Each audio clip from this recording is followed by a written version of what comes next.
speakers? What's the deal for? If they want to run a presentation. Okay. No, your mic's live.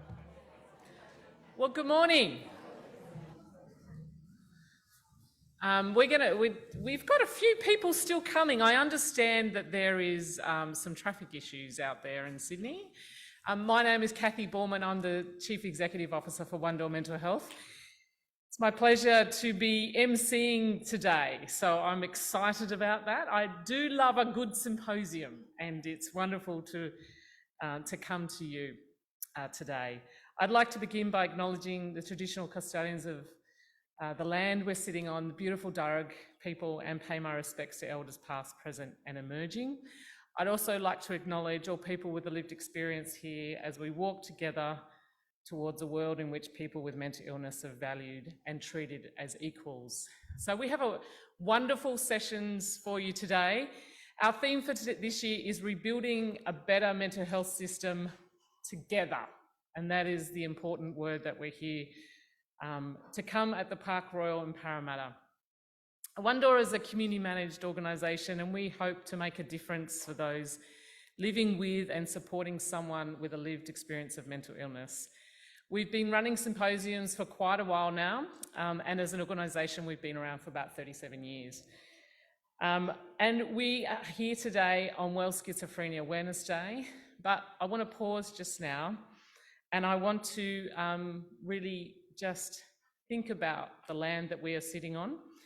And our welcome to country is being done by the Janawi dance clan. So I'm going to pause, and as we rightly should acknowledge and bring them in today. So if you could just bring your hands together to welcome the Janawi dance clan as they welcome to country.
Dijrigo Miligada Yamala Warami Duya Nurawa Nalawaya Waru Nirinara Nara Yala Mandi Mujin Malan Yabu Umiriga Yana Yiben Darangara Kawi Dijrigo Miligada Yanmala Warami Julia Nurawa Nalawaya Waru Nirinara Nara Yala Mandi Mujin Malan Yabu Numiriga Yanma Yiben Darangara Kawi Yay!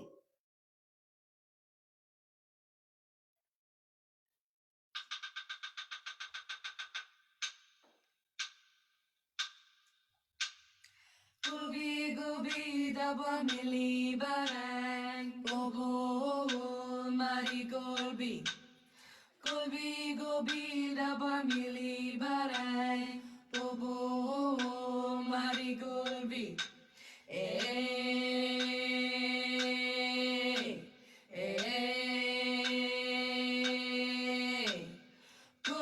Gobi dabwa mili barang Bobo mari golbi Gobi dabwa mili barang Bobo mari golbi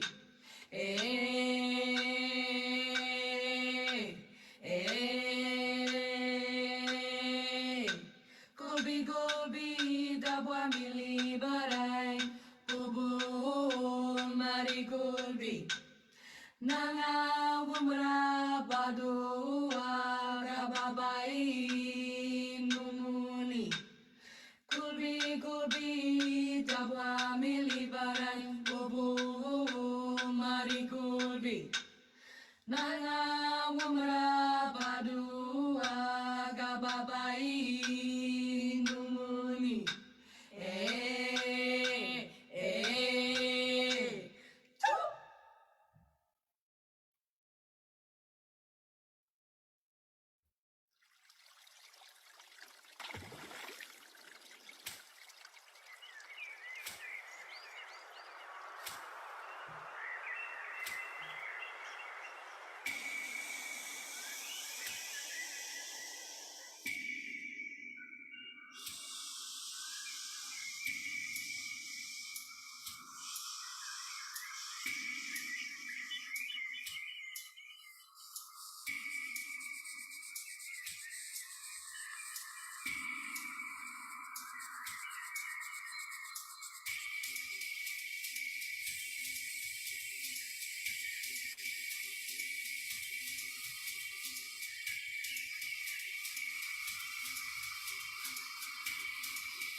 Thank you very much. That was so beautiful. Janawi in Darug means with me, with you. And what a beautiful way to start. And remember that we are standing on and being on Aboriginal land. Thank you so much. And next week, if you don't remember, if you don't realise, but you now can remember that it is Reconciliation Week. And I think it's important for us where we are to remember our place in that journey. So thank you. We've seen more people come through during that beautiful dance. We now, as important we do in One Door and other places, be able to acknowledge those with a lived experience of mental illness. It's my pleasure to welcome one of the beautiful colleagues of mine in One Door, Luke Eldridge. Please come up. Luke is a wonderful man. He works in our Commonwealth Psychosocial Support Program here in Western Sydney, and I will let him give his acknowledgement to lived experience. Thank you, Luke.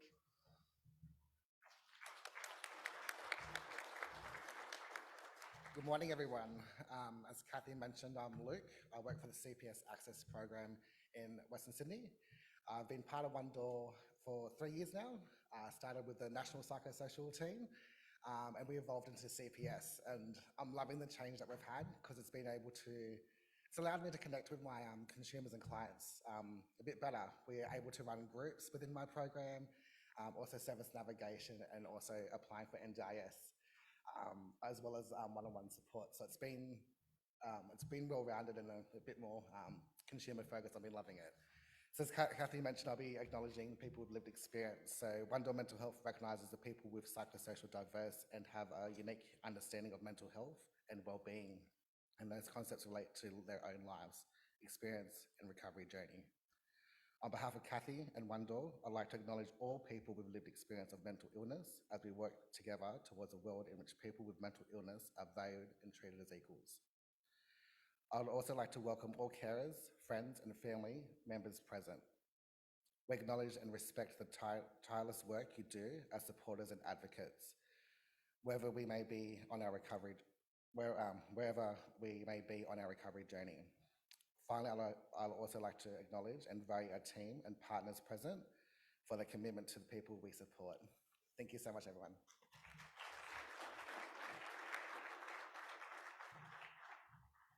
Okay, so while we get the stage, because I think we need to bring a few chairs up and things like that, if I can welcome you all again and welcome the people online. So we have this streaming out through our Facebook. Just a few little housekeeping things that I have to do at this time. If you haven't already found the facilities of those that we need multiple times during the day, especially for those of us who are my age, we need to go that way. So the toilets are that way. The emergency access, you will see the green signs that are around the place. If I can ask you, if you have those wonderful things called mobile phones, which I'm sure we all do, please can you put them on silent or do not disturb, or you could even take the great adventure and maybe turn them off until 4:30 and see what happens with our brains. We have some wonderful stalls here also today to hear a bit more about One Door Mental Health, including the Western Sydney Recovery College. Also, please visit the Being Consumers Mental Health, who are also here. We also have something that is a bit kind of techie advanced. We're going to use a bit of something called Slido. So maybe this is where we actually need to have your phones not off, but you'll see on your tables there's a little QR code, it looks like this. Thank you, Josh. So it looks like that. If you're online, there's going to be a link in the chat, so please keep an eye. What we want to do is do one of the polls. So if you can either go to www.slido.com or scan the QR code. And have we got it up, Louise? Have we got it coming, the Slido thing? Here it is. So we want you to get on, and we're going to ask you a question. So if you can go in, give me a hand up when you've got yours. Oh, Luke's already there. We want to get you going with this tool, so get onto your phones. You can scan the QR code with your camera, and then you click on the link, and then it takes you to Slido. How are we going? Everybody there yet? It's on your tables. The QR code's on your tables if you need it.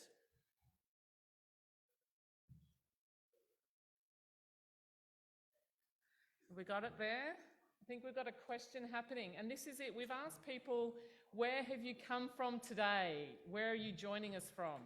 So if you're here in the room, we'd like to see who's, maybe someone who's travelled the furthest. We've got Penrith being a consistent place that people have come from. Narella and Pennant Hills, Katoomba. Katoomba so far might be the furthest. Brisbane, no? Someone online might be. Is someone here? We've got a few people from Brisbane. Lovely to see you, Hayley. I didn't see you sneak in there. Anyone further from Brisbane? I don't think I can see. Isn't it awesome, the things that come up with technology? Soon we'll be putting our thumbprints into something and it'll be snap up around it. So we're going to use a bit of Slido today in few of the sessions, and at just check-in moments just to see how people are going. And we also want to use it, some other links as a being able to hear how we can improve it for next year, and so those kind of things. So we're going to move on now. We had hoped to have the Minister for Mental Health join us today. We were told very last minute that due to Parliament just announcing their sitting days, Minister Jackson was unable to join us today. The Honourable Rose Jackson, just newly elected, has a portfolio of many. She is a minister that is the minister for a lot of things, including mental health, for water, housing, homelessness, youth, the North Coast, and also mental health. So me and my role, and I'm sure others are really wanting to help Minister Jackson see that mental health is really key for her to listen to. So what I've had the lovely luck of having the Commissioner for the Mental Health, New South Wales Mental Health Commissioner, Catherine Lourey, come, and she's going to come soon, but not yet. Minister Jackson is just giving us a bit of a spiel. She's got a video, and then Catherine's going to come up. I'm going to introduce Catherine and be able to talk through a bit about some of the directions for New South Wales in regards to mental health. So I'm sorry that Minister Jackson is unable to join us today. So if we could play the video. Hi, I'm Rose Jackson, New South Wales Minister for Mental Health. I'd like to start by acknowledging the traditional owners of the land on which we're all meeting. For me, it's the Gadigal people of the Eora Nation, and I pay my respects to elders past, present and emerging. I'm so sorry I couldn't be with you today at the Door Mental Health Symposium held on World Schizophrenia Day. I had intended to come along, but New South Wales Parliament is sitting, so I'll be with my colleagues on Macquarie Street. I want to send a message of support and strength to Kathy and everyone at the Door team for the wonderful work that you do. It can be really challenging. We know the countless unpaid hours that friends, families and supporters give through organisations like Door to support people living with schizophrenia. For people living with schizophrenia themselves, we know that the system can be fragmented, complex, unsupportive and difficult to navigate. And it's partnerships between New South Wales Health and community organisations like Door that provide the best path forward for people living with schizophrenia and their family and friends. Whether it's the telephone referral services, whether it's the reintegration programs, whether it's the community network and peer-to-peer support, all of these wonderful services provided by organisations like Door with the support of New South Wales Health really make a difference in a very difficult, challenging and complex area of mental health policy and support. I really want to send you best wishes for the day. I hope you find it interesting and inspiring and uplifting. I'm looking forward to hearing the feedback and the outcomes of the conversations that you're all having. This is a really important area where the New South Wales Government and community organisations like Door need to work together to provide the best possible support for people living with schizophrenia and their friends and family. So good luck and have a great day.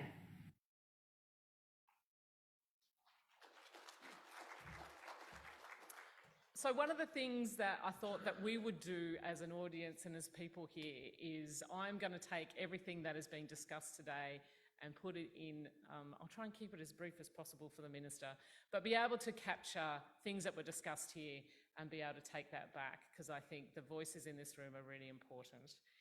If I could introduce Catherine Lourey. It's been my pleasure as CEO for the past 4 years to get to know Catherine. She's a beautiful person. She was appointed as the New South Wales Mental Health Commissioner in 2017. She brings over 30 years of experience leading and delivering major strategic and complex mental health projects at the state and national level. She has held positions at the local health district, state government and federal government levels. She understands the systemic issues people and services face when accessing and providing support, and is a passionate supporter of lived experience being at the core of mental health reform. She is deeply committed to improving the lives of people living with mental health issues and strengthening the communities that support them, and has recently led the development of the Living Well in Focus 2020 to 24 and the updated New South Wales Strategic Plan for Community Recovery, Wellbeing and Mental Health in New South Wales. Please welcome Catherine Lourey.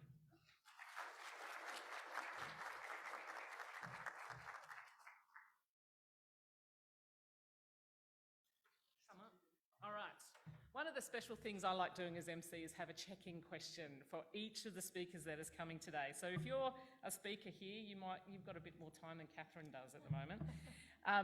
And one of the things we do at One Door in each meeting is just have a check-in.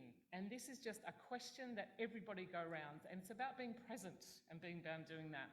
So given the theme this year is about rebuilding the mental health support, I thought we could go back to maybe our childhood, or maybe it's stuff that you've done recently.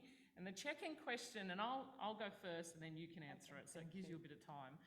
What is something that you've enjoyed building or creating as a child or as an adult?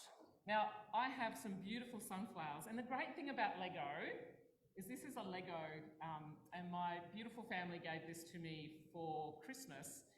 And I love building Lego. I recently built a couple of cats because I'm allergic to it, and my 11-year-old thought it would be a bit funny. This is the only way we're going to get a cat in the household, Mum, so, you know, here we go. So I'm very passionate about Lego, and that's brought me a lot of joy. So I wonder for you, have you got an analogy or some story you can tell us about something that you enjoyed building or creating? As a child, or as an adult, or as an adult. This was only 6 months ago. Oh wow! Yeah. Wow! Yeah. Your childhood is living with you. Absolutely, love it. So so what did I really enjoy? So I am one of 3 girls. So I'm in the middle. So I've got an older sister and a younger sister. And my younger sister is 4 years younger than me. So it was my older sister and I who were, you know, looking at this little thing that was crawling around and toddling around, and we were like the grown-ups, you know, like we were 5 and 7. So, you know, so in that context, we used to, like many children, build your own cubby houses out of blankets, boxes. But my older sister and I really, you know, we were way ahead of our time. We decided that we would build not a cubby house in our backyard, but a teepee, because you know, we were just out there. So we scrounged under the house and found these really large stakes that my father had for the garden. So we decided to prop them up in like a teepee type style. Then, of course, being girls, we had a very long skipping rope. So the skipping rope went around all of these stakes to obviously hold everything in place. And then, of course, we're in the backyard, so there are pegs. And we had this amazing dress-up box. So the outer layer of this teepee were all of these assortment of clothes, mostly from our next door neighbour, who was a woman who didn't have children herself, but had many clothes and casts off. So we had these amazing evening gowns and skirts that we then pegged to the outside on the skipping rope and crawled inside. And that was something that my older sister and I would do. And we actually had a little ball, and we were inside our little teepee having fun with, you know, little, you know, afternoon cups of tea in our little plastic cups. with our two dolls, Diane and Michelle. They were God, always you there with remember us. their names. Fantastic. My older sister still has her Michelle. My Diane has Oh, lovely. gone in the history of my childhood. But teepees was our thing. And then, of course, at the end of the day, you had to take them down and put them away, but to rebuild them again. But yeah, so It's interesting you talk about TPs, and there's a little project that we're hoping to get off in One Door, which is something that has come from the UK, from a group called the Camarados, and they're called public living rooms. oh wow, And it's a creation of these enormous teepees to be able to, in public areas, like in the foyer of a hospital, in a library, in a place that people can just come and connect with another person. wow. So isn't it wonderful? Yeah. This is what a great story. I'm looking forward to hearing more. So I'm going to allow you to talk, and then we're going to have a bit of Q&A and a bit of yarn afterwards. So thank you, Catherine. Perfect. No, thank you. So now you'll see me as the woman who used to build teepees. So look, thank you for the invitation, Kathy. I'm really pleased to be here, and you know, it goes without saying that it's fabulous to be here on World Schizophrenia Day to really recognise not only people and their journey and the support people around them, but to really recognise the hope, the recovery journey, the lives to be lived as fully as possible. We all know that with schizophrenia especially, there is so many misunderstandings.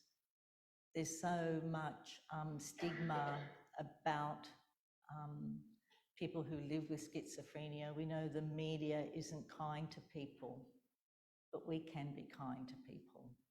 And I think everyone in this room has that in their heart, or else you wouldn't be here. We all wouldn't be here together to understand that people are people. People are not their diagnosis. Their lives can be as full and as happy as anyone else's. That I think when we reflect upon the ministering she made, that particular statement, that people who live with schizophrenia face a fragmented, complex, unsupportive and difficult system to navigate. That's really not a kind system, is it? It's not a system that is there about supporting individuals to optimise their recovery, to feel safe, to feel listened, to feel heard. And for their families and carers and supporters, when it can be such a confusing time, why don't we have a system that is kind and compassionate? And for me, when we do talk about the difficulties of services, of being able to access a service at the right time, that is empathetic, that listens to people, that connects people to where they may need to go, but also to hold people when they are really distressed and when they can't find a way through for themselves and they need that support, for someone to stand beside them in that journey. And so that's why, you know, the role that One Door has and other services similar is so important, because people don't live their lives in hospitals. People live their lives in the community with their friends, with their families. They want to be connected to their work or any other social connection, have days of meaning and purpose, to have friends. And we don't support people in a way that enriches them and gives them those opportunities. There are many good services that do that. But for me, when we do look at that statement that the minister made, it's not equitable across the system. It's not always easily accessible across the system. There are places in our community, whether it be across regional New South Wales or pockets here in Sydney, where it's inequitable, it's unaffordable. People can find it as difficult to walk out the door as it may be to pick up a phone. So how do we reach in to help people rather than sit and say, well, people should come to us? What does it mean when we say we want a person-centred approach in our design if we can still make a statement that our services are fragmented, complex, unsupported, and difficult to navigate. So for me, that is one of the key things that for the Commission is such a priority. So for us over these last 3 or so years, we've made recommendations in Living Well in Focus that sit in that space. So we're doing some projects on looking at peer navigation and what does that look like to build the evidence so we can bring that to government and say, this is a model that works and here is evaluation and evidence to support you in your decision making. We've looked at how we can better integrate services, and for the Commission, we look at that system level. So there it's about talking to other government agencies. And we all know that it's not only about integration on the ground, but it's integration at that systems level about how we think about how we plan and deliver services and how we fund services. And I know for many organisations, such as One Door, you can have many different funding streams that come in to fund programs. They may not be consistent, they may not have the same funding criteria, they may be well targeted and well intentioned, but do they really come together in a way that reinforces a recovery focus, a person-centred focus, where people can have choice? And when we look at the myriad of reports on mental health across Australia, we know, whether it be from the Productivity Commission that had a report released in 2014, or when we look at what's happening in Victoria and their Royal Commission, we still don't get it right. And people still don't have the level of services and supports that they deserve and need. So for me, it's not only about making statements like we should have better integrated funding. I think fundamentally it actually comes back to one of the tenets of the National Mental Health Plans, is that people's lived experience should be part of the co-design, the instigation of how we do projects, how we design projects, how we fund projects, how we evaluate projects. And I think there is still this blocked mindset that is still in that kind of, patriarchal approach, that medicalised approach, where we know what we're doing and people will be really pleased to receive this service. Again, that statement isn't a blank statement, because we have many services that are absolutely person-centred, that are involved and have processes where people have their voice. We have peer-led services. But for me, it has to be at scale. It has to be in every community, so everyone has the same opportunity. So whilst we can go back to their words about fragmented, complex, unsupported, and a difficult system to navigate, the other side, and that's why it's so great you've got someone from the NDIS here, but how do we support people through that when we know that's the system that they're going to engage with? We can't expect everyone has the same capacity to step into a complex system, especially when they're really unwell. None of us operate really good when we're really unwell. None of us operate well when we don't even have enough sleep. So I think we really have to be mindful. So when we say person-centred, that just doesn't mean having the voice of lived experience. It's about understanding that other word, experience. What are people actually experiencing today? How can we make that experience better? How can we retrain our systems to understand that experience is different? Your experience comes from your own journey, whether that be from any different cultural or diverse background, whether there's been trauma in your background, to understand what experience is. And we know that is part of trauma-informed care, and we know that is really essential to recovery. But wouldn't it be great if the Minister said that we have I'm proud to have a system in New South Wales that is integrated, person-focused, where people formally have their voice, but their own measures of success. And for me, our measures of success are still about how many people come through the door, how much money do we get out the door. And honestly, yesterday I was in a part of a conversation where a lot of the conversation was about, do we have enough psychiatrists? Do we have enough psychologists? Do we have enough social workers? Do we have enough peer workers? That wasn't ever asked. And I think there is so much that we need to turn around. So I think, Kathy, when we both will be talking to the Minister, we'll be thinking about those issues, because I think it really is like many things. We can talk about the vision, but I think many of us are very frustrated that, you know, we want to see not a vision, but a workable service.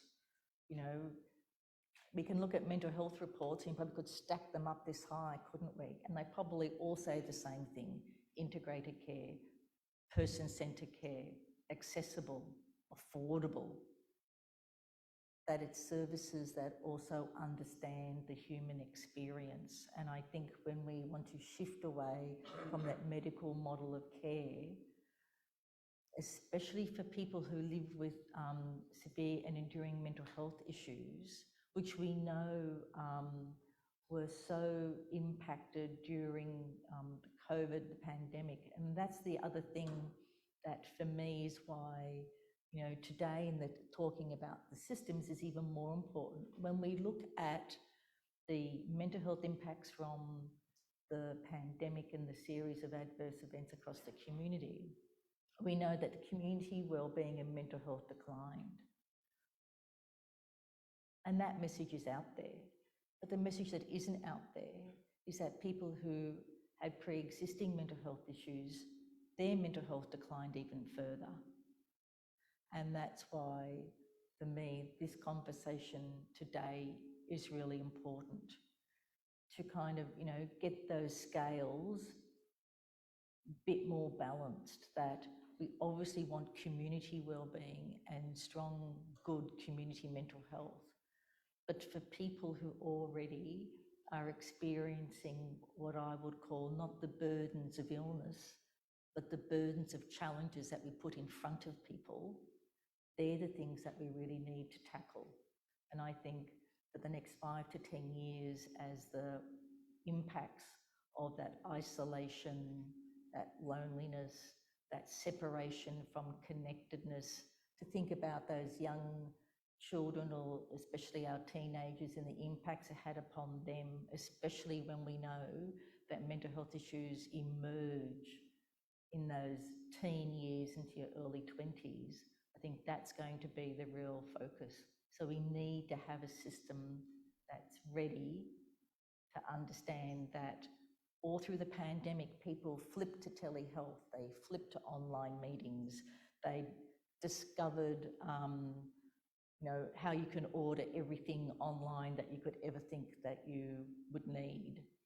But in our health system, we still need to understand, what does it mean to prioritise people, and what does it mean to improve, you know, what in the health system we call better value outcomes. And we're talking about better value outcomes for people and their experiences in the everyday. Thanks. I'll go talk to Kathy. Take a seat. I think you're the pelt. I know, I don't. I just anything will be good. Thank you. Thank you. Turn it on? Yeah, well, there we go. Thank you, Catherine. I think you and I could do a Q&A show. I think we should do that one day. Maybe we should just do some kind of Kathy and Catherine show. That's right. There's a lot of things I want to have questions for. Can I just, if you've got a question that you want to ask Catherine today, can you ask to raise your hands? There's also Slido, so that same QR code you can put in there as well. For those online, use the Zoom chat.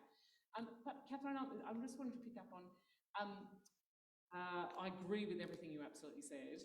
Are there some examples that you've seen that talk about the integration, the person-centred, and we're measuring success in a better way? I think, yes, this is the answer. I mean, we have some good services, and I think it's about that understanding, isn't it, about flexibility. So for me, you know, when we're talking about step up, step down services, I think that's absolutely fantastic, where people can have the choice. And it's all about choice, isn't it? It's about understanding where you're tracking. So if I need a service, but I don't need to go to an ED because I don't want to go to an ED, I don't feel like I need to go to an ED. So I think step up, step down services, and when you look, comparing New South Wales to other jurisdictions, those models haven't been embraced. And as you know, the same with peer-led models. New South Wales hasn't embraced that as much as other services. So I think that that is a good model that works. The measuring bit, I think, is really tricky, and I don't think we've nailed that. And I think even when we look at, you know, your experience of service, the Yes survey, you know, you know, there may be many people in the room who filled that survey out, and I always kind of wonder, why is the response always so positive? I don't know. But, you know, you kind of think it's not only about having the survey, it's do people feel safe when they're filling it out? Do they feel that they're not being compromised? You know, if I get readmitted to this unit, oh, I better say it was really good because, you know, they might know something about me when I come back. I think it's therefore, if we're going to have better, as they say, you know, like patient reported, which is the kind of jargon, patient reported systems, I think it really is about having a system of trust around that, but also having rigour. Because that's the other thing, you don't want to fill in a survey or provide your feedback and then it be dismissed. Yeah. Oh, well, actually, that was only a small sample. So there is a lot to go there, but I think co-design also really is key to that as well, to have a survey that is so actively co-designed that people feel these are the types of feedback that I want to give, because these are the elements that will really help shape a response to improving, you know, quality of care. Absolutely. Are there any questions from people in the room? Otherwise, I'll keep monopolising Catherine. We've got some, thanks, Gus. Just getting down to you.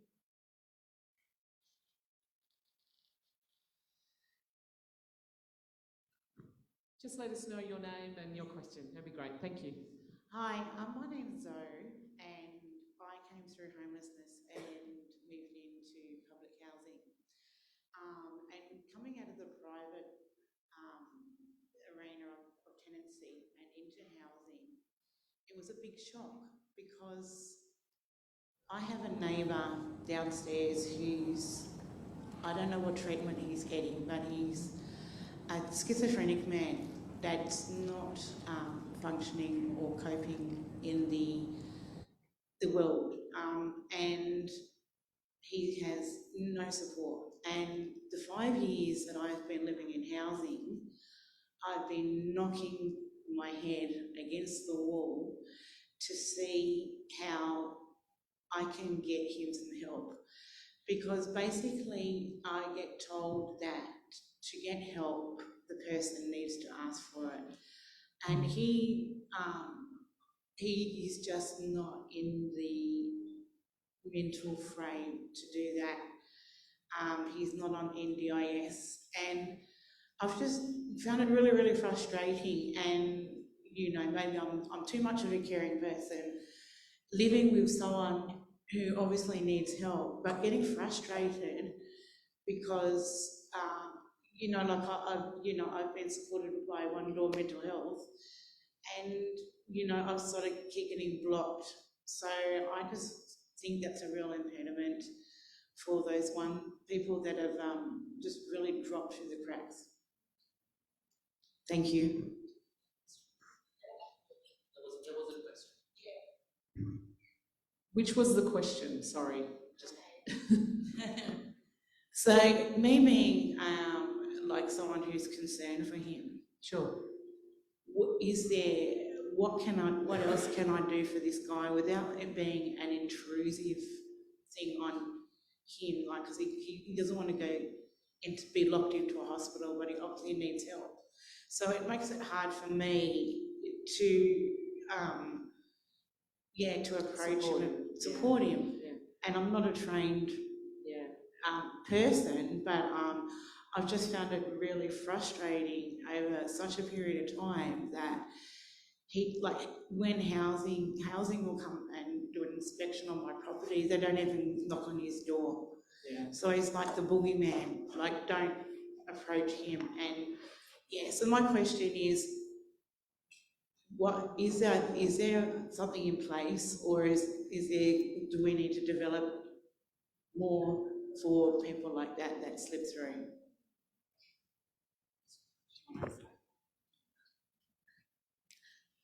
Well, first of all, you are a very caring person, and you know, I'm sure he must appreciate you trying to knock on that door. And it is a really tricky thing, because it is always about respecting that person, but how do you support them to have the access to live a life that maybe they didn't think that they could envisage for themselves? I don't know whether, Kathy, that is about, you know, how community services can outreach, because really it's something really a peer worker would be fantastic for, because it's about having that supportive conversation, isn't it? It's not about necessarily having a clinical, you know, intervention. It's about having a conversation that maybe he might become open. And there might also be some One Door staff, Tash, I'm just going to call you out, that might have a conversation just to support some of those kind of things that you can do for your neighbour. So thank you for that. Gus, do we have another question here? Fantastic. Hello, my name is Satu Beverly, if you still remember me. I do, Satu. Well, I thought that what Catherine was saying, what both of you was saying, was very important. But it brought me to 3 questions clearly. And the first of them is really about this. You get one question. Okay, well, sorry, they are tied together. Okay, all right. Yeah, the first one is actually about the training. You have programs, but the people who are running those programs, or is it in hospital or outside hospital, they are all basically trained in biomedical model and how to treat people that way. Now, I'm an open dialogue advocate, as you all know, and I think that all staff members, really in those services, they need to be trained with open dialogue, at least the basic training, which is 4 or 5 days. And that is, the higher training should be also for the psychiatrists and doctors in the community, so that they all know about how to deal with people who want to get out of this medication model, or who are getting into this medication model, that what it means to them. And consequently, this leads also to those people who are already in the program, and they are on lots of medications or little medications, and they want to get out of it. There are no retreats where they can go to be treated. If they are drug addicts or alcoholics, there are places, but not for mental health people who don't want to stay on all those medications, but want to live normal life. Thank you. I hope that will. Do we have a question? Look, Do we have a question? Look, I was just going to make a comment, which I think you're absolutely right, Satu, that we don't have that biopsychosocial model across our health education system. And I think that is something that, I don't know if anyone else waits for this, but you know, the Commonwealth is supposed to be releasing a mental health workforce strategy sometime soon. And all I really know is that it goes to that broader, or part of it goes to that broader education, but also the non-medical workforce, which for me is really important as well. But the other thing that I might also do is, you know, in New South Wales, we have the Health Education and Training Institute, and they do a whole range of training for existing clinicians in the health system. But so that is psychiatrists, mental health nurses, but it's also GPs. And so, Satu, I'm very happy to go and talk to open dialogue with them, because I think when we're looking at that broader sense of how are we educating our current practitioners in the system, that's as important as the new and emerging ones. Absolutely. I'm very much a supporter of open dialogue as well. One Door is a partner with the Open Dialogue Centre here in Australia. And I agree there's a lot that can be done in this space to support a change in the way we think about when someone's walking through that door, that front door. How do we do that? And I think there's a lot to be done in that, so I agree with that. So, and we've got time for one more question. Where are you, Gus? Oh, hello. Lovely Bernie. Hi, my name's Bernie. I'm a member of One Door, and I think it's amazing that we're all here today discussing the really important issue of improving the quality of life for people with schizophrenia. I have a daughter who lives with schizophrenia in very challenging circumstances. I'm really interested, I have a question. If you had a magic wand and you could do one thing in New South Wales for people living with schizophrenia to give them hope and support their recovery journey, what would that one thing be? Oh, that is a great question, and I love it. So I think what I would do, well, first of all, before I wave my magic wand, I would ask people with schizophrenia what they would like, and so I'd do what they would say. But I think from just to quickly answer, I think my magic wand would be around how do we set people up from day one. And day one isn't for me from a diagnosis. I think it's the emerging constellation of factors that happen in someone's life and in their family, that when families may understand, or an individual may understand things aren't going right, but no one really wants to know because you're not at some diagnostic threshold. So to me, my magic wand would be about having a system that listens intently so that that first period is informed in a way where a person is listened to, their family is listened to, and therefore that whole early intervention journey can start. I think I hear too many stories about when families and people know things aren't going right, but we all know in our system things have to get really bad before the system decides that they're going to act. So I think I would put my magic wand down the front there a bit, so that we really, you know, I was saying earlier about having a kind system. For me, it's also about having a system that respects that people know themselves. Families know the people who live with them. And so it's also a bit about trust as well. So when you're waving this magic wand, it's also about understanding that when people are saying something just isn't going right, that people believe them and don't, you know, dismiss it. So I don't know whether that is what you were looking for, but I think that magic wand, because you set people up in a way that can support their journey then. Thank you. I think that's a lovely note to end on. So please, a round of applause for Catherine Lamb. Thank you. I'll take my water.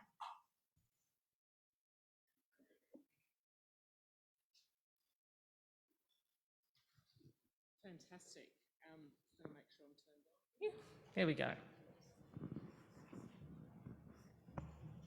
I think the room's started to fill. I think the obviously the traffic has helped get a few more people in the room. It's lovely to see some familiar faces and those who don't. Can you take this opportunity today? There's some really great heads in this room. Please take the time to get to know each other and hear some of the stories. And I think it's a really important thing we need to do today.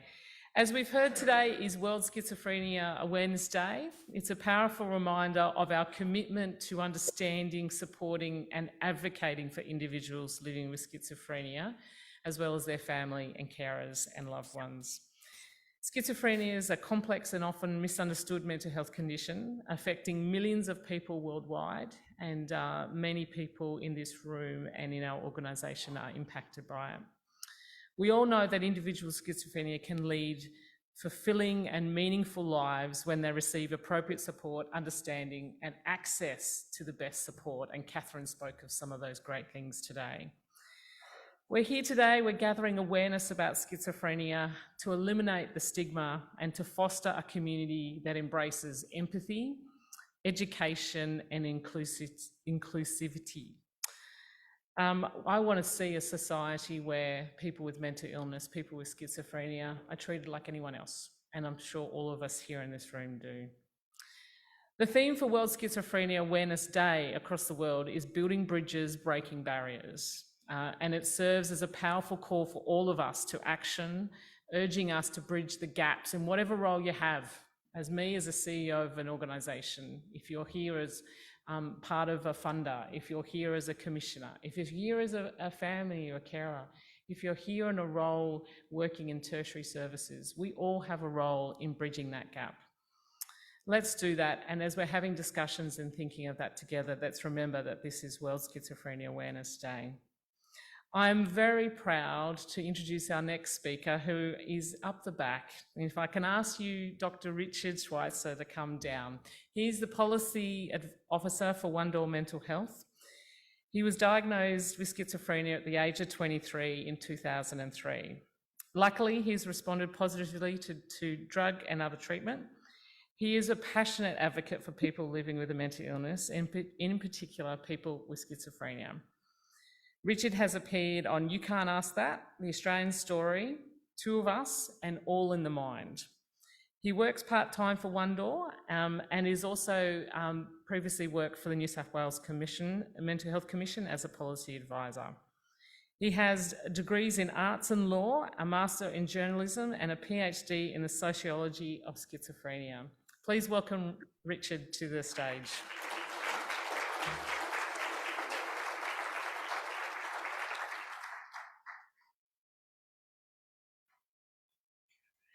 How are you? I have, yes. I've got a check-in. I don't know if you heard my check-in question before. No, I don't. No, okay, all right. So I'm just helping us to ease our nerves because I'm very nervous today. Me too. Oh, good. That makes two of us. Yes. And I'm really interested to hear about your talk today, which is all about love, which is something that is really important. So, given today is focusing about rebuilding the mental health system, I wanted you to share something that you enjoyed building or creating as a child or as an adult. So I shared my my love of Lego. So I wondered if you've got a story for us. So you beat me to it because I was going to say Lego. Anything in particular? Anything. Well, there were two. One was a black racing car, which I made up myself just out of pieces that I had. So no instruction book? No instruction book. Brilliant. And the other, I had a pirate ship and a governor's ship, and I combined them two to make combine the two to make a mega ship. So, but unfortunately it had sails, and I had it on a shelf right next to a window, and the window was open, and so the wind blew the sails, and of course the ship fell off the shelf and broke, as all things do in time. They do. But the good thing about those things is you can rebuild them. That's right. And make them even better. That's right. I'm going to leave it to you, and we'll have a yarn afterwards. Excellent.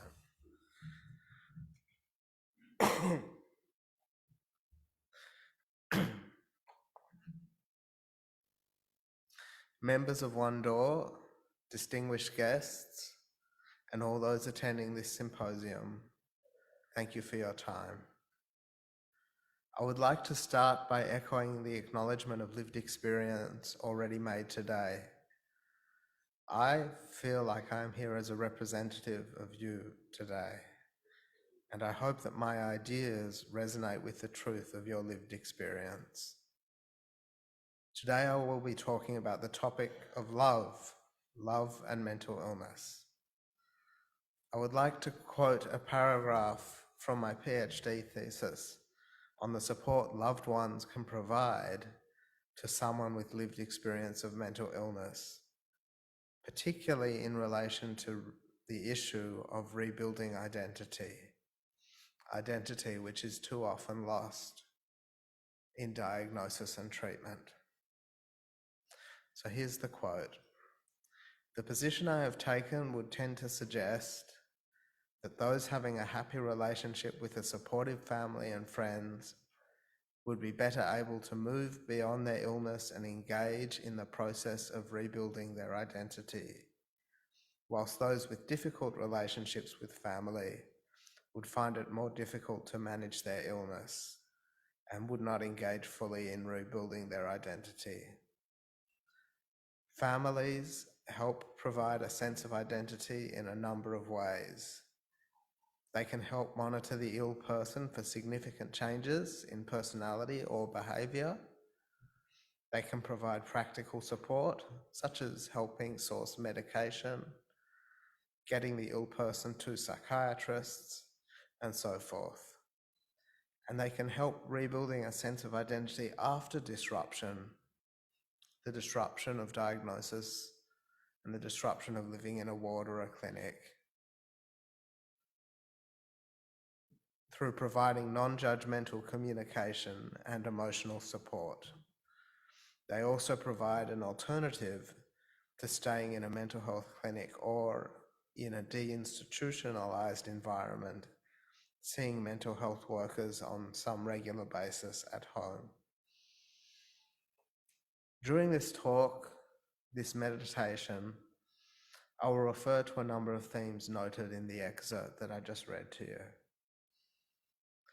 I speak to you today as someone who is loved. My mother, my father, and my brother all love me deeply and unconditionally. I also have friends who love me, perhaps not as fundamentally, but nevertheless in an important way. I speak as a person who is not in a loving partnership. I'm going on a date on Saturday.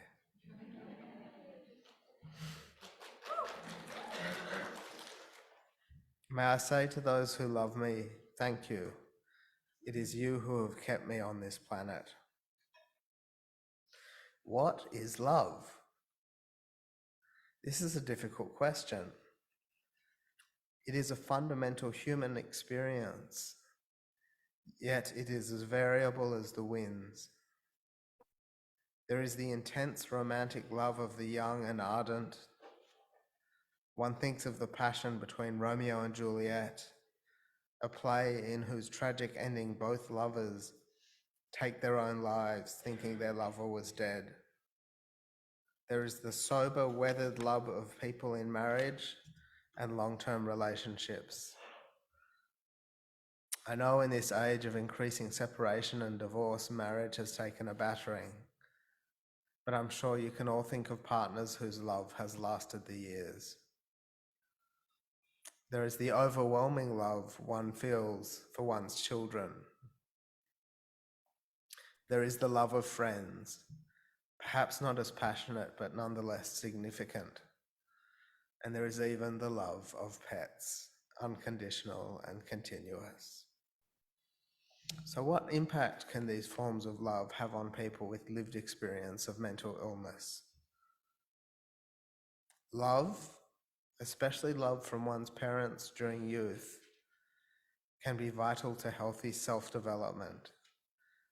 This love can lead to self-love, valuing yourself and all your dreams and desires and projects. This kind of love and self-love can have a vital impact on one's mental health. It is, as Paul Keating points out in his interviews with Kerry O'Brien, like having an asbestos suit you wear against the fires of life's challenge. Knowing you are loved can give you confidence to face life's challenges. Mental illness often contains a challenge to our self-esteem, and I can speak for myself that my self-esteem took a battering when I was diagnosed and treated with schizophrenia some 20 years ago.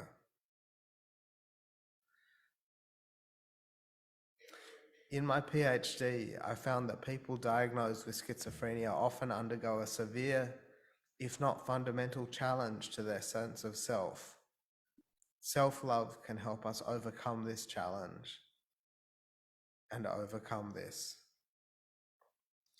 It is increasingly popular today to talk of mental illness and recovery. Recovery is an approach to mental health support that focuses on strengths and ability, achieving goals and desires, and developing autonomy for the person who identifies as needing help. They may have come out of the psychiatric system. They may not have. Recovery is a meaningful philosophy to approach a whole range of mental distress. Love is an essential strength on our side as we seek to recover. It gives us the strength to take risks because we know that if we fall, there is someone to catch us. It gives us the confidence to trust our own judgment and exercise autonomy, an autonomy that is so vital for people who are living with mental illness and have been told that they will not live a full life, they will not live a happy life, they will not live a life of employment.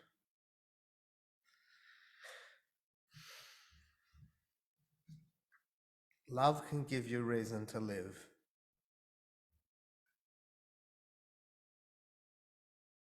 Our lives are enriched by our loves. Love reminds us of the positives in life. And by positives, I really mean all those things that make life worthwhile. Be they family, employment, education, recreation, or even time alone to ponder life. This connection to life through love can have an even more important impact on mental health. I speak here of the love which you feel like a lifebuoy when you're lost at sea. It is the love you turn to when you face your own mortality and question whether it is worth going on.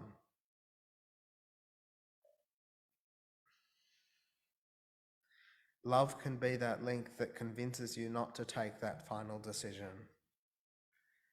It is the connection that convinces you not to hurt the ones closest to you. I know in my life I resist suicidal ideation with a promise I gave my father not to act on these feelings and the love I feel for my family, especially my brother, who is my strength and my rock.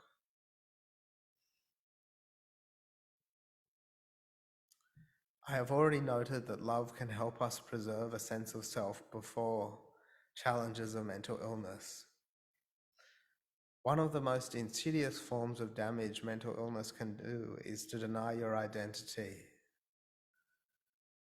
Being diagnosed with a mental illness can see you shrivel up inside. You become what you are diagnosed with. You are depression. You are anxiety. You are bipolar. You are schizophrenic. Your illness becomes your identity. It is in relation to this problem that love can have its strongest impact. To know that you are loved as much before your diagnosis as after can be a vital support. It can prevent us feeling that we are scarred permanently by the stigma of what we have been diagnosed with. I am Richard Schweizer. I am more than schizophrenia. I am more than depression. I am more than anxiety. So, in a more practical sense, what does this meditation on love imply for mental health support? There is a particular form of therapy for people post-diagnosis called family intervention. This intervention brings families together with the person who has been diagnosed with the help of a clinician and possible social worker who go through the meaning of the illness. This can include information on how psychiatric establishments understand the illness, schizophrenia, common and ongoing symptoms, and early warning signs that can help a family identify a family member who is going downhill and seek help before things get worse. This helps prevent rehospitalization. This type of intervention can also outline the kind of non-judgmental support a family can best give to their family member diagnosed, how to show their love. Now, it would be remiss here if I did not mention the practical supports loved ones can give, and I gave you some examples of that in the excerpt from my PhD. From ensuring the person diagnosed has a roof over their head, through providing a calm, supportive environment, to sourcing medications, to booking and transporting the person to a GP, psychologist, psychiatrist. All these forms of everyday support can help the person diagnosed. Now I'd like to make a little aside. There is in my life someone called Monty, and Monty is a cavoodle, and he's about this big, and he likes to chew my fingers and chew our shoelaces and piddle and poo inside. But he brings love. He brings love. I hope you have found this meditation on love and mental illness interesting. I hope that it has resonated with you. But there is one more question I have not answered yet. What do we do when the person who has been diagnosed does not have love in their life? This is a hard one, a very hard one. It is possible that this person develops love-like relationships with their clinician or support worker. I believe this can involve a thing called transference. But this is not the unconditional love of a partner, family, or friend. Perhaps we can suggest this person bring a pet into their life. We can suggest family intervention to bring everybody together and informed about the nature of the condition. We can suggest socialization strategies, such as attending a religious organization, community organization, or one of the clubhouses around Sydney. It is on this rather sad note that it seems I will end this meditation. But on the positive side, where there is love, there is support and hope. And it is these that I think the building blocks of recovery. Now, I had an argument with myself whether I would make the following quote or not. But in the true spirit of John Lennon, all you need is love.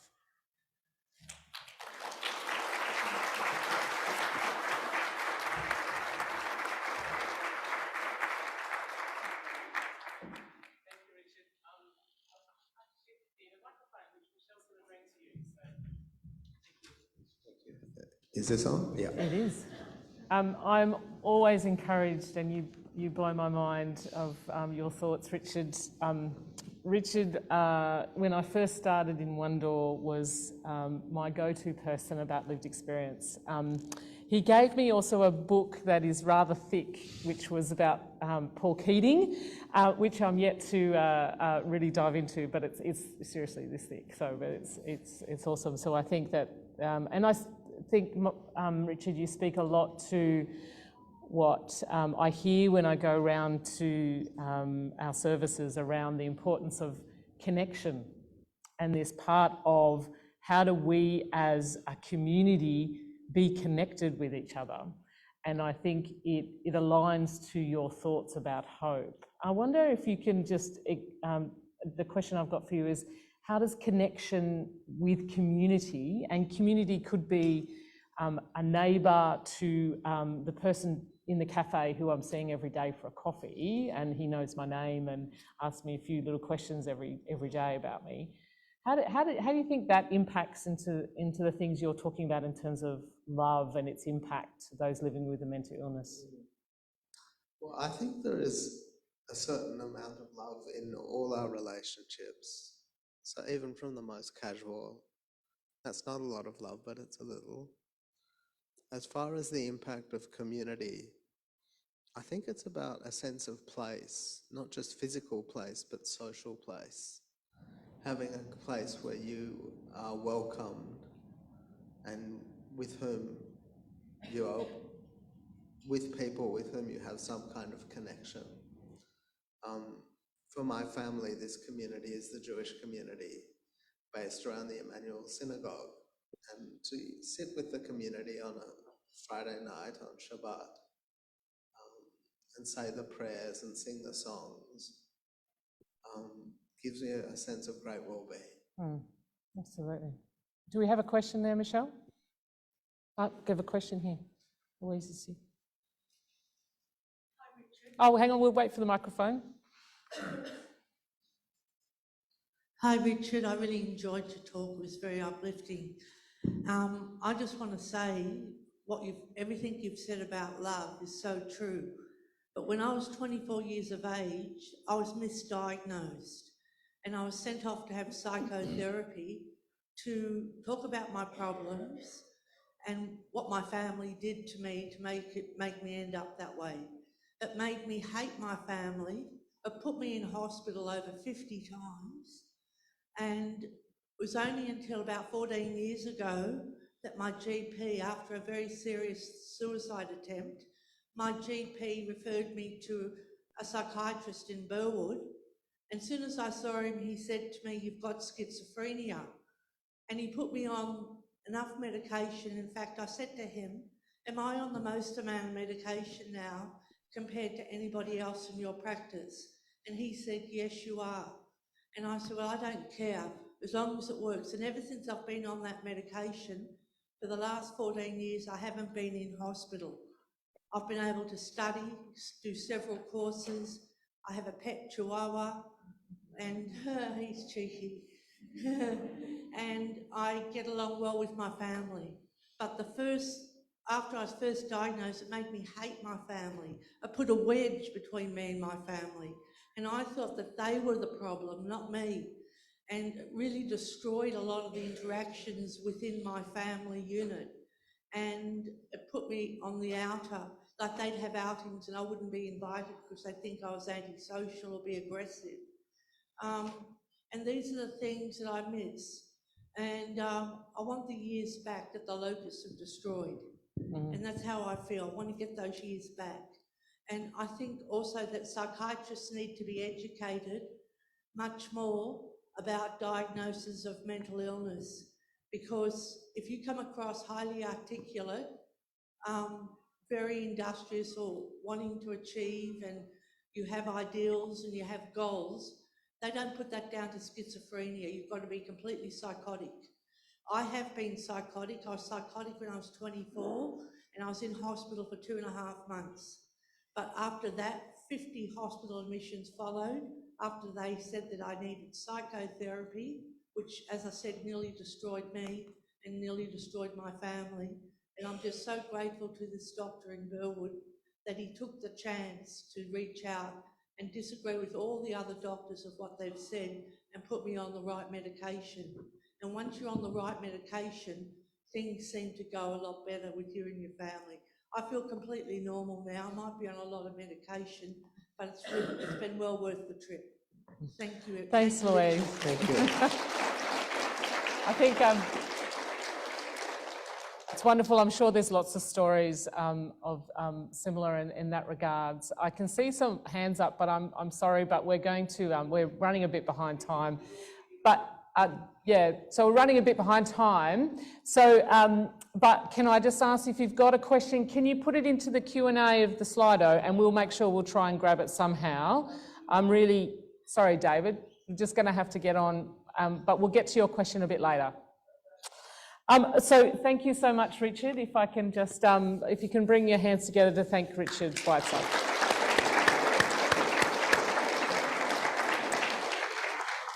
So we are now going to morning tea.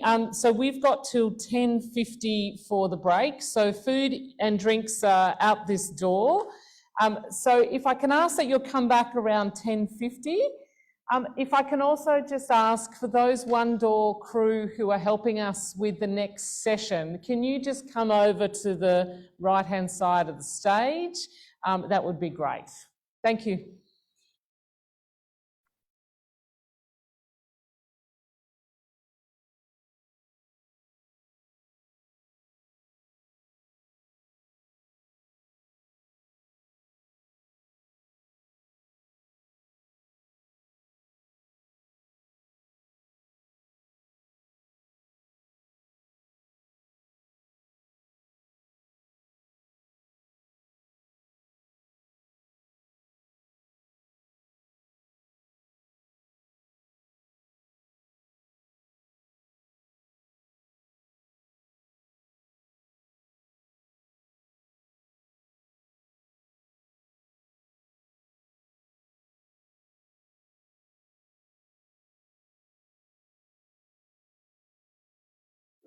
Check.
Photograph a lovely white dress and white sneakers and bloodstones big again. Oh yes, there are princesses wearing them.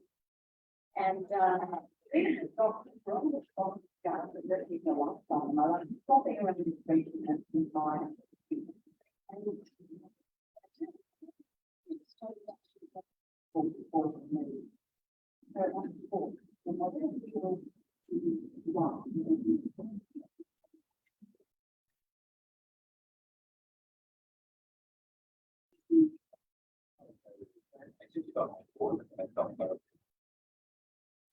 Although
And you're probably pretty popular. You've got a much one for it. When you see editor talking about what's out and about in Sydney at the moment, that's pretty fun for you to call. What do you think, David, that you want to tell us about?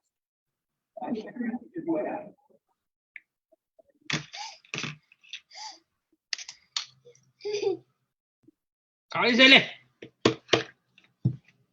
Naya. Main. Tidak. Come. Come.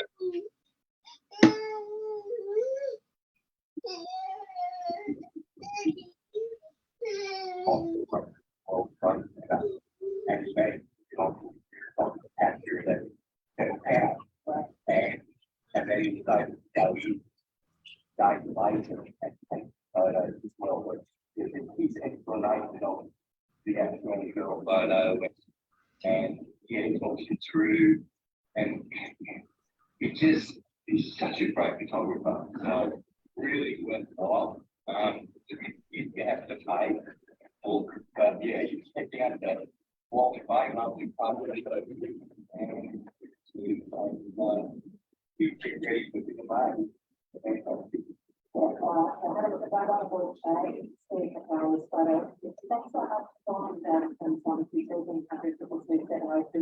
What have you seen? And then you can also go outside and walk around and enjoy some of the beautiful sunshine before the start in Sydney. And when you've been at John Stockton, the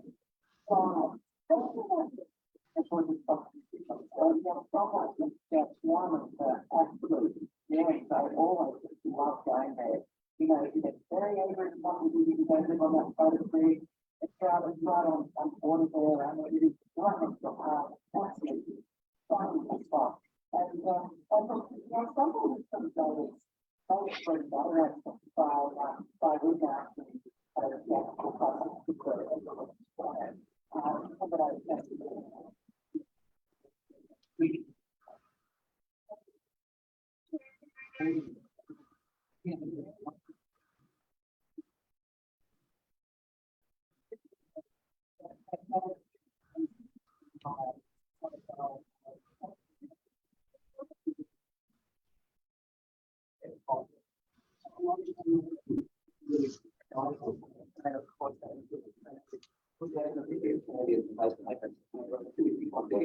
It's a real sort of thing. They serve that audience that they get very well. Now, I went to a matinee of Clyde's, which is a show that's there until mid-June at the moment, and it was really interesting because it's a very different play from what you normally expect to see at the ensemble. So this is a relatively new work. It's written by an American playwright called Lynn Nottage, who is actually the only woman to ever have won 2 Pulitzer Prizes for drama. And we do know the one, you know, earlier this century. And she is a writer who she writes experience and this is like the client is the name of which we are the title in some state is probably expert sometime. Clive, the owner of it was played in Broadway production by Susan Laduva, who thinks that they were crazy eyes for life in the way, and who got nominated for a whole bunch of awards. Clive got nominated for a whole bunch of awards, they got several. But this is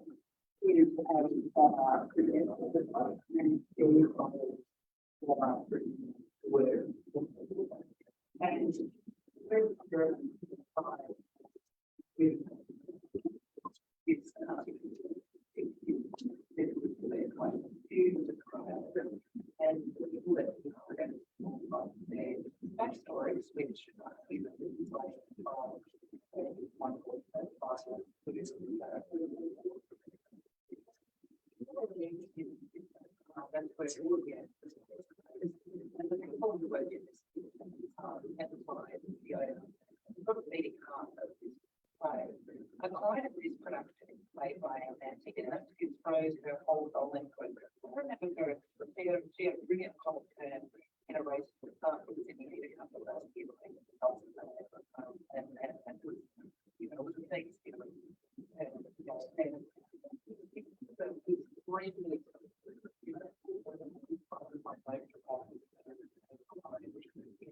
and I really sort of saw as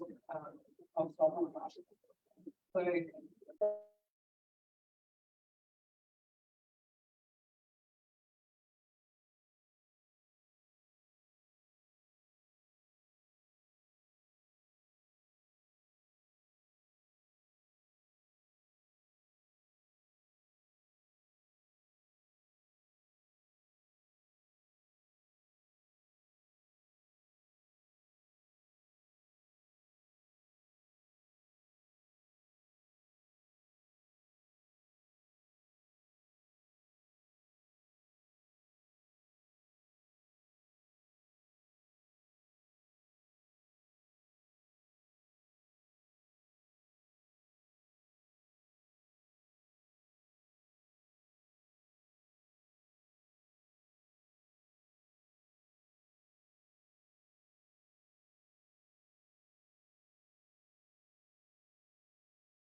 Well, good morning.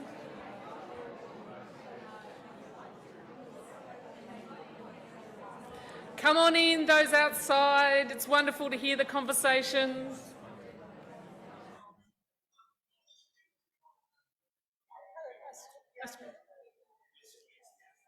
Fantastic. Good morning. I've lost my notes. Hang on.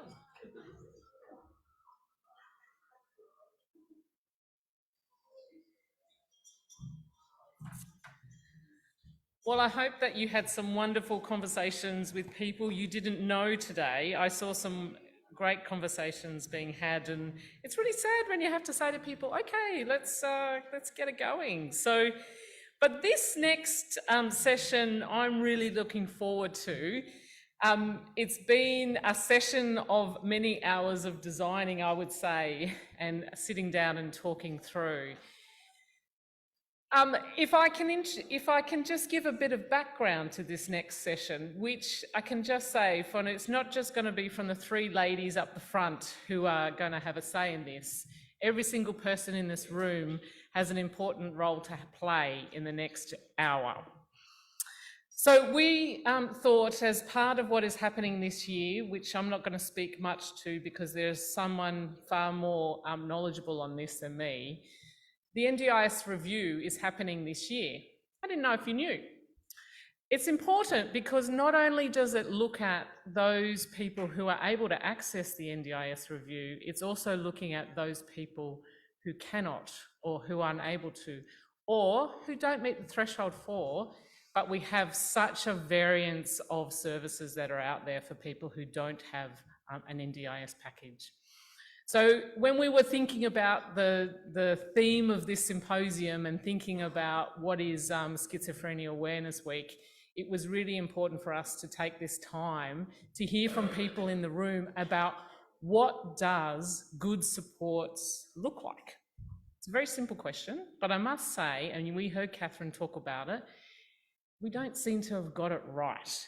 And I've worked as a clinician since 1993, and I'm sure that there are people in this room who could go further back than me, who've lived it, can say, we still don't have it right. There is so much more we have to do. So today, this next little bit is about working a bit hard and getting your input. And you'll see some interesting things on your tables, but we'll describe it. But what we want to do is set the scene. And I want to introduce two women who are supporting us through this, this next session.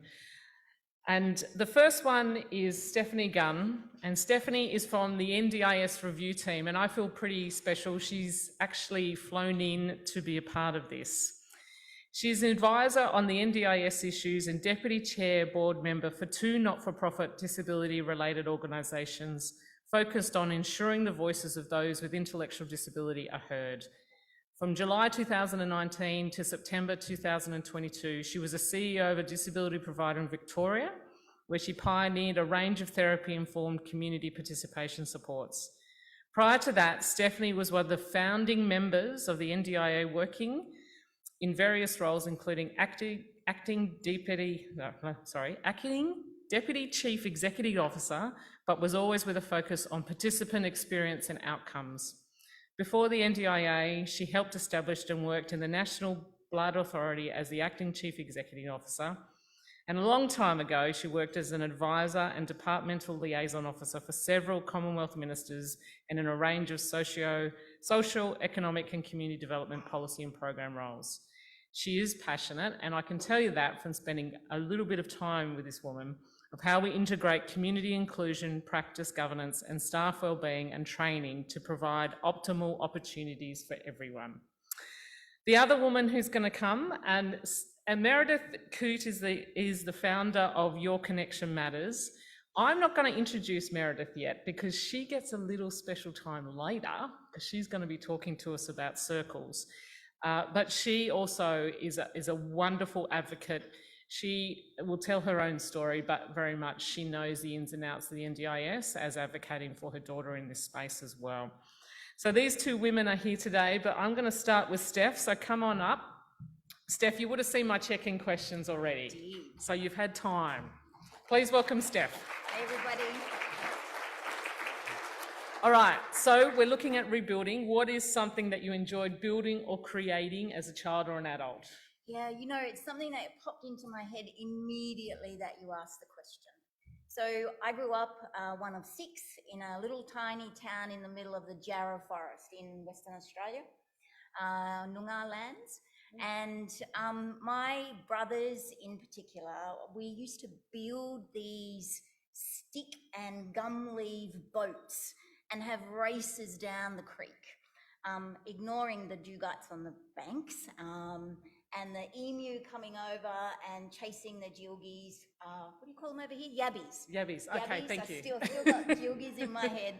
But some of these creations, you know, they would go the whole length of the creek. And that meant you didn't have to bring in the firewood if you won. So yeah, it's my favourite time. But, you know, when I reflect on what I've heard today, it's actually about the power of my family as part of that. And as I get older, I've found myself drifting back to WA, drifting back to the connections in my family, because that's kind of what shapes your life, sets your values, sets your platform, keeps you strong, knowing that your family is there. So yeah, building stick and leaf boats Fantastic. was my specialty. Well, I'm going to hand over to you, and Steph's going to take us through the next little bit and setting the scene about the NDIS review, and then we'll take it from there. So you just need to press the down button. Or the side button. Fantastic, here we go. So first of all, pay my respects to the traditional owners of the lands upon which we meet. Having grown up on Noongar land, I currently live on Wadawurrung lands. I have to say the dances today were some of the most beautiful dances I've ever seen. So I feel very privileged to have been part of that. So thank you. I'm here today with apologies from the co-chairs of the NDIS review, Bruce Bonahady and Lisa Paul, both of whom were hoping to be here today, but were unfortunately already committed when the invite came through. But as you know, both of them have well, you may know, a very long-standing passion and interest and commitment to better connecting, integrating the needs of those with psychosocial disability into the NDIS. So I'm here to represent the work that the chairs are doing on the panel, to hear your ideas and to make sure that your suggestions, your solutions come back to the review.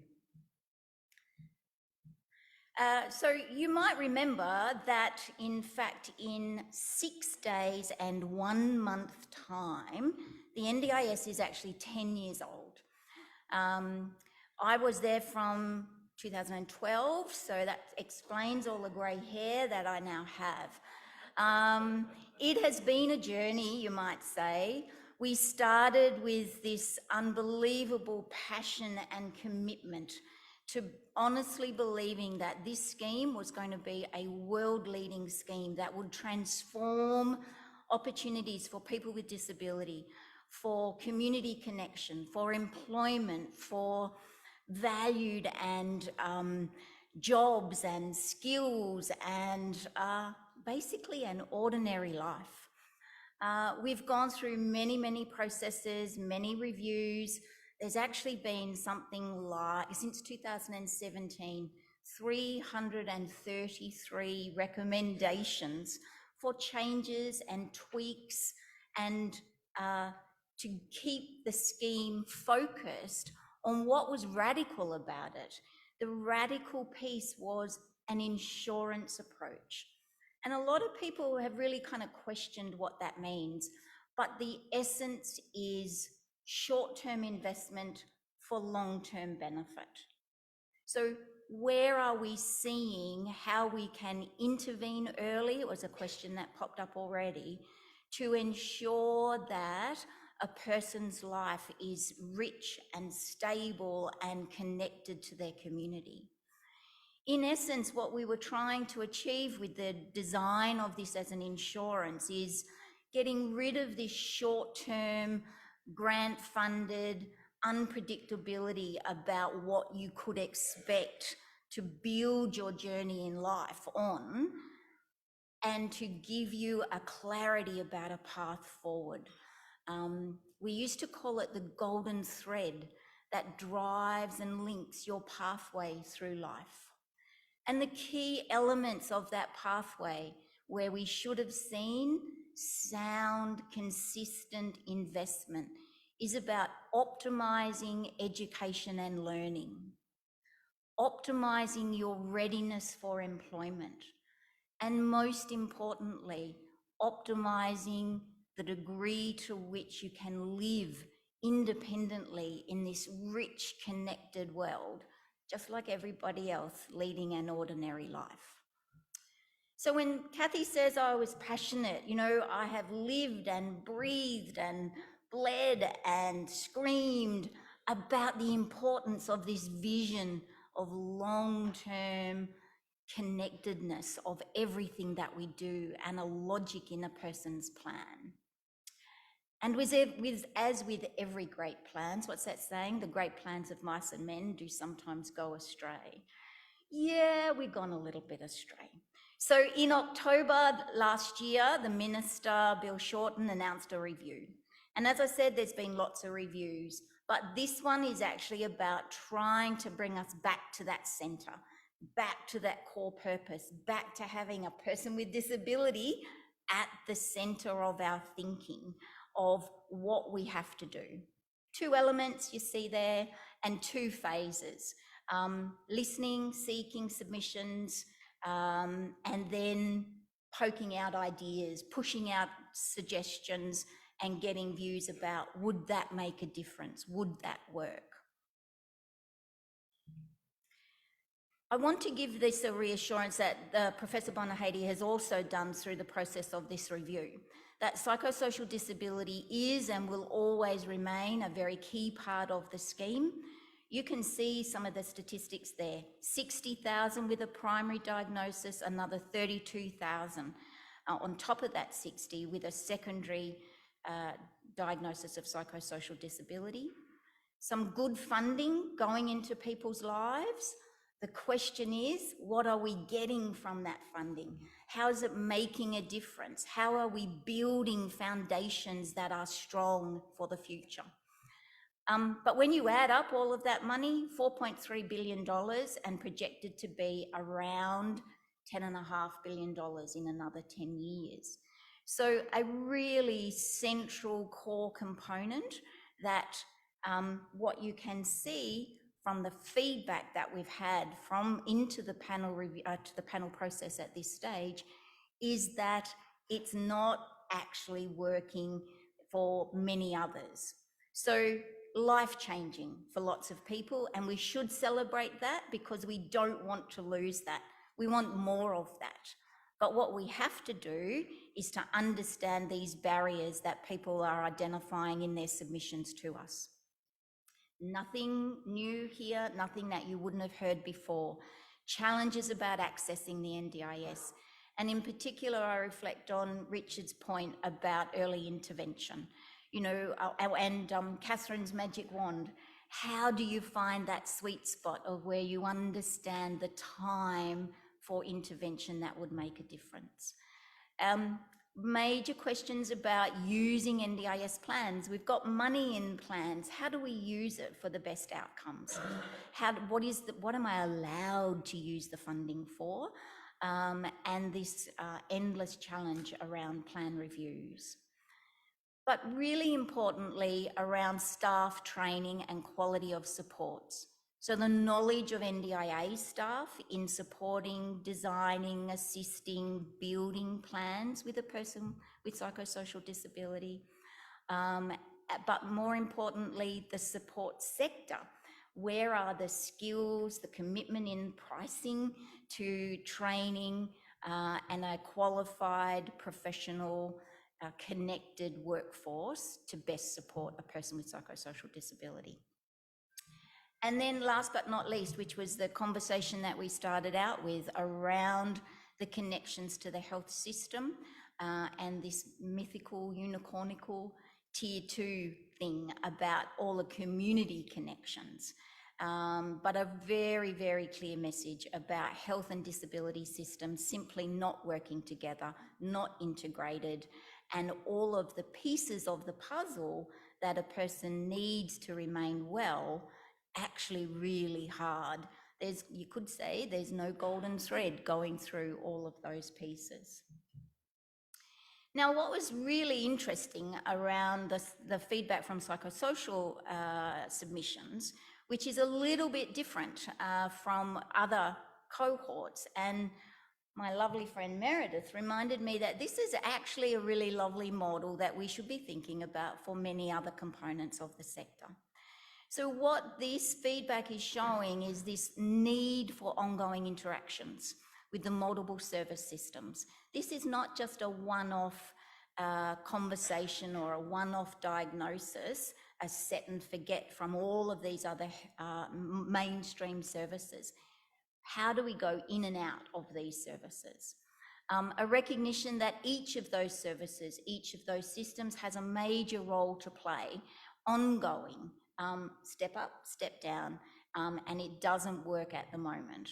I go back to Bruce's quote you might have seen on that very front page. At the moment, there's a sense that the NDIS is the only lifeboat. We can't access psychosocial services because they're too expensive, there's massive wait lists, and if anybody saw the ABC article today about ADHD and $3,000 to get a diagnosis or a script repeated. So really fundamental challenges about experience of interactions with those systems. And then even if you did get good support from one of those other systems, not just the NDIS, how to get that system to talk to each other is your next step. What is the framework and the consent and the conversation with the person that allows the right information to be shared at the right time? Oop. So you can see that I think we've probably captured the challenges really well to date, and of course there's lots of more detail around that. But what the independent review is really seeking now is your insight and your sense, your experiences about what the future therefore needs to be. We want to know these 3 questions, and Meredith's going to talk you through the exercise at the table. But it's actually about, we can't say it doesn't exist if we can't describe what it should be. So our challenge is to capture what that good is. What are the useful elements? What are the essential elements that are needed? And importantly, how do you want all of those elements to work together? What does it look like when that works in harmony, when you've got your golden thread running through? What does it feel like? What difference does it make to what you can and can't do in your life? And importantly, the impact on your wellness. So this is our next challenge. So what we then decided was, we're not saying anything different to what you've heard everybody else say, and what you've said, you want integrated services. And so what we're going to explore with you now is, what do good supports look like and where do you need to get them from? And I would just point out that weirdly, when Kathy drew up this little diagram for us, you might see the bottom, which is yellow, I'm going to call it golden, the lived experience. The golden thread around all of those perhaps is as simple as listening to your lived experiences around that. So anyway, Meredith. Thanks, Steph. So you're the experts, and then we need you, and you need to have your say. So here's your moment. So with the very able assistants and facilitators that will be at the table, you'll have 30 minutes to offer, as Steph said, a descriptor of what good looks like and feels like. And you might not have experienced for a while, you might experience some of it all the time, or you may not yet have experienced it, but it's about listening to each other. And importantly, as Steph said, it's about not sitting in the everything that's wrong, but us looking forward for change. So this is kind of your moment to think about how your words will paint a picture for the review team and anyone that looks at this document to understand what you've all experienced, what good looks and feels like, where the gaps are, and where all those pieces need to work together. So what's in front of you, there's pieces of this puzzle. The facilitators will help each table sit and look at where those bits are. You'll have bits of glue, you get to do something with your hands, so that's very tactile.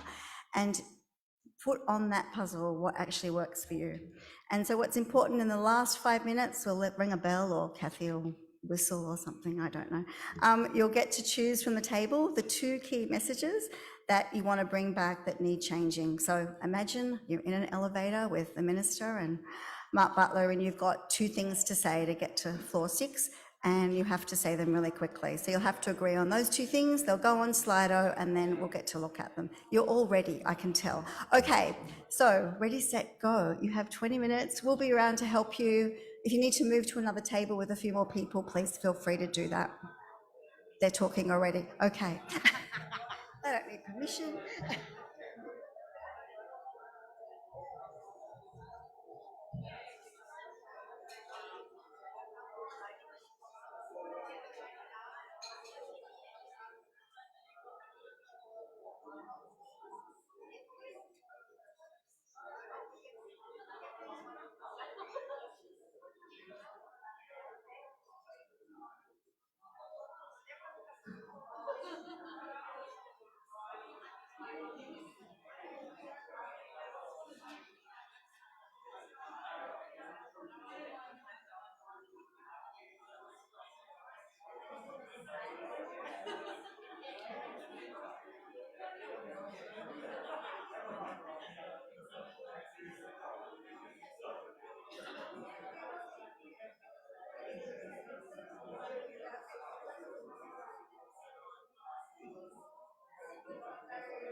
One sec, I just need to.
Okay, lovely people. It's great to hear the energy. It's fantastic. I might want to pause it. I just want to encourage you that in a couple of minutes, we are going to ask the facilitators to grab your top two. I'm sorry we're being a bit hard.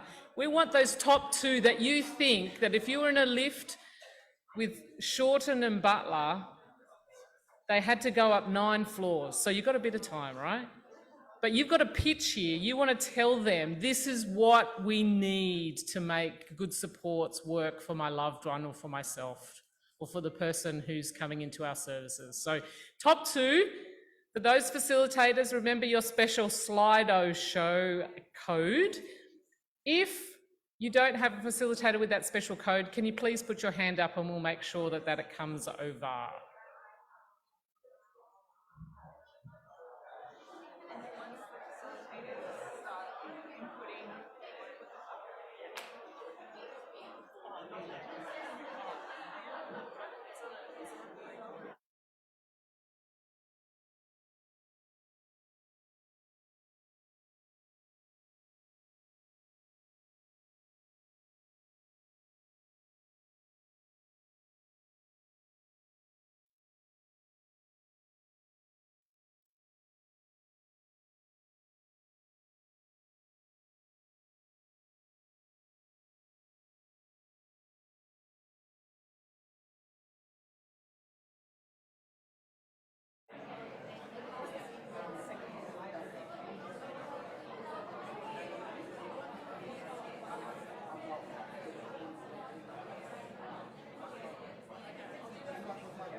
All right.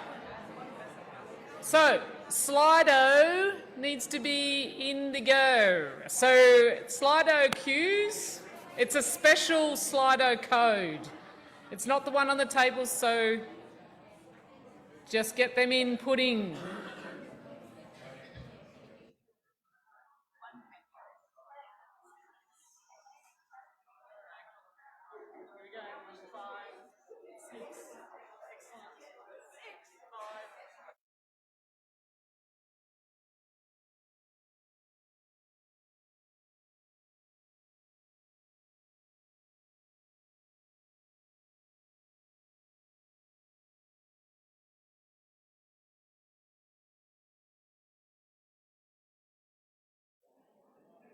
right. Okay, I've got, you hearing me? Yeah. Okay, we've got 6 people typing in. I think there should be more tables than that. That's it. Let's keep it going. Keep it typing. If you don't have the special QR code, please stick up your hand. No, the special QR code is happening. Excellent. Oh, there's some really cool things that are coming through. Excellent. Keep typing away.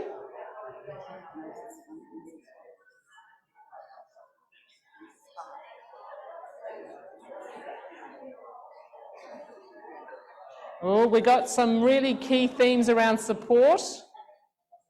This is excellent. We're going to show you soon. Keep it typing.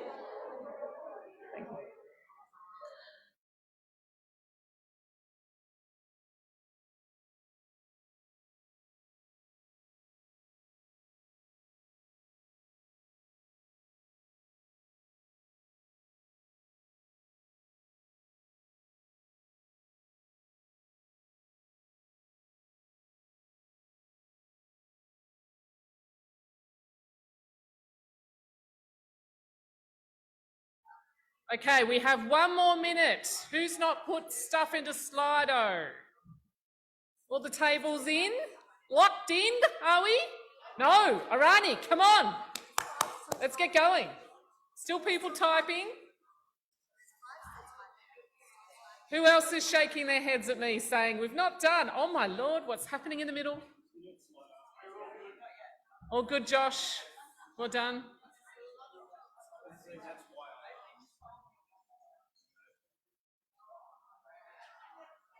This is exciting. I'm sure Steph is really going, this is fantastic. Okay, are we there yet? 7 people typing. Get it happening. Jake, let me know when your table's done. Give me the thumb up. John, are you there? John Holden, have you got yours done? Fantastic. Anyone outstanding? Oh, there's a few. Let's go. Get those typers.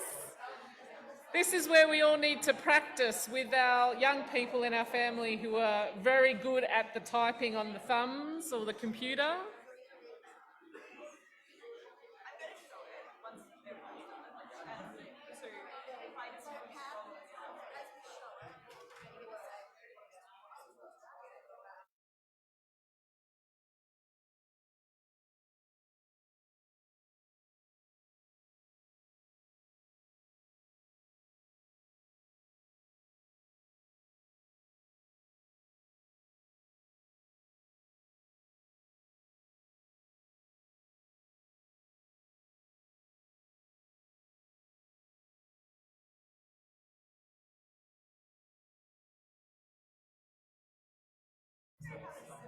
Okay.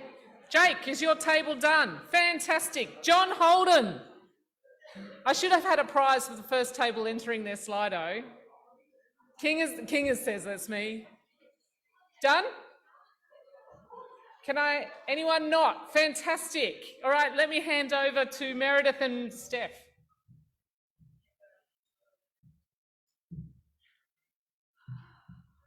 And the winner is, okay, so we've got flexible support and funding and quality assurance. Who did quality assurance? Okay, Kathy, we're going to ask you the big question of how should this change?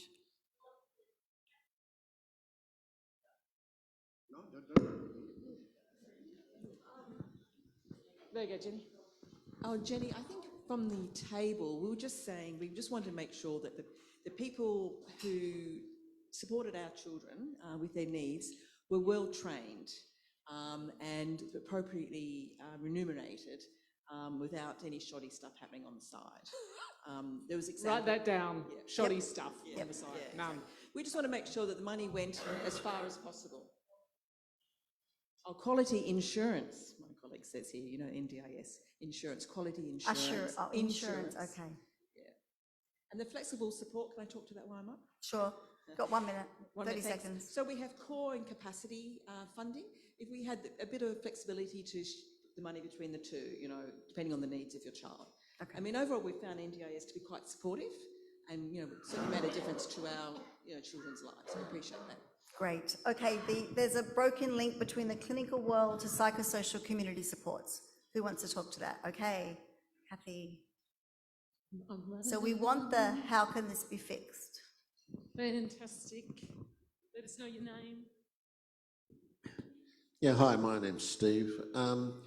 Basically, what I was discussing was the need. A person goes into hospital, they finish up being drugged, and then, you know, they maybe stabilise, they send them out, and there's no connection between a psychologist and a psychiatrist or the clinical model, and then having therapeutic models. So the connections completely, there's a huge gap, and people fall through the crevice. Thank you. So can I ask a question there? So under the NDIS, some people have a psychosocial recovery coach, kind of like a support coordinator, to try and make those linkages. Has anybody had much success in that position working to address the things that were raised? Is someone at that table? Yes.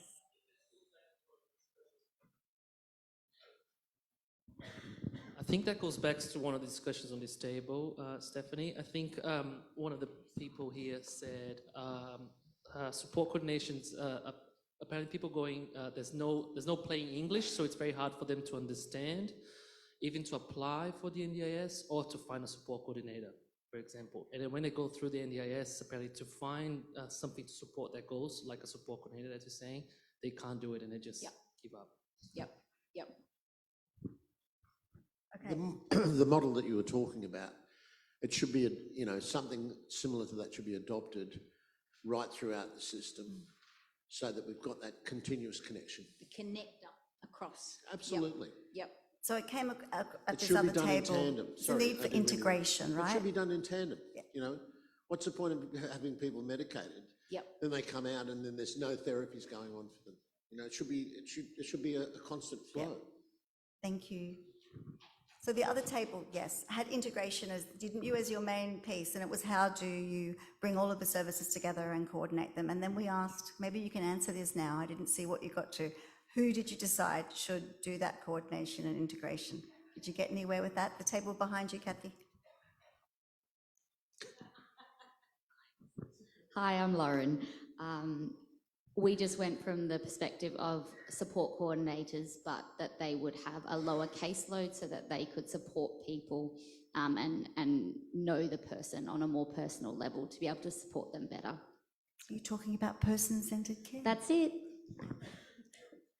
Okay, what else have we got? Training, so workforce and training seems to come up a few times. So training for family to help informally support better. Whose was that? Oh, again. Anything to say? Well, Kathy's standing next to you. So who should do that? And when does it work well? Does anyone do it now? Behind you, Kathy, there's another example. Sorry, Lauren. Coming over. Here, Leslie. So the role of support groups, which we have 70 across New South Wales within One Door, the role of the family carer program and their education, the role of Western Sydney or Southwestern Sydney Recovery College. You can't start the journey. I started this 22 years ago. And okay, I'm an enrolled nurse, but I can't start the journey if I don't understand what the lived experience is. That's why I joined the support group here in Parramatta, which I accidentally fell in and have been running for the last 14 or 15 years. It's the community that are teaching me to begin with.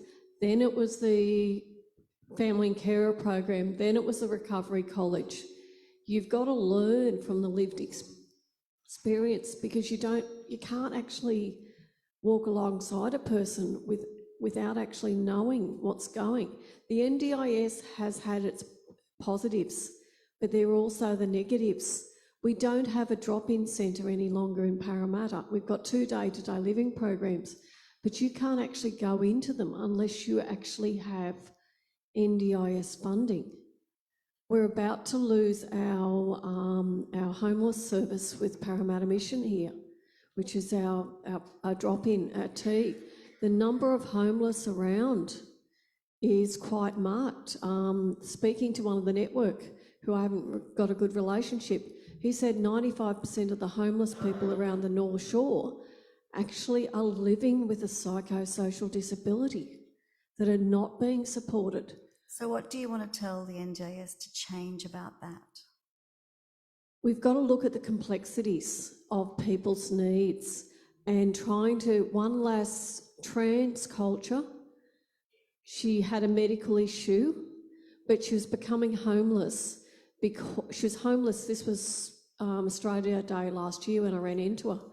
She was homeless on the street simply because her medical issue, which was diabetes type 1, wasn't adequately being managed, but she needed supported housing.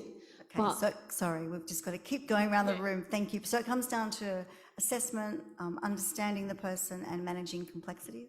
Yeah, okay. So the communication piece has come up a lot. So it's about carers' involvement, it's how is information shared. So it's that real glue piece about how you keep a person from being fragmented. So who specifically had a conversation about communication? Any particular table? Yep, Arani's table. Oh, I think Arani had, you had to wait for a second. Arani won. Arani. Sorry, Kinga. Run faster, Kath.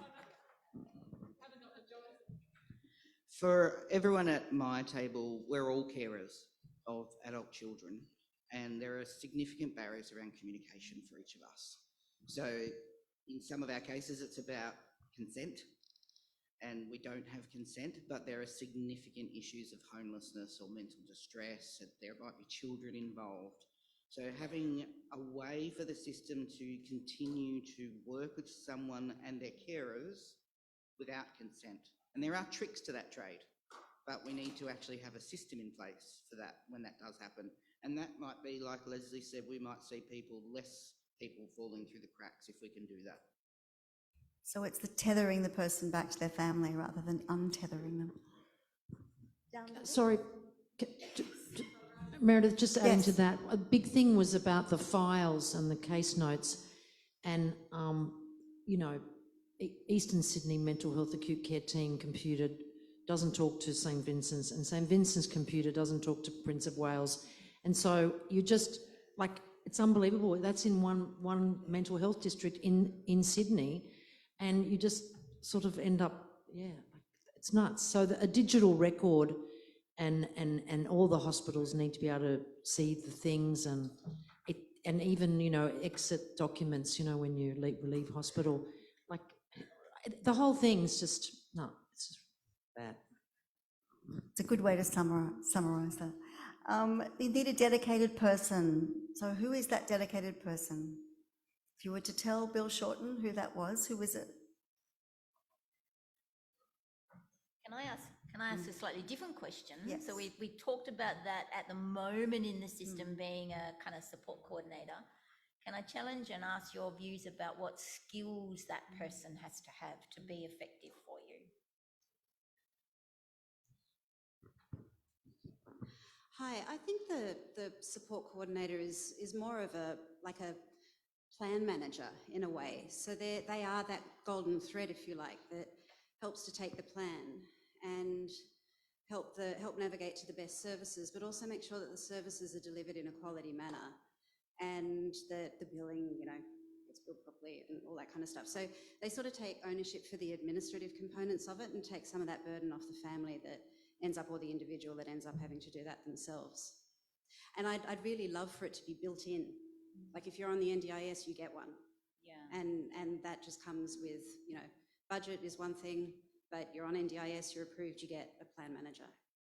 But if we look at the story that we just heard about the multiple health systems, the support coordinator really has no authority in those systems either, do they? So how do we get over that bridge?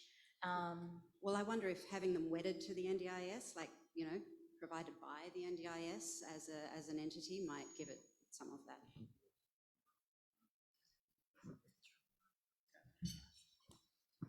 I think that kind of reverts back to the whole idea about consent, having maybe a streamlined process or a point of consent for support coordinators, because we, I guess, have so many roadblocks regarding consent and with families, and we just have to watch and wait until someone falls through the cracks and then are homeless, and we're trying to get into onto the NDIS, and it's like, oh well, don't have consent, sorry, can't take your call. So a streamlined or a single place of consent would probably address a lot of these issues, I think. Yeah. Really good point. Thank you.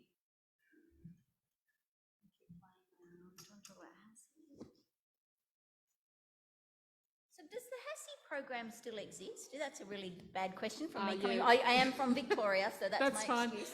No, my understanding is the New South Wales government is very committed to the HASI and community living support program.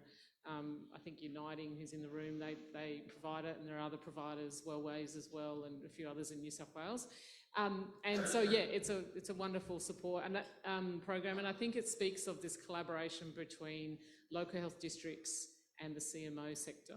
But as we know, it's only for a discrete select because of the funding. So yeah. But is it a set of principles that might be worthwhile us kind of absolutely. There's a strong sense of collaboration, partnership, and working together to be to improve pathways and all that needs to be done along that line. Great. All right.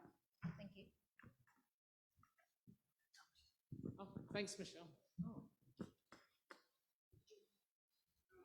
Our 2 points got scrolled up, and we just wanted to speak to those, please. Just bring the microphone to your mouth a bit closer. Okay. Our 2 points were scrolled past, and the table just wanted the opportunity to speak to them, please. Yours was about assessment, yeah? Yeah. That one? Yeah. So ensuring that the person actually does have the appropriate assessment that identifies all the domains of care or support that are required, because often that is not included. It's one particular thing that's addressed, everything else is not included. I think you need to look at we thought you need to look at the person as a whole person and understand the entire functioning and, challenges that person experiences. And also ensuring that there's a cultural lens applied to that. And an example is K10. When we talk to somebody who is, say, from a Pacifica background, they don't have a word for hopelessness. So how do you use a translator, an interpreter to gauge that? Also, who's screening the NDIS workers? We've all got different experiences having come into contact with NDIS workers who are cleaners. They're not people with a mental health background. And they're not supporting people appropriately to support the person developing skills to increase their independence and their level of functioning. And how do you manage compliance? That people are actually, the NDIS workers are actually doing the work that they're supposed to be doing. Thank you. Well, they're really great questions because there is no clear practice standard for workers who want to work with individuals with psychosocial disability. It would be something that I would love to see. Your answer is the Commission and the National Quality and Safeguards Commission currently worker screens everybody, but it doesn't ask for your skills or your qualifications or your expertise or anything like that. And they don't screen unregistered providers. And we won't mention unregistered providers. No. So yeah, really good point. Thank you very much. Does anyone have one more thing they want to say? Because yes, okay, two. Many sorry. things we want to say. I think we'll come over to lovely Kinga. Hello, how are you? How are you? I'm an OT, I'll declare that now. I work in mental health and I've worked in mental health and employment for many, many years. But I wanted to just comment on that role that we were all talking about, that golden thread, non-existent kind of role. In any of the other legislations that are insurance legislations, unless, that can be dealt with by a return to work coordinator, that person does exist. They're called a rehab case manager. That is their job. And it is, I think the lady over there said it should just be part of the whole package. The other thing that you know, when you're talking about an NDIS, it's about outcomes. So we can actually talk about what people want. In those other legislations, you can't. You've got to get them back to work, 85% return to work rate. But we don't actually talk about outcomes. What is this person's goal? How do we measure it at baseline? And what's the end of it? When someone comes to see me now, I'm a clinician again, Kathy. They might come and they're not enrolled in school, they're under 17 and they haven't got a job. At the end of the intervention, they've got a job because they told me they wanted one. You know, so it's about that. How do we measure this for that person? So, and there's got to be responsibility attached to it. Someone's got to, the buck's got to stop somewhere. Yeah, that's. This focus on outcomes is something that we've really lost. You know, what is the purpose of the funding in your plan? And I know the NDIA staff themselves are very frustrated that they get measured on volume. So you get what you measure, really. And so if we flip that around to say that a person's goals are the most important things, and we'll measure step by step their progress against that, how exciting would that be? To then be really proud and excited about what the scheme can do. And if we had integrated services, it would mean that everyone working with that person was working towards the same goals. Can we say that together? The same goals. So sad. One more table over there. And then... So one of the things we talked about is that sometimes when the person goes for or the access interview or for a review interview, the person that they are talking with have no idea of that specific disability, and they are having to explain all those things. And so if the person could have at least some understanding of the specific disability they are going to support that person with, it would be so beneficial. And the second step on that is before the interviewers send the report to the NDIS, check back. Look, this is what I wrote. Am I missing something? Because that will prevent a lot of review in a couple of months, or, you know, and sometimes you think you remember everything from the interview and you missed something that's really important for that person. And I'm saying that because that is something I did on the second review we needed, and I was like, you are gonna send me back before sending, because in the first I thought some things went missing. Yeah, that would be really, really helpful if it's already in the process of the NDIS. Send back to check before sending through.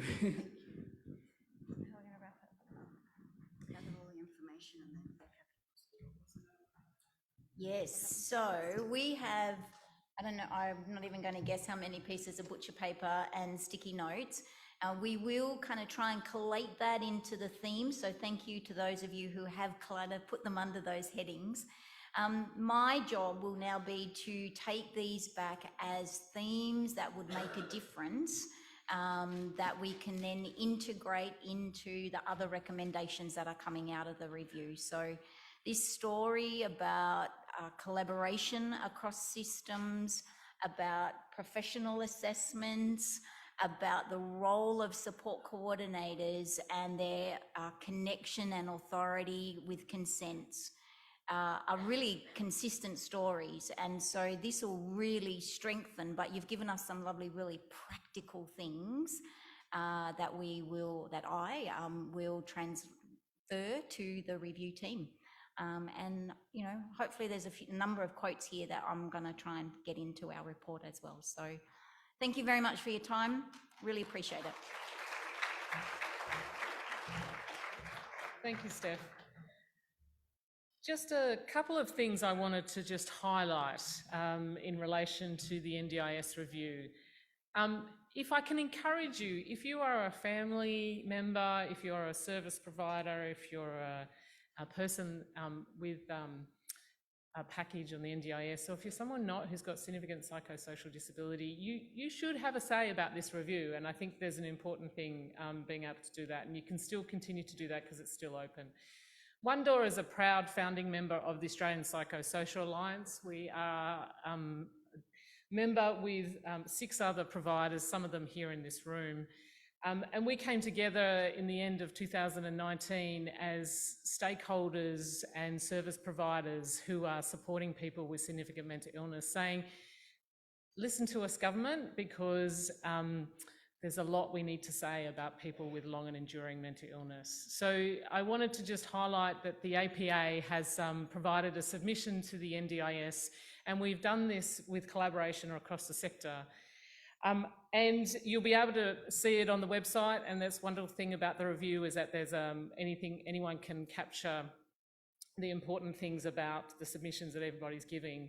But just to let you know, these are the things that I'm sure all of you, and I won't go through all the slides, I'm happy to provide the submission that we've done as a collective group. But we think it's really important that there are very much trained providers who are supporting people with psychosocial disability. And we've heard all the pains that people have gone through. And these are the things that we're wanting to be able to hopefully see and change with the NDIS review. And we can only hope, right? And I think if I'm not in this role and I have a really gloomy aspect, I don't think I should be in this role, but I can only continue to push and hope that there will be significant reform of important things like the NDIS. We are wanting to see a recovery-shaped NDIS. We are wanting to see that recovery-orientated practice, trauma-informed practice is very clear up front and centre when it comes to supporting people with psychosocial disability. We've picked up 7 key things that should be different in the NDIS, as well as some systemic enablers that need to really change.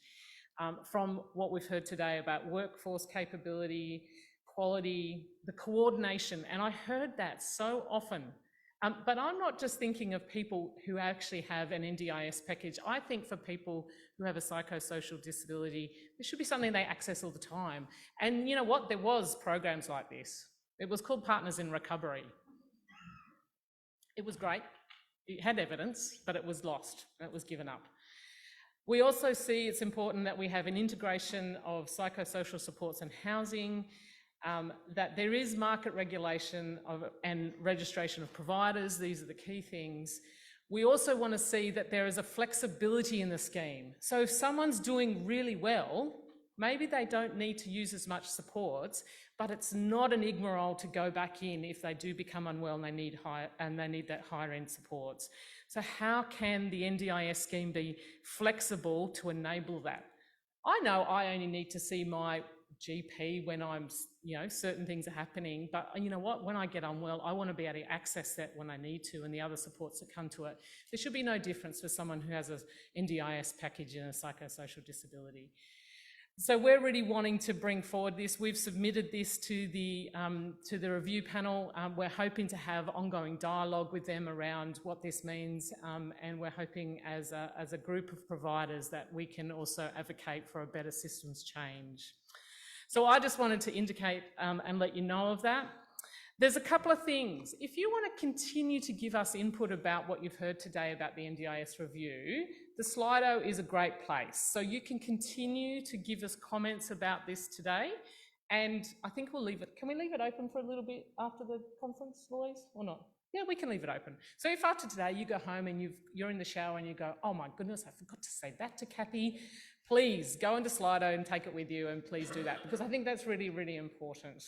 It has been great, and we didn't know what this was going to do. This was kind of like an idea that I had that then got sprouted with Meredith and Steph coming on board, so I'm really excited to see what have been the outcome. Continue the discussion, come and talk to us if you want to. We're going to go and have some yummy lunch. I'm hoping it's yummy, so I've just put it out there. We're going to go and have some lunch. We are due back here at 12:50, and then we have some awesome more speakers coming. I can't wait to hear some great, exciting things that are coming.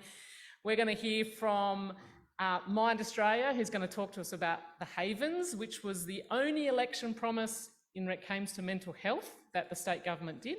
So we're going to hear about what that is. We're going to hear some wonderful speakers about kids. My favourite, KidsXpress, is awesome. They're going to come and talk to us. And we've also got Meredith coming back before afternoon tea to talk about also something you can see I'm very passionate about all these things, so I'm very excited. But can I just say, can you just one more round of applause for Meredith and Steph.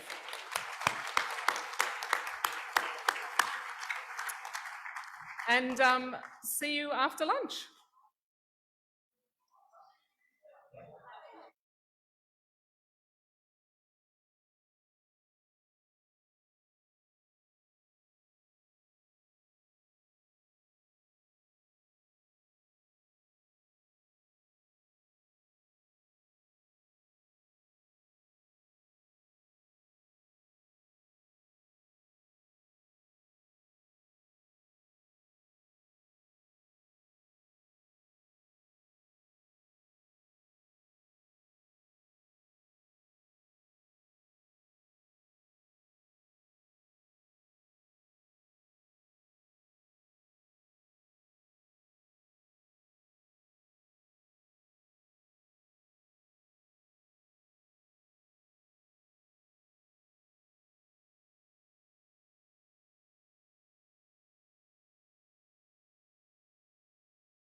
this circle now that we're starting to get put together is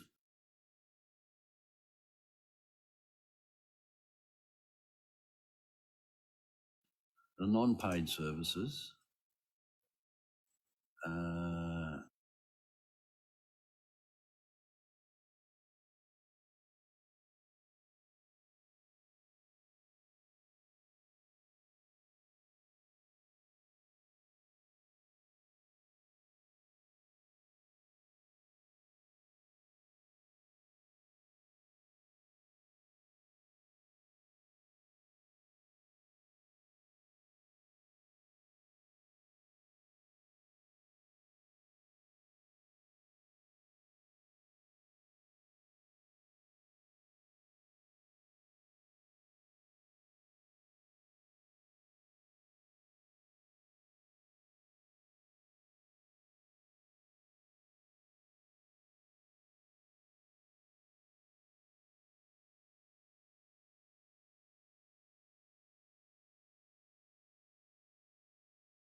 Alrighty, come on in. Come on, Suzanne and Jeff, I can see you out there. Come on in. Michael Mills, you're late. Yes, I'm just pointing out you're late. I hope you all had a wonderful lunch. Fed our bellies to feed our minds.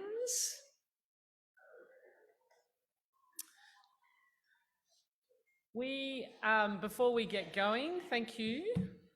Before we get going, we just wanted to show a couple-minute video about One Door. I'd just like to say congrats to Gus Soars, our comms and marketing man here. He did this and pulled this together with some others. So it's just a snippet, gives you a little bit of insight about us, and then we're going to kick off the next session.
Yay, well done, Gus.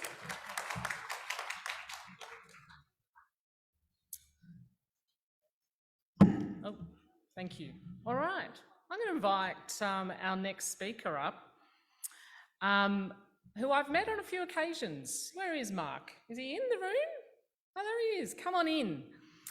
Mark has a diverse skill set that has assisted him to lead high-performing teams, drive innovation, influence significant business enhancements, and has developed strong relationships across his career. He's come up from Melbourne today. He's the Executive Director of Housing Strategy for Mind Australia. He has extensive operational and leadership experience in the mental health, disability, homelessness sectors across Metro, regional Australia, and the United Kingdom. He's included roles in operational leadership, business development, NDIS transition, and executive leadership roles. He is driven by his interest in the intersection of stable housing and positive mental health, well-being and social inclusion. He is a passionate believer in stable housing being not just a human right, but good healthcare. This commitment has driven Mark's influence of the growth of Mind's wholly owned subsidiary, the Mind Haven Foundation, one of Australia's leading specialist mental health community housing providers. Please welcome Mark to the stage.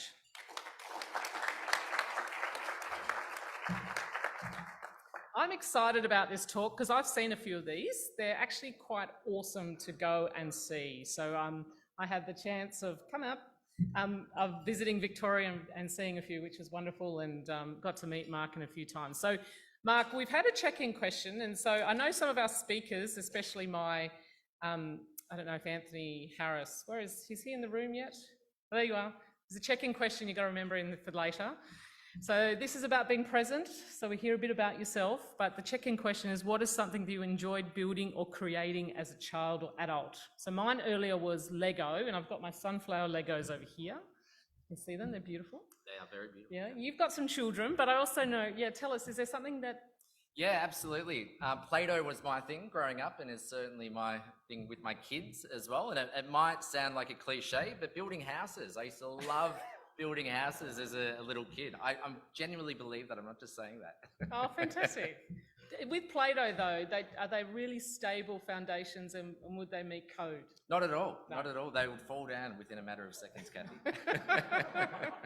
I didn't see... Well, I think Play-Doh's a really cool thing because I think it's quite tactile and it's really good stuff to do. So thank you for coming to share with us about Havens. I hope you all got to listen in to what he's got to say. Remember, Slido, you can put your question in there. We're going to have questions afterwards.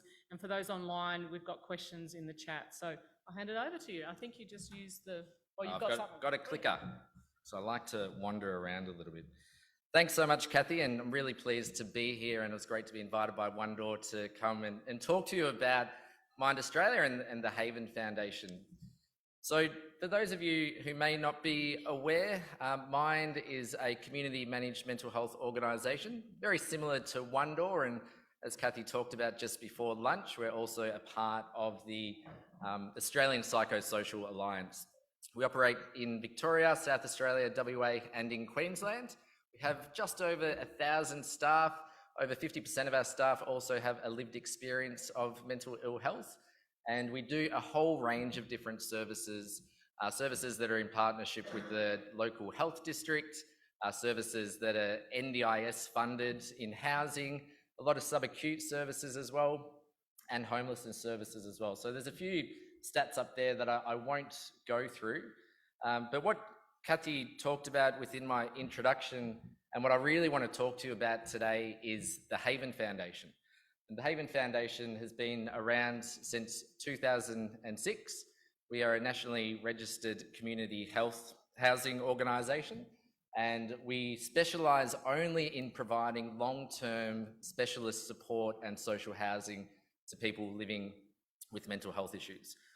Our current chair at Mind Australia is Professor Alan Fells, and Alan, along with his late wife and a number of other friends, set up the Haven Foundation because they all had children who lived with significant mental health issues.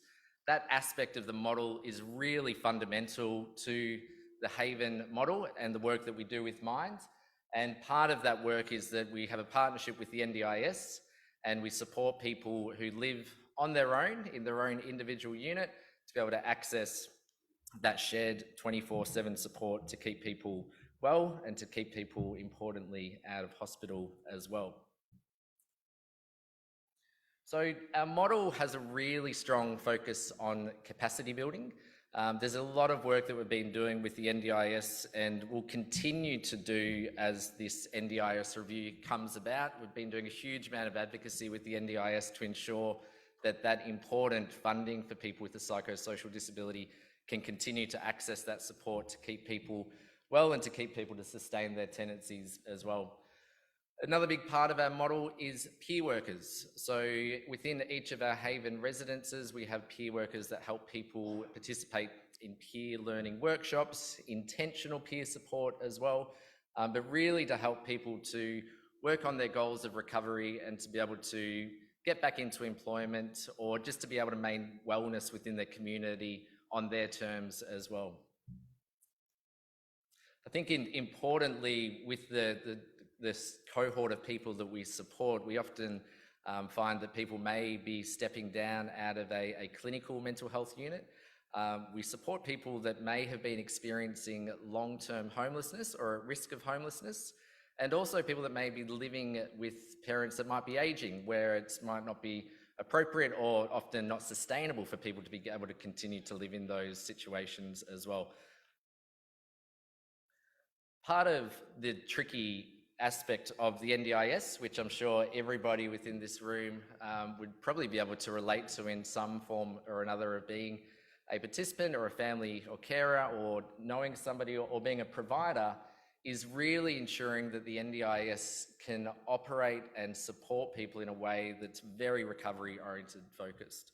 We do have a recovery framework within the NDIS, but it's still really challenging to ensure that people who can be funded with that support within their home can actually ensure that that funding encapsulates the importance of that skilled workforce to help people on a day-to-day basis with their recovery.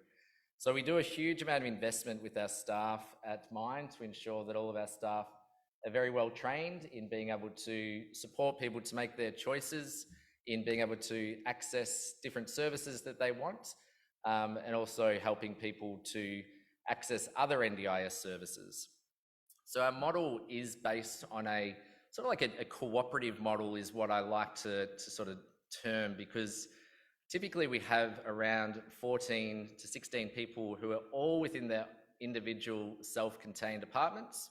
All those apartments have their own outdoor area, but they also have access to a significant shared community living space and staff on site as well.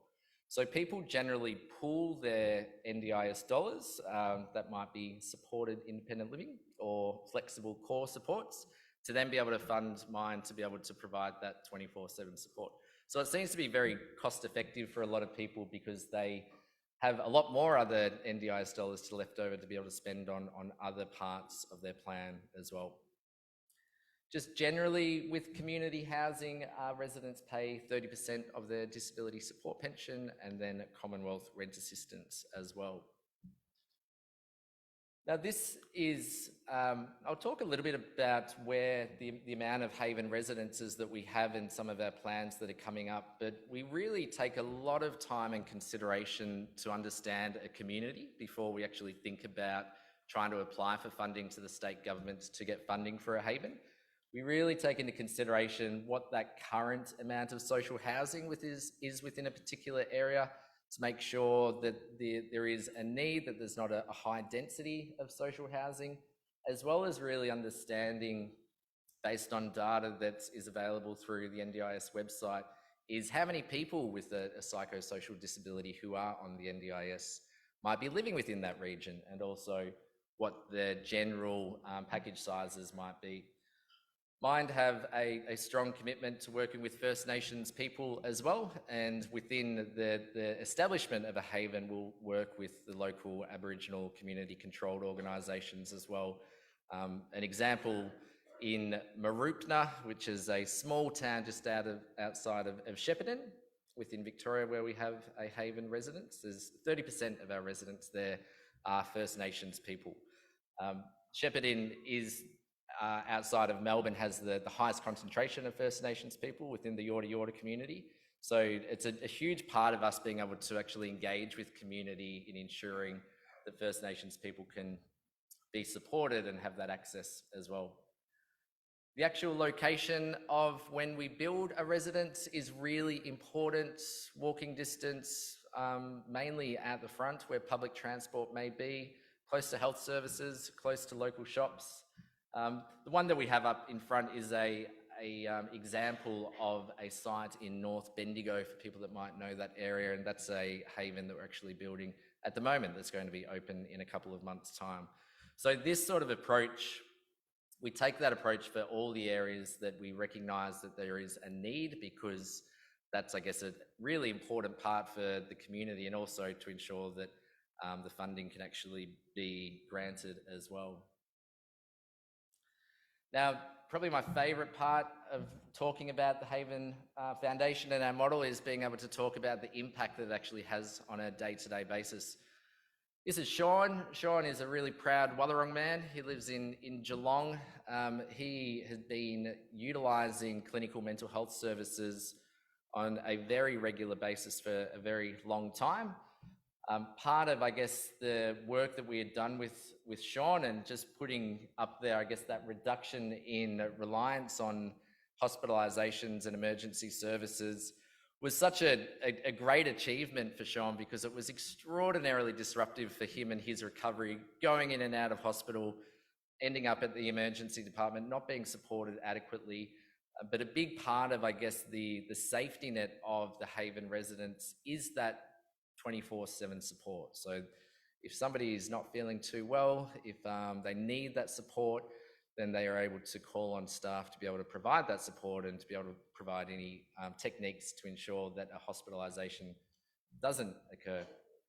I don't know why Sean wants to do this, because I certainly wouldn't, but I don't really like heights that much, so that's probably why. But he has this dream, and I think it's booked in. He's going to be going on a helicopter trip over the Great Ocean Road in a couple of weeks' time, and it's been a long life dream of his to be able to do that. And the stability and the support that he's sort of received through Haven, and importantly, that stable housing that he has not had for decades, has just actually helped him to be able to focus on the important things within life and being able to do things that he wants to do. So I look forward to seeing some photos when he comes back from that. We are working with La Trobe University at the moment. They are doing a 5-year evaluation of the Haven model. We're into the fourth of the 5th year evaluation. That's based off 5 Haven residences that we operate as of today. There's some really exciting early signs that we are seeing as a result of that evaluation, some that we weren't even really expecting as well. But some of the most exciting ones is really seeing a reduction in hospitalizations. But we're also seeing a significant reduction on people not needing to use physical health services. So not needing to go to hospital because of some physical health ailments. So a lot of that comorbidity that people are experiencing, we're actually seeing people's physical health increasing. It's no surprises in some respects, because if having access to your own kitchen, having staff there to be able to help you plan and to cook healthy meals, I think is being a big part of that, as well as being able to have that support to access your GP as well.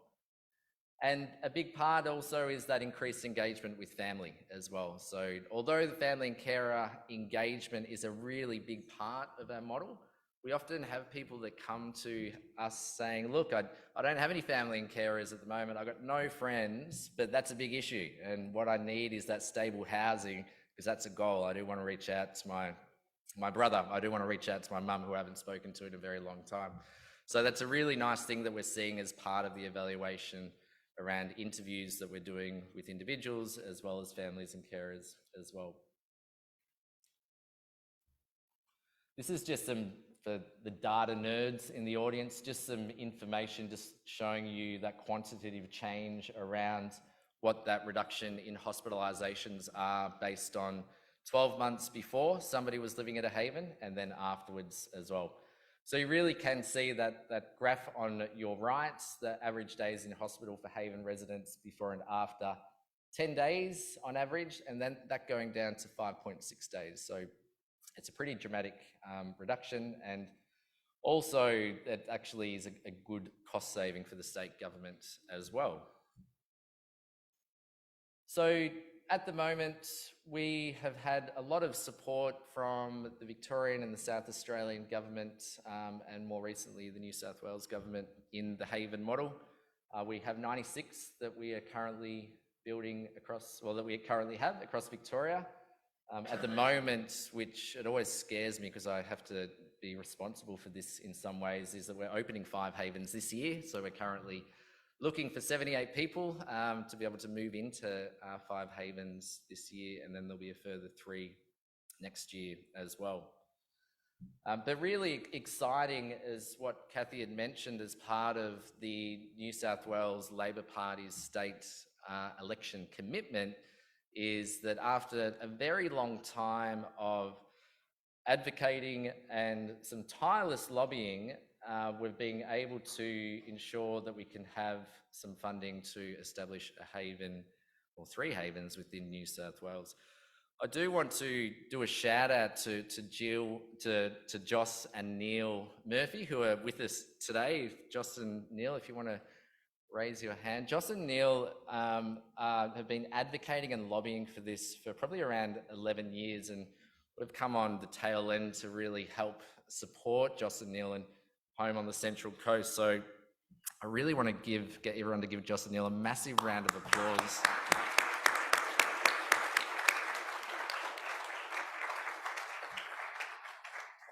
Because without that tireless advocacy that's been going on, and I get really excited and I feel a lot about this because it's so amazing that the advocacy that's been happening within the community for such a long period of time, and this would not have been able to occur without that tireless, incredible advocacy. So it's really exciting that that is happening.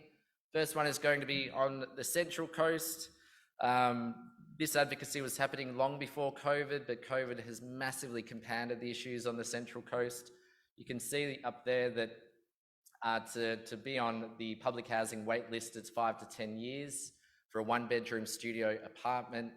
And the data to be able to demonstrate the need for people with a psychosocial disability, it's higher proportionally. There's 881 out of 9,747 NDIS participants as a whole that are on the NDIS who have a psychosocial disability as well. The rental vacancy rate in the Central Coast is also around 1.3%. So it's really hard to find stable housing. So that's why Central Coast is first, and we'll be working with the government to look at what other areas as well. I was speaking to Jack during lunch from the Southwest Local Health District, and very clear all across different situations within Sydney there's a need, but because of the diversity of Southwest Local Health District, we will wait and see what comes of that as well. But very exciting for New South Wales. Now that's the end of the presentation. I've got a very short video, if we can work it out, to be able to play, just to give you a bit of a walkthrough as to what a haven looks like. If tech is my friend today. No? Oh, okay. All right. I'll send it out in some way or form. My email address is there. So if you are interested, drop us an email. I'll send you a link, or easily you can just go onto the Mind Australia website and you can find out and take yourself on a virtual tour of a Haven residence. But thank you so much for having me. Thank you.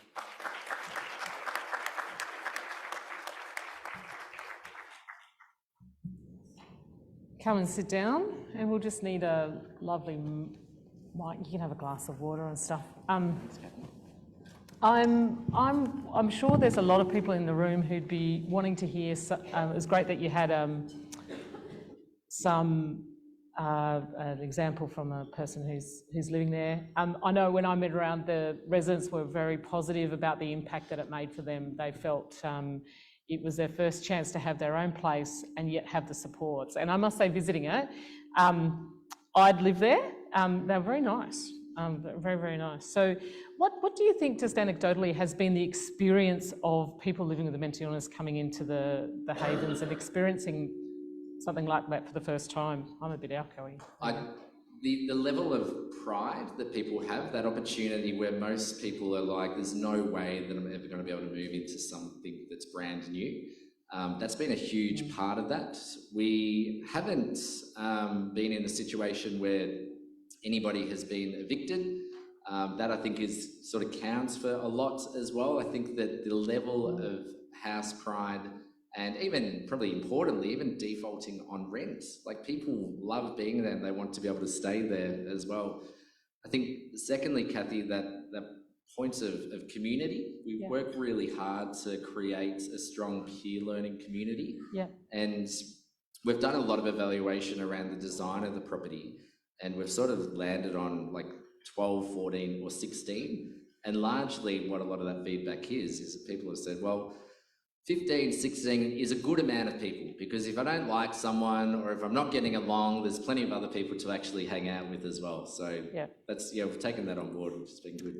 Now, there has been some comments about, are we going back with the Haven model into institutionalisation? So I'm sure this is probably the first time this kind of question has been posed to you. I've, as an advocate, said, no, I don't see that happening. But what's Mind's take in terms of, I guess you're placing people with psychosocial disability in one place, all those kind of things, even though it's gorgeous and all those kind of things. What's your response around that in terms of saying it's not? And Look, that has come about. I think that where we see it to be not institutionalized is that people have people don't need to hang out with other people if they don't want to. You have your own outdoor area, you have your own kitchen, living room, bathroom, you can be in your unit whenever you want as well. And a big part of our model as well is that we really want people to get the most out of their NDIS plan. We want people to be able to not have support coordination with Mind. We don't want people to have really any other services with Mind. If they choose to, that is fine. But where we really want people to, and what we see within the demand, is people see that having that access to shared 24/7 support is really important for them to be able to stay safe and to be able to stay out of hospital. And they see that there's no way that that would be affordable if not being able to pool your dollars with other people to be able to pay for that as well. Yeah. One of the questions online is, for how many residents is it a home for life and how many is it a temporary place before they move on? Yeah, great question. It's social housing, so if need be, it can be a home for life, although this financial year we've had 4 people move out and they've moved out into more independent living. So we've had a lot of people, and the goal is, like, some people understandably will likely need to stay there for a long period of time because they want to. But there's a number of people who have built relationships, have moved into other social housing because they recognise over time that intensity of having staff there all the time isn't necessary for their mental health needs as well. Now, I'm just going to, before I ask the next question, just if you've got a question for Mark, just stick up your hands and we'll get fantastic out the back there. I'll get it. I think that was Leslie out the back. Okay, so I'm interested. So the state government has did as part of their election promise. I'm sure you're trying to get an answer from the state government about, okay, you're going to put your money where your mouth is. The first one, I'm assuming, will be in the Central Coast and great lobbying and advocacy there. But what have you heard from the state government? What are you able to talk to us about, kind of how long we're thinking? When are we going to start seeing some turf being, dug up? What have you heard? Look, I was up here to be able to meet with Minister Jackson as well, but that unfortunately, same with the symposium, wasn't able to happen in person. So unfortunately don't have that news yet, Kathy. I'm coming back up with our CEO, Jill Callister, next week and should be able to find out. I think that we are putting it, and have been putting a lot of pressure on the New South Wales Labor government because the need is really significant. And because at the moment we have great architectural designs that have been co-designed with people who are currently living within a haven, and we are able to go from, I guess, turning soil to actually operationalising within 18 months. So the sooner that they can actually help us to actually start this process, the better. Yeah, fantastic. All right, let's start the questions from the floor. We've got one here and the next one over here, Leslie, and then some great questions, fantastic. Make it a question, Leslie. Mark, I'm loving this idea. We did have a similar facility that was funded by Western Sydney Health, which was started in the 1980s, called CHIPS, which is a community housing implementation program. I'm just wondering, are we talking about creating these havens that are associated with major teaching hospitals, even though we don't want to go the clinical model, but there are clients that seem to be coming out of these facilities that are doing a ricochet effect of back and forwards, and is this a way of actually giving them some stability, which they can't maintain with housing, being in individual housing themselves? So we worked quite closely with the Central Coast Local Health District. So Dr. Anthony Critchley, the ED up there, was really supportive of that. But that is one referral source out of people that have been long stayers within hospital. I'm very aware of the Pathways to Community Living initiative that is starting to operationalise now within New South Wales. And that, I think, is a really, really important program within itself. But we do, as part of the model and even the governance around how we set up that assurance within that relationship with the local health district, that we can ensure that if people really do need that clinical support, that we can have a relationship there to be able to support them back into hospital if need be. Just because that relationship is still really important, and that stat that I showed earlier, like we know that people will require levels of hospitalisation, but we know the longer people stay within hospital, the more institutionalised people can become as well, and how harder it can be to actually come back out of hospital into a type of program with less support as well. I hope that answers the question. Hi. Yeah, I was wondering if the Central Coast location and the New South Wales locations will have peer workers, because I think I read that Victoria has peer workers at theirs. Yeah, 100%. That is completely a big part of our model around ensuring that we don't just have one peer worker, because we recognise that can be quite isolating for peer workers as well, but we have 2 peer workers. Part of what we are also doing with the NDIS is supporting people to be able to access some capacity building within their plan to be able to do that work with peer workers. So yeah, peer workers within that workforce will absolutely be part of it. Hello, my question's about the overlap between psychosocial disability and physical disability. Are there provisions in the, I guess, the units, model yeah, for changes to home modifications? Is that something that's looked at, can be looked at? Yeah. Absolutely. We are not funded for specialist disability accommodation, largely because, and I totally don't agree with this, but the NDIS doesn't recognise psychosocial disability around eligibility for SDA. Some people might get improved livability, but what we have been able to do is, which I think is almost as good a lot of the time, is get people to use capital supports within their plan, so assistive technology to be able to help them on a day-to-day basis as well. Just with the Australian Building Code, we have at least 2 of the 14 or 16 units that actually are accessible for somebody who might need to use a wheelchair. And that means that the units are much larger, we have accessible bathrooms, so we can support at least 2 people that might actually have a physical disability where they might need a larger space as well. Yeah, a couple more. Steph here first, and then was there one at the back? No?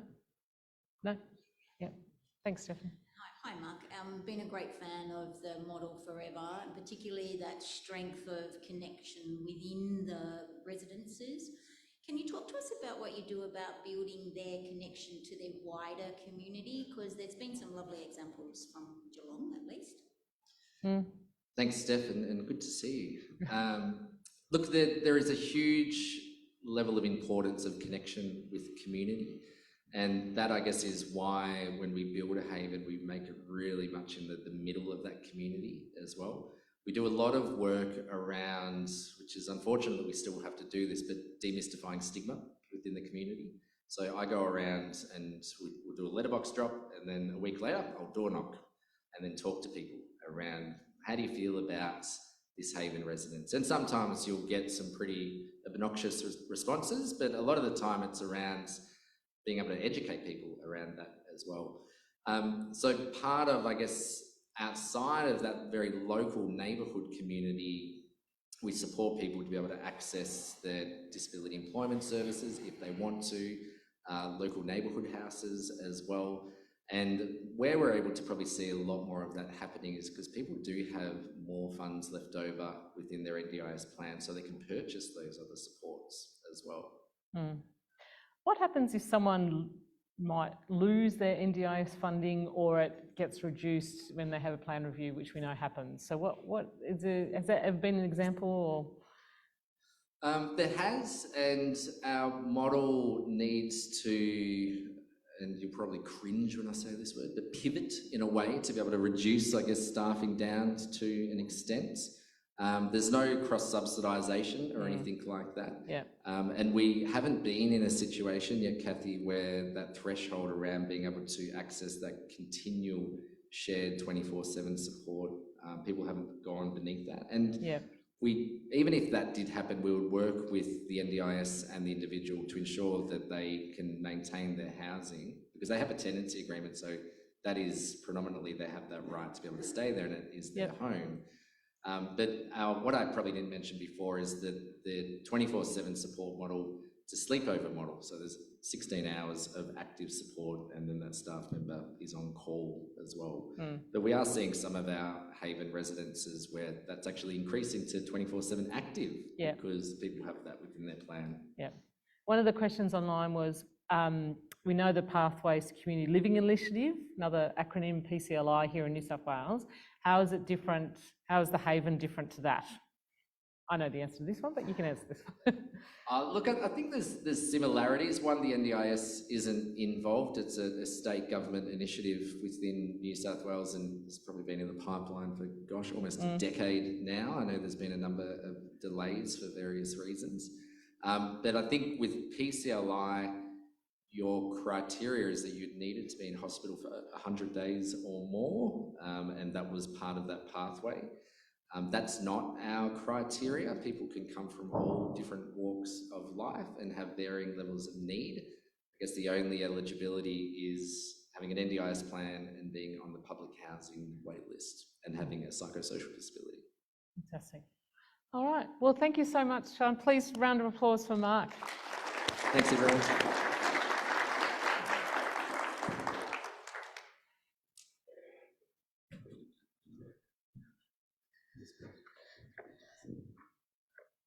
Now we go from housing to talk about kids. I think there's some kind of segue there. I just can't think of it at the top of my head. One Door has been very privileged to have worked with this wonderful organisation called KidsXpress. Margot Ward, who's the CEO and founder, we met by chance at another organisation's end of year lunch. All these things, we were sitting next to each other. Oh, there we are. We were sitting next to each other. And we got chatting. And for those of you who know me, I've worked in local health district land for a while, supporting and leading child and youth mental health services. So children and young people are very much part of my heart. So meeting Margot and seeing her passion and innovation around what kids need and to support them, we just connected. We have had the privilege of being able to support them in their work in Central Eastern Sydney through the Central Eastern Sydney Primary Health Network, who funds some programs for KidsXpress out there. And thank you to Mariam, who's there from CESPM for that.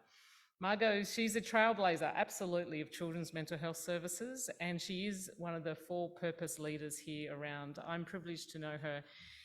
Her vision and inspiration for this world-class program was bestowed on her by children she worked with as head of play therapy at the Sydney Children's Hospital. While working predominantly with chronically ill children in the oncology and ICU, she saw the opportunity to broaden the scope of creative approaches to therapy with children, and she began to develop a new model for looking after trauma and grief counselling.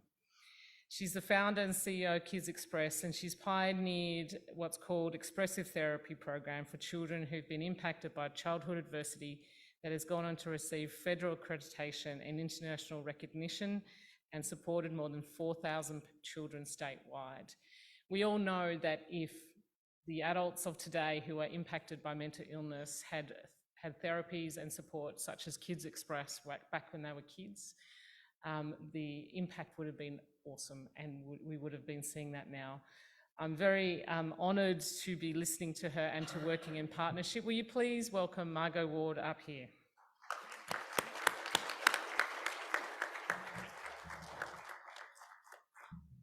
Don't know what happened to the clicker.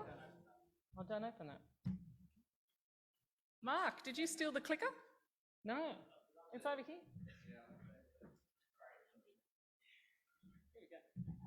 Oh, there we go. All right. Okay. Hi. Hello. Hello, everybody. Hello. Hi. We could just have a yarn, really. Yeah, we could. We could. Yeah, absolutely. I love play. I love all that kind of stuff. Yeah.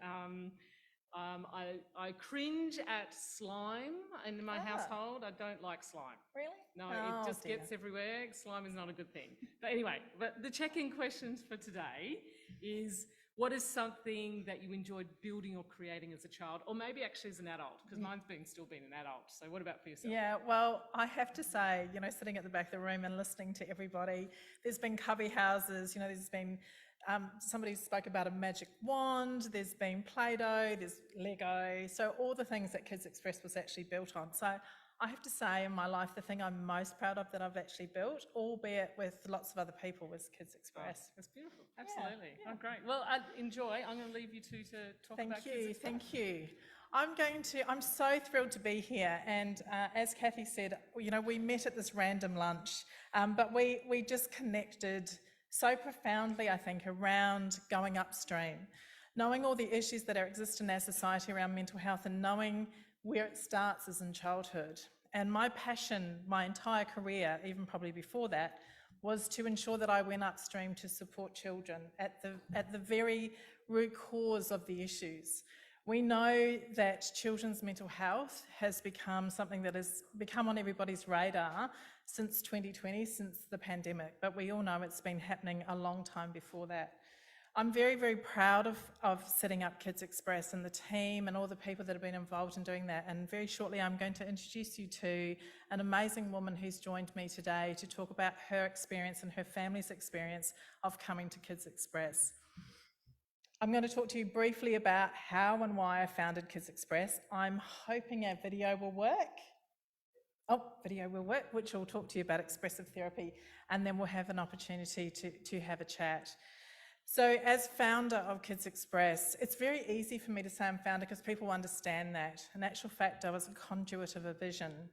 We talked a lot so far today about listening to each other, about our own voice. I was, as Kathy said, I was head of play therapy at Sydney Children's Hospital for a number of years, and I pioneered play therapy in Australia. But my job in working with children was to sit with children in oncology, in palliative care, in ICU, in child protection, and listen to them. It was to provide them creative modalities through music, art, dance, drama, to help them to cope with either what was happening to them, what had happened to them, what was happening to them, or what may happen to them in the future. When you truly sit in the space with any human being, but when you sit in the space of safety and creativity with children, then the truth emerges. And for many, many years, these children would talk to me at a place that had to exist, a place where they could go and sing and dance and throw paint, a place that existed outside their family, outside the hospital, outside of their school, which had safe people who would teach them how to cope with life.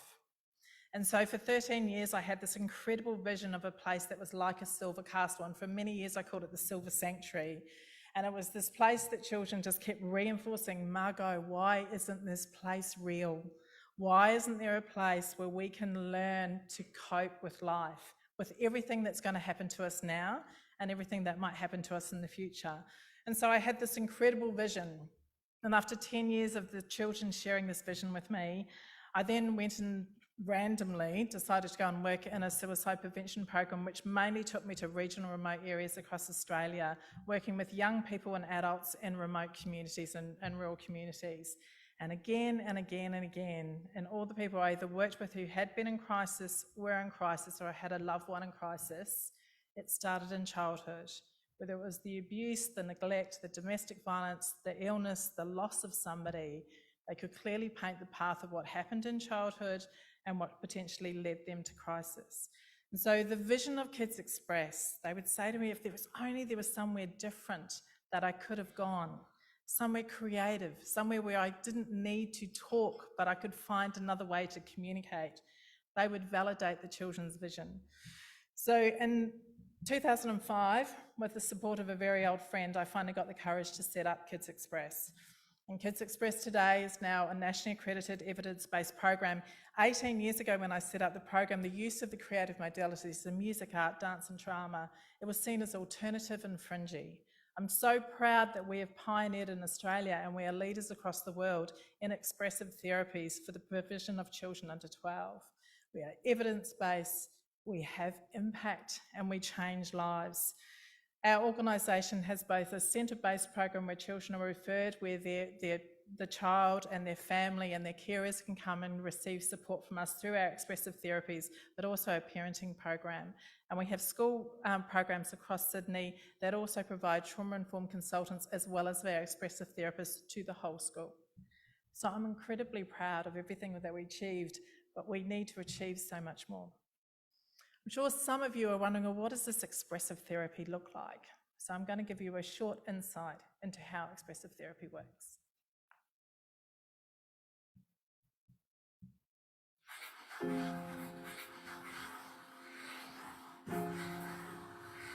A lot of the children that we see have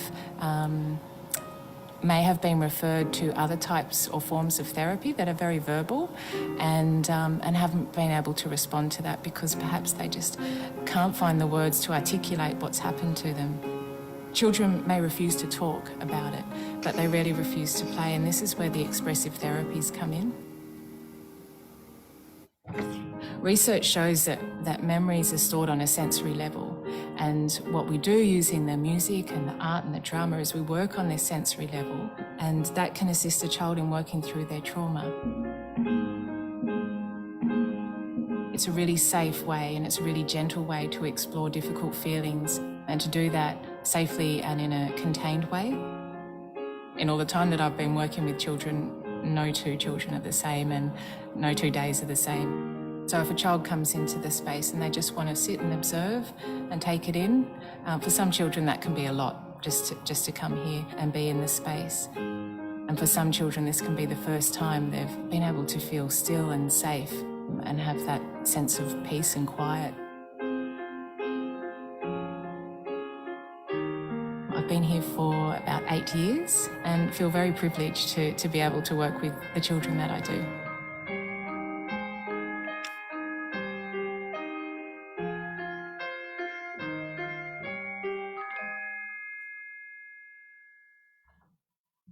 I'm very fortunate to work with some of the most creative, talented therapists, I think, in all my career that I've ever worked with that work at KidsXpress.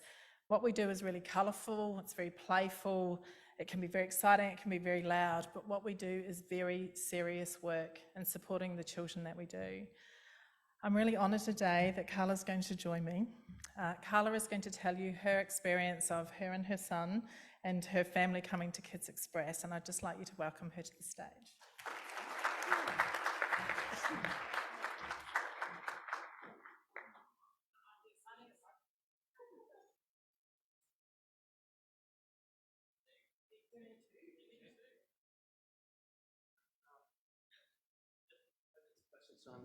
Oh yeah, that's fine. We'll work that out now. Thank you. Welcome. Thank you. This is where we just get to chat. We just ignore everybody out there. Carla, we're so grateful for you to be here today to share your story and your family story. I guess I'm just going to start with kind of 2 questions. What led you to KidsXpress, and what has the experience been like for you and your family? Okay. It is, we take the second part first. It's been an amazing experience to get here. How it all started is my daughter was actually diagnosed with acute lymphoblastic leukemia when she was 7. My son was then 2. She experienced the wonderful play therapists at City Kids that really did help transform her stay in hospital. She unfortunately spent a very long period of time there.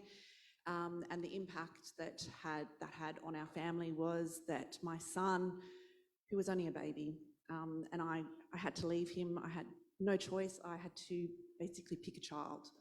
Cancer and trauma do not discriminate. So, sorry, I'll try to get through this without crying. Oh, okay.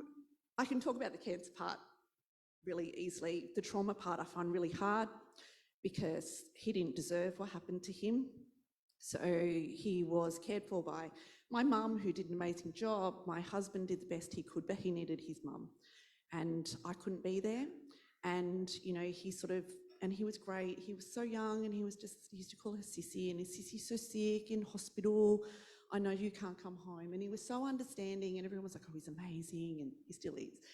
And he sort of pushed how he felt to the side for a very long period of time, and everyone said he was going to be okay. And he started school and he was not okay. He was a 5-year-old child that week 3 had the biggest meltdown I'd ever seen in my life, trashed a classroom, and was pretty much ushered out of the school so that no one could see what had happened. And then I was then sent down a very long, painful path of, you know, trying to find out what was wrong with him. He was misdiagnosed with autism and ADHD. He was told he couldn't stay in a mainstream school any longer. He ended up going to a support unit with Aspect, who did an amazing job with him, but he continued to get bullied at school by mainstream kids and as well as in the support unit. A year ago, I had to take him out of all forms of schooling, and he's actually been attending distance education because his trauma got to a point where it was just too hard for him to function on a daily basis. And I didn't even know what I was dealing with at that point in time. I actually reached back out to Sydney Kids, to the psychologist that my daughter had, and I said, I don't know what else to do. I've tried all the options that I've been given. I'm not getting any help. I don't know what to do next. And they referred me to KidsXpress.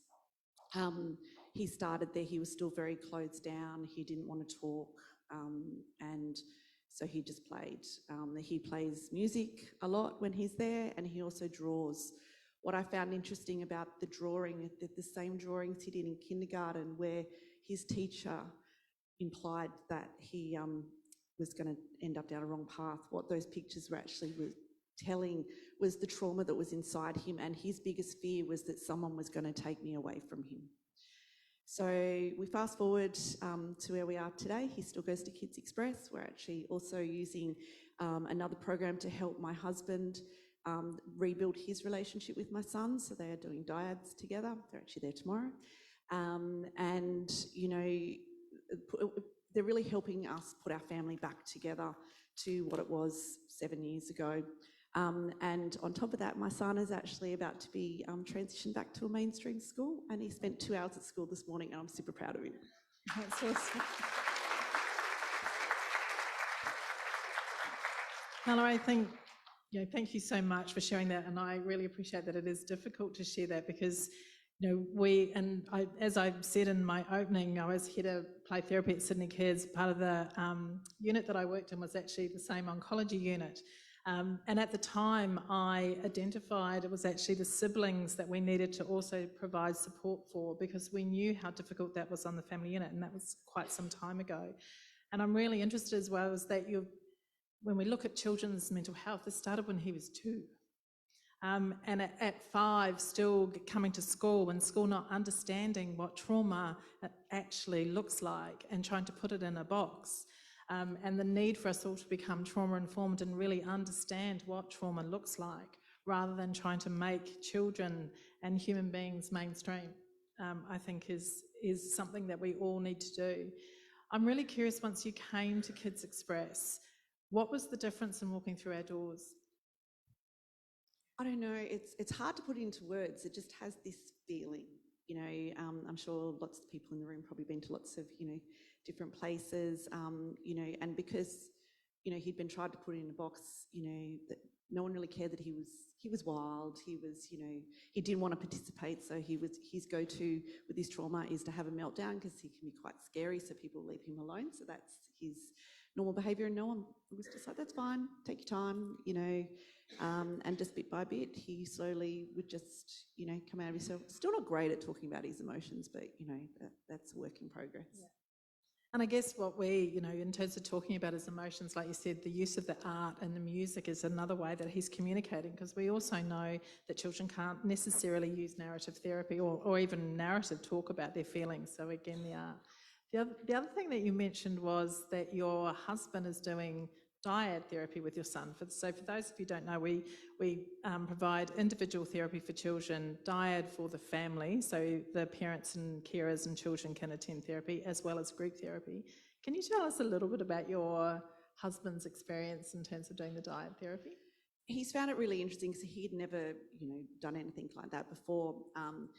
And probably the step back is where they've both struggled is that he went in when this crisis happened, he did the whole avoidance thing and, probably just stepped away from parenting in a way. So it's like putting them back together. So he was always really scared. He's like, I don't know what to do. Like he said, I love him so much, but I'm not you, and he doesn't have the same connection with me, and I said, but you can do this, like you just need to have the confidence, and what it's actually doing for him, he knows he's always been able to do it, and it's just the reinforcing for him that he is a good dad, and and he can parent him the same way that I do and have the same relationship with him that I do. Beautiful.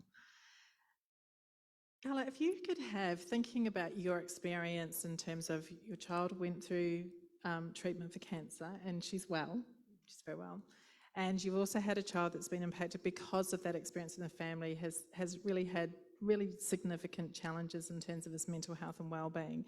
And having that experience and sharing this with everybody today, if I was to, somebody asked this morning about a magic wand. If you had a magic wand for all the children like your son that fall outside the square, don't fit in a box and need help, what would you wish for? And I get asked this a bit, if I could go back in time, yeah, there's things I would have done differently. I would have got him age-appropriate support from the get-go. I wouldn't have, I was in a bit of crisis myself. I was doing what I thought was best. I wish that I had been able to get him help when he was 2, just, that to help him process what he was going through at that point in time. My husband also says he wished he'd go back in time and he would have been a little bit more present. But, as you know, I'm a massive advocate for what happens to the siblings in this situation. They don't ask for it. They sort of get pushed to the side. They do their best. And my hope, it's more like not going back in time, my hope for the future is that there would be more support available for siblings of sick kids or, the children of sick parents. I know they call them glass children now, but, they are so strong and they deal with so much. And it's just like, if they don't get the right support, we could end up with them down pathways that we could have saved them from. And, that is my hope and my wish for every other child. Like, if I can stop this happening to another child, it would have been worthwhile. It is something I'm very, very passionate about, and I just don't want anyone else to go through that. I think in my entire career, one of the things that's always baffled me is that people will often say to me, well, Margot, do we need to put children and mental health in the same sentence? Do we even need to worry about children? Because don't we just wait until they're an adolescent or an adult and then we'll worry about it? Then we'll see if it becomes a problem. And I think, Carly, you beautifully said we need to go upstream. We actually need to focus on children and their families to make a difference long term. And we've got to stop having these short-term solutions to what is a lifetime problem. So I just want to thank you so much for being here today and really just sharing from your heart your experience of your daughter, but also your son and the challenges he's had. And we hope that KidsXpress will grow and support many, many more children, both across New South Wales, but hopefully across Australia. I'd quite like to go across the ditch as well, just in case anybody's picked up I'm a New Zealander, to do that as well. But thank you so much for being here today. You're welcome.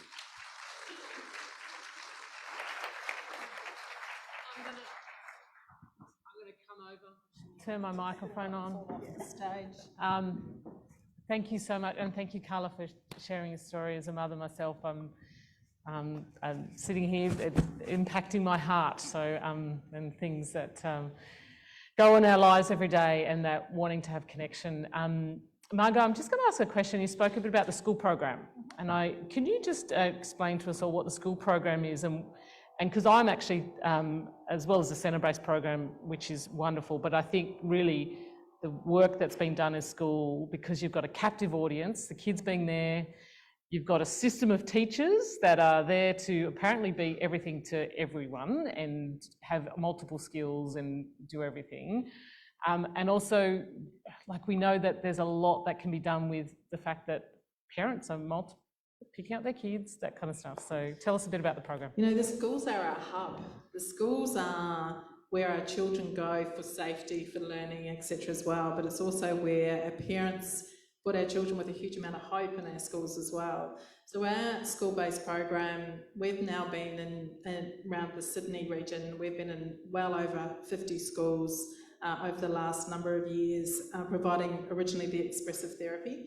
In 2019, we did a big methodology review. We'd already brought trauma-informed training and education into our organisation, but we realised that schools were so essential, and we realised before 2020 that our teachers were well and truly overworked. We were expecting them to be educators, but we were also expecting them to be mental health workers, and we're expecting them to provide food and just do everything for our children. And we heard very clearly that we needed children mental health professionals alongside our teachers in the classroom and our playgrounds to support our children. And so we began our expressive therapy program. We'd have teams of therapists that would go out to schools. And as I said, in 2019, we did a massive methodology review of all the evidence around the world. And we realised what we were doing was good, but we needed to start educating the caregiving community that wrap around our children, which includes our teachers and our parents and everybody associated and that wraps around our children, to be trauma-informed, to really see those sides. So we formed our school-based program, which is a whole school approach. So we have a team of expressive therapists that provide individual and group therapy, both in the KidsXpress space, but they also are able to support in the classroom and the playground. But we also have a trauma-informed consultant that works with the whole executive, every single staff member in the school to be trauma-informed. So it's not just an online learning, it's actually you have a trauma-informed consultant who can be alongside the struggling teacher in the classroom. Wow. Who can be alongside running playgroups in the playground to support children who feel isolated or who feel like they don't have a friend in the world. And already we piloted this program in 2020, which is not a great year to pilot any program, but already our standardised measures and the impact that we're having is profound. We had a principal who spoke recently to one of our funding bodies about it, and she said, when I told my staff, and she has a school of almost 1,000 students, 40 languages spoken in the school, huge refugee population, and she said, when we found out about KidsXpress, my counsellor said, we've just won lotto, but at least our children have. Yeah, yeah. How do we get it into big $1 million question? How do we get this expanded? I guess it's about funding stuff, but what is the you know, we're seeing really a need, and there's been the previous state government had invested a bit in wellbeing officers into the schools and those kind of things, but we're talking something significant. I wish you were in my kids' school, and I think it also goes beyond just that primary school. I think there's more need to be embedded in high schools too, but yeah, what do you see as being the tipping point for policy change here? Well, I actually go back to Carla's point, the fact that her son went to school at 5 and was basically excluded from schooling because of his behaviour and was tried to put in a box, rather than seeing actually what he was showing and trying to communicate with the world was, I'm traumatised and I need help. So yes, we can talk about funding, and yeah, absolutely needs funding, but I think it goes beyond that, or probably first is the acceptance of we need to focus on children's mental health and wellbeing, and we need children's mental health professionals alongside our teachers in their classrooms in the playground. There needs to be a fundamental shift in when we're looking at the mental health of Australia, that we need to also be focusing on children and stop leaving it until, potentially for a lot of our children, it's so complex. And it's not too late, but it's really difficult to change. Absolutely. Thank you. Awesome. Any questions? Otherwise, I'll keep monopolising Margot and Carla. Thank you. Hi. Thank you, Carla. That was really brave of you and a beautiful expression of what you've experienced. But I've got a question for Margot. Carla, you mentioned that you wish, if you could turn back time, that your 2-year-old could have got the support that they required. Margot, what would support for a 2-year-old look like through KidsXpress, if you don't mind, just giving us a snippet of what it would look like? Yeah, so currently our school-based program obviously is for primary school children. What it would look like for a 2-year-old is that we're actually, our childcare workers, our parents, even parents that are about to become so antenatally, that we're actually getting everybody trauma-informed. We're getting them to understand the power of play, of how to play. But I think really critically us working with, again, the community that wraps around our children to understand what trauma looks like and what to do and how they can support their children, whether that's at home, whether that's, again, in the playground, or whether that's in a childcare setting. I think that's the absolute key, is that we need to understand it does show up when a child's 2. And so we think play isn't important either. And there's got to be the understanding, the education of how vitally important play is around a child's normal development. So for us, it would be trauma-informed consultants actually going into childcares, into early childhood settings, and actually educating the staff and potentially using more of the creative modalities. I think the thing that also concerns me is we move away from providing those creative modalities. I could have jumped for joy when people started talking about Play-Doh and Lego, etc. Because why do we stop as adults? Yeah. And if we stop as adults playing, then so will our children. So again, I go back to who's the caregiving community around that 2-year-old, and that's what it looks like. We've all got to start playing again and understanding what trauma actually looks like.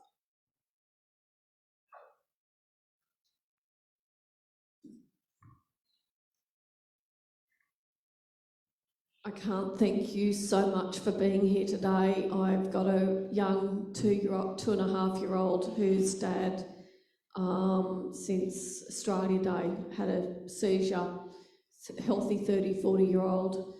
All of a sudden her world's fallen apart. COVID's impacted. Dad was found to have a cerebral tumour. Then he's being treated for leukaemia. And this little 2-year-old and her 4-year-old brother are reacting because Dad was this little girl's central focus, and she's reacted. I've just sent a thing to her aunt to say that we need to get her connected to you guys so that we can actually acknowledge the trauma that she's going through, because Daddy's not there. Daddy's been in hospital, I think, for the last 5 or 6 weeks, and he was her godsend. Okay, she might have been in childcare, but still Daddy was the one that did everything for her, and he's not there at the moment. Thank you for sharing that. I think also one of the things is we think children are going to forget. Yeah. And that I think everybody in this room knows that we don't forget. At some level we don't forget, and we need to honour the child. Absolutely. Another question here, Michelle. And then one more after that, if there's another one in the room. Again, I'm so very glad that you're here. I had tears in my eyes listening to your story. How do we refer, or how do we get referrals out to you? Because I've got a particular young mother who's actually in hospital with her child, so psychosocial disability, and the child is in hospital essentially with the mother. So yeah, how do we get them onto you? There is a referral path into the centre. There's a referral path, and we've left some pamphlets, etc., on the table. You can obviously go to our website, and there's a referral pathway. We do, a referral pathway there's an assessment process, a referral process and an assessment process. It's also, I think, from our point of view, it's also talking about us. It might not be that the child that you want to refer comes to the centre. It might be actually that we look down the path of how do we actually support them in their school. So I would really encourage you to do that. But the information in terms of referring is either in the pamphlet, I think, or via our website. Or you can talk to us while we're here. Thank you. Was there one more? Just checking. Can I just say thank you to you both? Thank you, Carla. Thank you, Margot. It's just been wonderful. Thank you.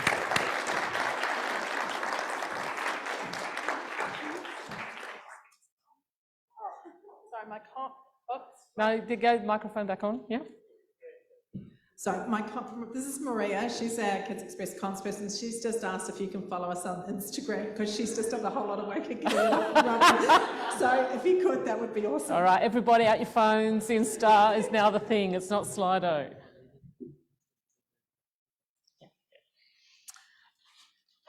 It's wonderful. My brain is thoroughly being enriched, as is my heart, and I hope you are too. So we are continuing to think about different practice today, and we are going to be looking at the practice lens in addressing loneliness.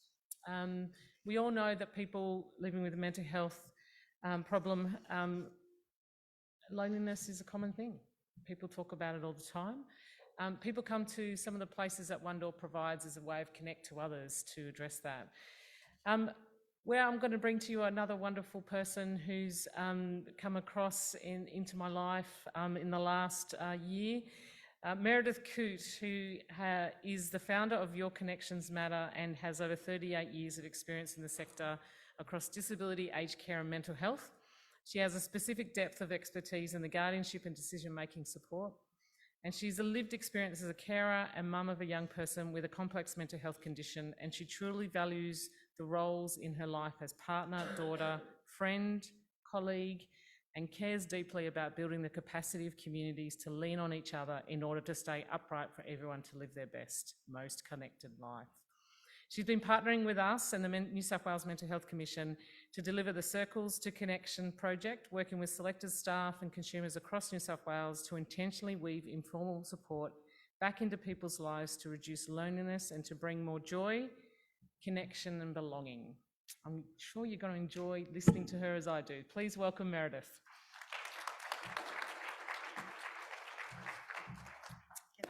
question. Another person I could yarn with for ages as well. We could just have a whole big powwow. It'd just be wonderful. You, me, Margot, Mark, there's a few of us here could just powwow. I'm really looking forward to hearing what you and others have got to say. I know there's some connected people here in One Door that are going to help you with this. So the check-in question is, what is something you've enjoyed building or creating as a child or as an adult, or what would you like to share? So the KidsXpress talk, thank you, resonated with me because I had a brother that died of cancer when I was 14. And we were Donnie and Marie Osmond. Now, I get it, and I'm a boomer. Many of you will not remember who Donnie and Marie Osmond were. Maybe you need to refresh them all. But they were siblings and they sang together. So we used to sing together. That was our thing. And so the thing that I most enjoyed, I guess, from when I was young to now, is creating music. And that's been really important because it helped me identify that my daughter was becoming sick because of the music that she was creating and composing. So I think that creative element is a really good indicator of how we're feeling at different times. So it's followed me through my life, and it brings me joy and sometimes sorrow, but all the feels, really, all the feels. That's wonderful. Thank you so much for sharing that. I won't share about my music around Eurovision because I think people in One Door have heard enough about it. Never could we talk about that enough. I know. In fact, you should have played the Bridges song. No, actually, I should have played the Finland, who were runners-up, because if you haven't seen that clip, really, you need to go online and have a look at it. You should finish with it. I know, maybe I should finish with it. So bring up the team. I'll leave you all to take on. And I think, are we using the clicker? Or we are using the clicker. We're losing the clicker. Oh, we don't need to start that. All right. I'll get the tech men to sort that. Close it. Hello. Come up, team. It's not there though. Okay, these are my team. Join me on stage because we're better together. So wonderful One Door staff. You can ask your questions later. This is Christopher, and this is Janine, and this is Rachel, and also Luke was involved, but just ask him questions as you go to put him in a certain place. So these are, do you want to sit down or are you happy to stand? It's up to you. These are the fabulous volunteers who volunteered for this project without really knowing what they were getting into, and that's always really brave, I reckon. And so it's been a joy. So we're going to try and take you through a whistle-stop tour of what we've been doing, and we'll probably go over time, I'm just warning you, but that's okay. So Circles of Connection project is a Mental Health Commission grant, which is amazing, and so I was lucky enough to take this on with One Door. So the project has three aims: to positively impact the quality of life and experience of loneliness for people with mental health concerns through person-led practice and co-designing a circle of support; to build the capacity of selected One Door staff in person-led practice, circle facilitation and community asset mapping; and to support people from diverse backgrounds to reduce experiences of loneliness by weaving them back into their communities. This creates more intentional, informal relationships and safeguards and increases strong and weak ties through circles of support. So that was kind of it. So our project mission was to picture this, a world where every single person feels a sense of connection and belonging, and I will add love to that because it's fundamental. So loneliness impacts over 5 million Australians, and many people identify with those impacts, including many people in this room. It creates a significant risk factors for poor physical health, mental health problems, and decreased quality of life. And for those who are lonely are more likely to develop mental distress, and those with mental health issues are more likely to suffer from loneliness. So therein lies the problem. So the project had a couple of outcomes: that we would improve mental health, increase social skills, increase opportunities for meaningful experience, enhance physical health, and improve quality of life, and then world peace. So didn't quite get there, but. So the Circles to Connection project is addressing loneliness face-to-face, person-led, one connection and reconnection at a time. So this is very different to creating a social situation that people go to. This is sitting with people and understanding in a very person-centered way what their lives are like now, what's missing, what matters, and how we can slowly reconnect them to those things. So loneliness is a subjective, unpleasant or distressing feeling or lack of connection to other people and a desire for more satisfying relationships. social isolation, having objectively fewer social relationships, social roles, group memberships, and infrequent social interaction. And social connection is that continuum of the size and diversity of our social networks, the functions of these relationships, and their positive and negative qualities. So we believe that you need weak and strong ties in your life. We don't just need a best friend, we need lots of different people to scaffold our lives in different ways. So our weak ties and our strong ties, from the barista, as we talked about, that says hi and he knows my coffee order, the librarian who knows the books I love and puts them aside, I chat with the neighbour next door when I'm at the letterbox. I speak to my sister every few months, not often. Finn and Glenda from the One Door group I might also know. My One Door worker I know really well. And my friend Misha and my mum. So this could be someone's not typical circle, right? Everyone's lives are different. And assuming, as we know, in the work that we do and the lives that we live, our family aren't always the closest people to us. So today we're going to cover how circles of connection are a strategy for loneliness, the reflections from the staff on the project, so their personal experiences and transferring learnings to consumer practice. What's the changing experience for consumers? So we have a wonderfully brave consumer who's done some videoing for us so that you can hear what it's been like for him, and the importance of community mapping and knowing what's available in your area to assist you. So the circles of support have 5 main principles. Many of you will be familiar with them, but they're centered on the person, their goals and their dreams. They provide a safe, supportive environment in which the person feels empowered to make informed choices about their lives. They're flexible, personalized, and they promote rights and well-being. They provide a space where the person can connect, reconnect, and engage, and they're a sustainable way to always be part of a person's life. So we're going to start with David. David's 68. He's Chris's consumer who he introduced me to. He lives in a regional town. His mental and physical health have been declining over the last 4 years, and he's becoming increasingly lonely and at risk. He says the circle we're starting to put together is a way for people who socially don't mix to bring people back into our lives. So let's meet David. This circle now that we're starting to get put together is a way for people that are socially don't mix. And are lonely, right? Yeah, and are lonely, and that will bring back that circle of people that I used to have in my life, and I believe in a positive way. And it's always great to see an old friend or somebody that you really got on with, you know, in the past. Come around, have a chat, just shoot the breeze. You don't have to talk about anything that's personal or whatever. You can talk about the weather or what interests you or what have you been doing, you know. Just and I guess generally. the other purpose that we've talked about is that it's sharing the responsibilities for some of the big decisions also that you have to make. So getting people to stand beside you and help you make those decisions is also really helpful. It's hard to do that alone sometimes. Yeah, because I think I doubt myself a lot. I have a lot of self-disbelief in what I've accomplished, and often, you know, my daughter will have done something and I don't feel I've done much at all. She'll say, "Dad, you've done a lot," you know.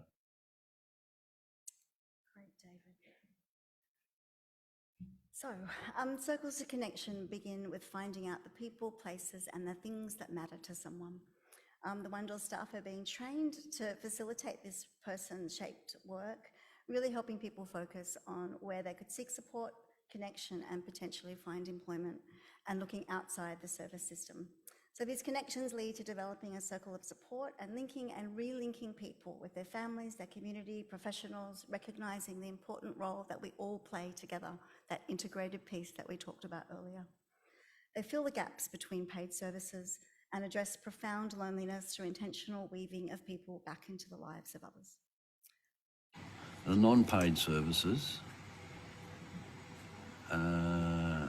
Like your family, like your friends that you've rung up. I think that's a huge step forward. It is really, because I'll tell you why, right? And it comes back to, again, the upbringing, right? You are responsible for your children, and you do everything for your children, but you don't want to let them know that you're struggling, that you're having a problem. You don't want to put the burden on them. And it's the same with friends, you know. But if you can open up, and it's not what you say, it's how you say it. So if you can open up and say it in a way that is not demanding of them, and you know, put it in a different thing. As I'd like to catch up with you again. Look, you know, I have to walk on calipers now. I'm not getting around all that much. You know, otherwise I'd be able to come and see you. You know, then they would probably understand that, and they're more likely to probably come and visit you, right? They're not demanding them to come and visit you, but they're more likely to turn around and think, well, oh, that's why he hasn't been in touch, that's why he hasn't been around, or, you know. You're helping them understand. Yeah. But you also might learn that they also want some company and they're also a bit lonely and things have changed for them too. Yeah, yeah. And the friends that I've got and my children and that, they're very, my son and my daughter got a wicked sense of humour, so have I. So, and that helps, you know. And like, I know I talk about my children, you know, a lot. Never I don't have to really apologise care. for that. Yeah, because they've been my life, and you know, and I love them so much. You know. Chris and I have got an update about his children from a circle meeting the other day. So now we get on to these fabulous people. Staff training and reflection. So before we had one tool that we had to use as a measurement, which is the UCLA measure of loneliness, but we also chose to use the inclusion WED tool so that we could show how things were progressing. So Janine is going to talk about her experience of starting to learn to use the tools on herself, which is very brave and courageous. So come up here.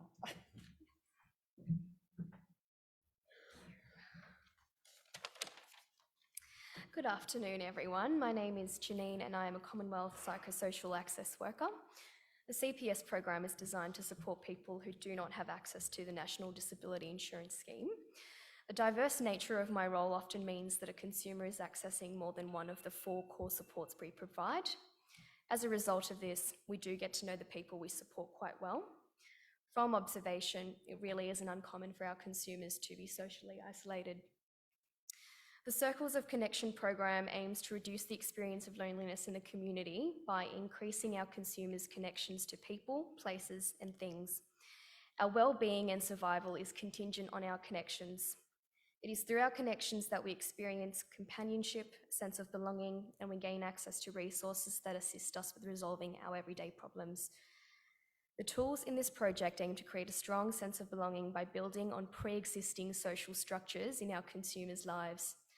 The tools allow providers to think outside of the box and come up with creative ways to utilise the community to solve the roadblocks experienced by our consumers. For instance, I have been supporting a consumer of mine with moving out of her current home as it is unsafe for her to sustain long term.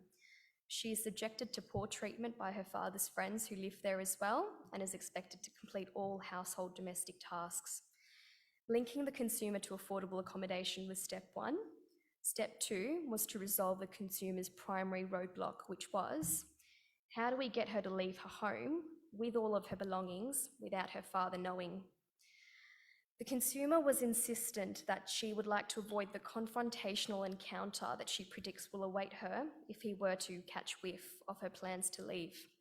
This is where the tool People in My Life came in handy. This tool explores the consumer's pre-existing support systems. It considers her familial supports, unpaid supports, so referencing the friends, community supports, things like, which school does she go to, who are her neighbours, does she work, who are her colleagues, and paid supports, so services like myself. As you can see, the pink represents people that are closest to her, the orange represents people who she regularly interacts with, and the purple represents people who she occasionally interacts with. Once we had a comprehensive scaffold of her current support systems, we explored the idea of facilitating a circle where her chosen people would gather to brainstorm how to help her move her belongings quickly during a time her father would not be home. This roadblock really would not have been resolved had we fixated on resolving it through accessing paid services. Scope of practice and potential work health safety concerns may have acted as a barrier to assisting the consumer in the way she really needed. Relying solely on services is restrictive by nature. Paid services are not accessible at any time of the day, and they may not be able to assist the consumers in the way that they need. So creating strong social connections is the long-term solution.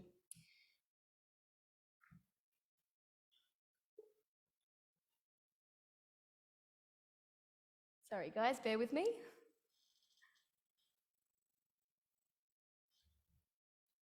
Okay, so as you can see, the inclusion web on the screen there was also used to determine her pre-existing connections to not only the people that matter to her, but places and things that matter to her as well.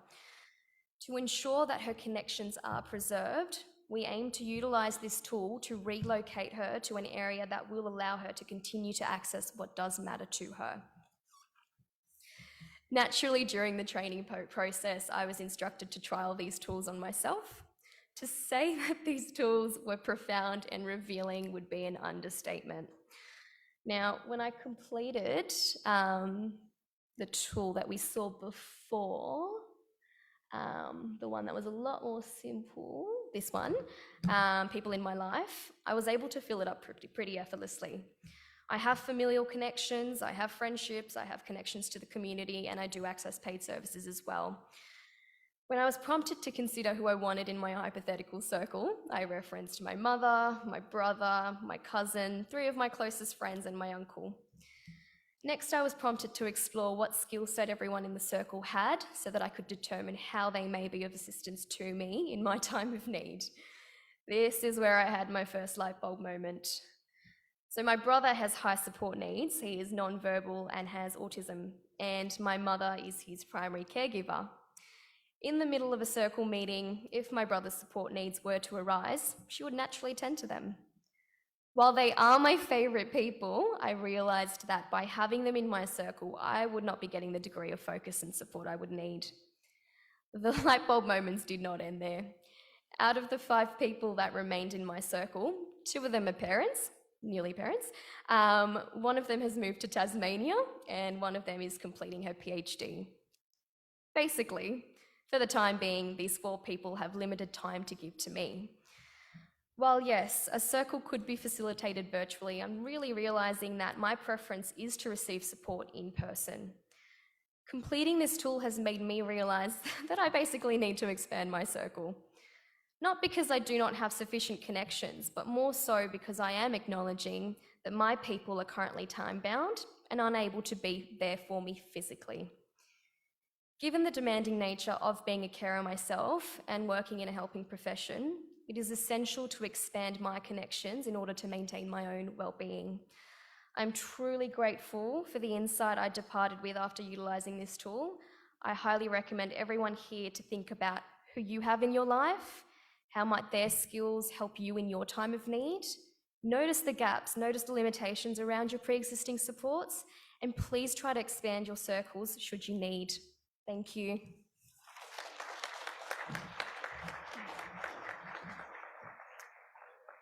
Superstars, every one of them. So part of the training is helping staff, you have to go through it yourself. So doing it with each other, they were really brave and vulnerable at the same time.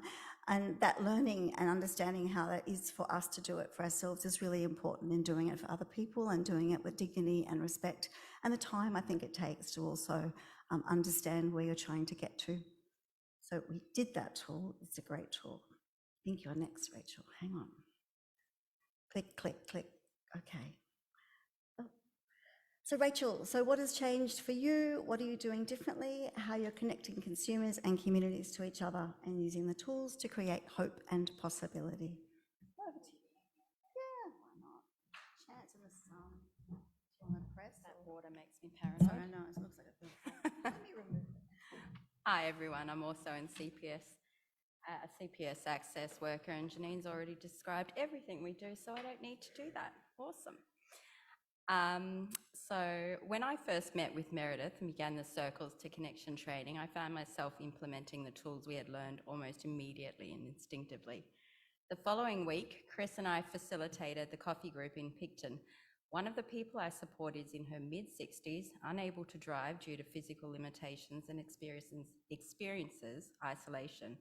Another woman attending the group is a working woman, also in her 60s, a go-getter, a resourceful and tech-savvy woman who is proactively searching for connections with others. We entered the cafe and I sat between the two women.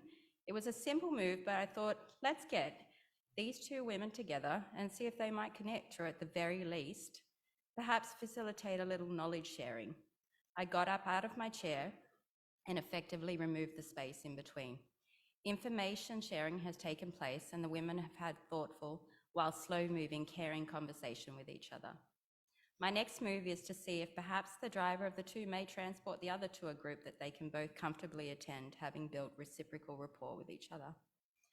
Upon meeting with Meredith again, and two of the people I support, we began to look at what a week looks like for the women. Whilst there are paid supports, what else can these women do to connect to the community in meaningful and fulfilling ways? With both women, we went over their current capabilities, whether that meant caring for family members fortnightly, or again, physical limitations. Both women began to see what their strengths are, one entertaining an accounting course, and the other with physical limitations being the perfect candidate for a complaints phone line. And we know people love to complain. The women talked about their interests, and both that day mentioned bingo. I think Meredith was inwardly groaning. But again, on the drive back with Meredith that afternoon, the unpacking of what a week looks like for these women and where the gaps lay encouraged an enthusiastic discussion about how these women might bridge the loneliness and increase their connection with community. And perhaps maybe, just maybe, there may be a bingo date on the cards for these two women. I think they might just enjoy each other's company. We're just looking up here. This is one of the tools that we've been using with the women as well, and across the board with all of the consumers. And this, I guess that's an example of how lonely people can be. And it helps us to learn when we're filling this out with our consumers, what's important to them, what supports they might be needing, what is a trigger, the stresses in their lives. And it's also useful in discussion with family and carers. We can see that better days are experienced when there is something in their diary. I think we've got a week schedule somewhere. Do I just click on this one here? Yeah, we do. So you might notice also that all of these are unpaid supports. So we can see that better days are experienced when people have something in their diary. So yeah. Is there something else you would like me to expand on there, Meredith? No, it's beautiful. Wonderful. Thank you. So when we look at someone's week, we often, that's it, right? That's it. And actually what they want is a scaffolded week of things to do. And sometimes just a doctor's appointment fills in 2 hours of that week and it suddenly looks better. That's kind of sad. So how can we put other things that will connect people and bring that opportunity for joy and love and belonging into their lives? So these are just examples of the tools that we're using. So essentially we're trying to bring back the village. That's what we've lost. How do we help people look out for each other differently and also increase their safety and safeguards in doing that?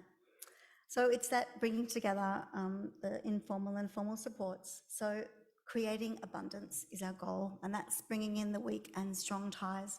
So extra social capital, using all the capital in someone's life to come together. The living a life, so that continuity of support across paid and unpaid supports. Carer support, really important. So circles can be wonderful for carers. I have a circle for me to support my daughter, and she has one of her own, and it means that it helps me when I really need to not be in that conversation. I need to go have a coffee. And those other people that care for her can have those hard conversations. So it's not just mum being the bad one.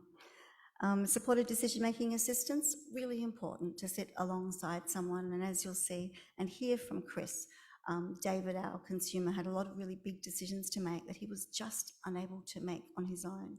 And he needed to step through those with someone who cared about him. And safeguard, so that extra noticing, as I said, people knowing that someone is around and knowing that they might be vulnerable and just keeping an eye out for them. So Chris, it's your moment in the sun. What's changed for you in your practice with your consumers? In that video, by the way, Chris and I were sitting outside at 2 degrees and with a very sick dog, which you probably heard in the background. There you go.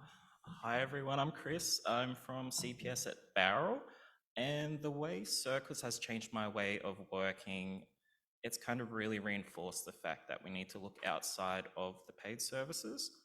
Because living in Barrel, there's not many paid services, not really at all to access, and they might not be appropriate.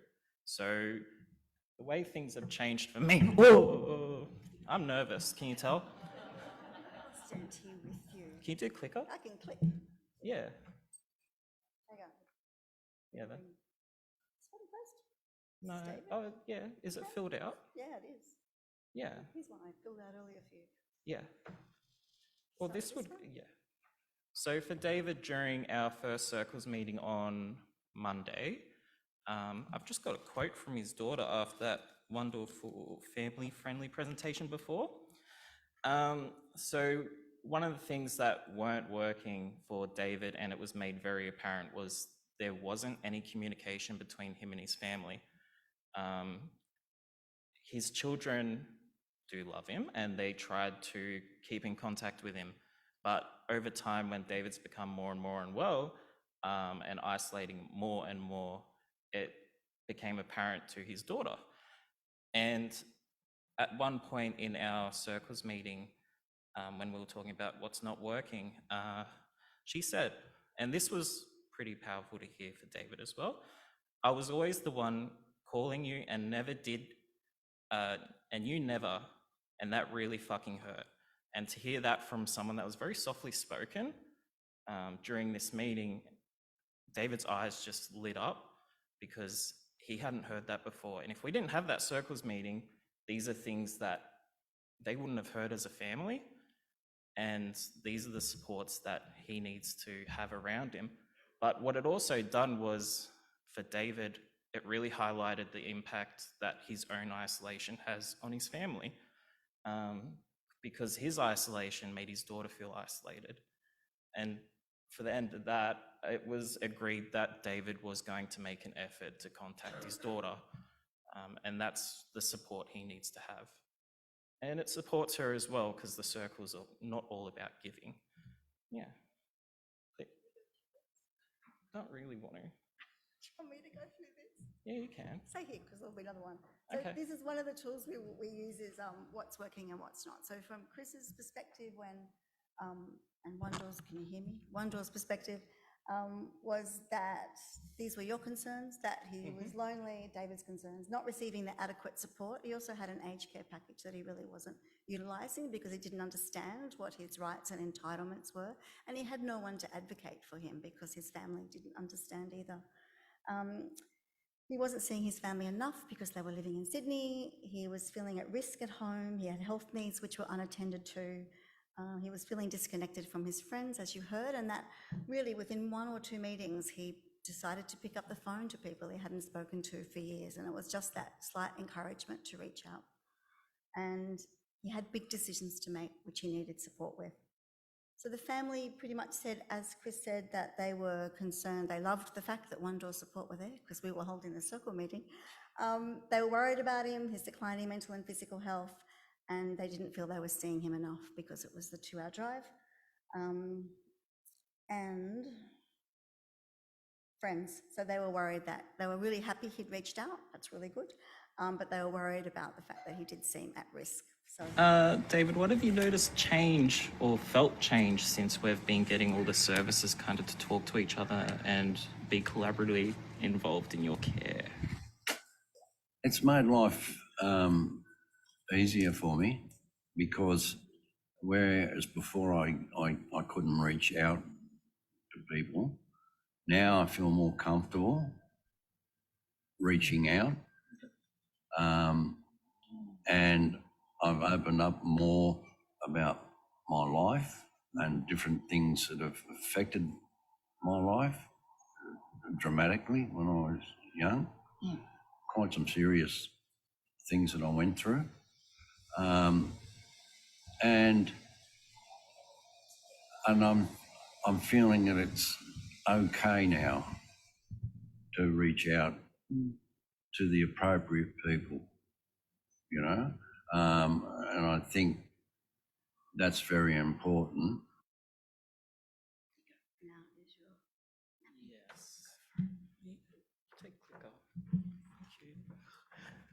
So one of the biggest tools that I used throughout my kind of experience since the circles has been the community asset map. And as I discussed before, Southern Highlands doesn't really have a lot of paid services, but it's also a very big region. And through that region, there was a lot of services that we could use to form either weak or strong connections. Yeah, click. Click. Yeah, put them all up. One of the connections that we used with David was actually C3. So that's a free of charge cafe run by the community. And what I would do is I would go there, pick up a coffee for him, take it to his house, let him know it was from there. And through time, we built that up to the point where he wanted to go in person. So when we got him there in person, I didn't have to do much because he just introduced himself to those people because he knew they were giving him coffee, which was good incentive. And throughout that time, now, David has no issue going in there by himself. He feels welcomed. They welcome him. He jokes around with them, and it's a service that is there for him to have something to do during those days when there aren't the paid services. So, yeah.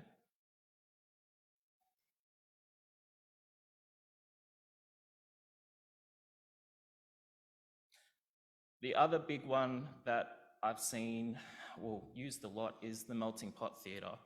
So I've been working with a lady for 6 months, and during this time she struggled to get out of the house or become social with people. She actually said socializing with people at our groups is work.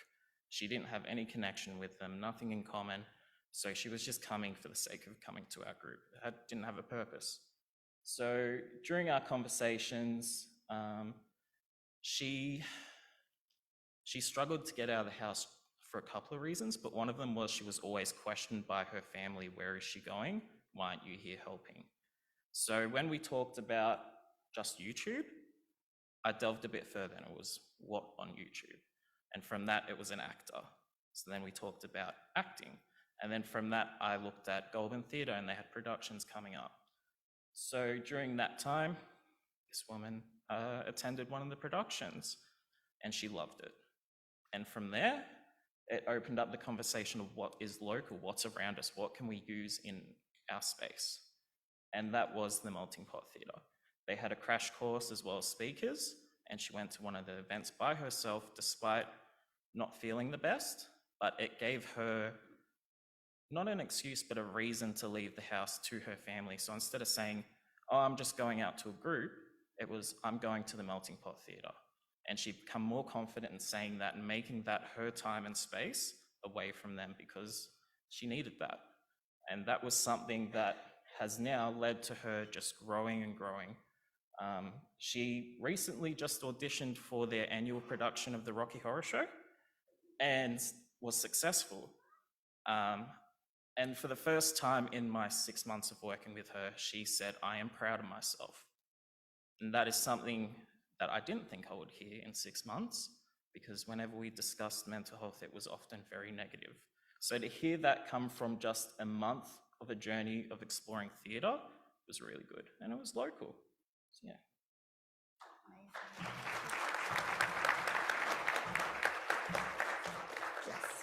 So, huge effort. This is what we do together. And so we're up to some circle meetings with remaining people and trying to get their families embedded so that it's not always up to us. So it's a journey. So it's the last slide, Kathy. So we want to address loneliness through advancing the citizenhood of the people that we support. This is achieved when a person is actively involved as a valued member of their local community, contributing to community life. They're seen, they're known, and they're missed if they stop turning up. Citizenhood means people working towards living fulfilling lives informed by their own defined lifestyle choices with a bit of encouragement. People grow through their involvement in meaningful activities that connect them with opportunities for relationships to flourish, opportunities to build reciprocal relationships, and to participate in the experience of acceptance, belonging, and love. So this is important for everyone, NDIS, non-NDIS. This is true person-centered practice. And it's how we lean into people and help them slowly recognize what hope and optimism could mean. So congrats to the team. It's been a big effort and we haven't finished yet. Thank you.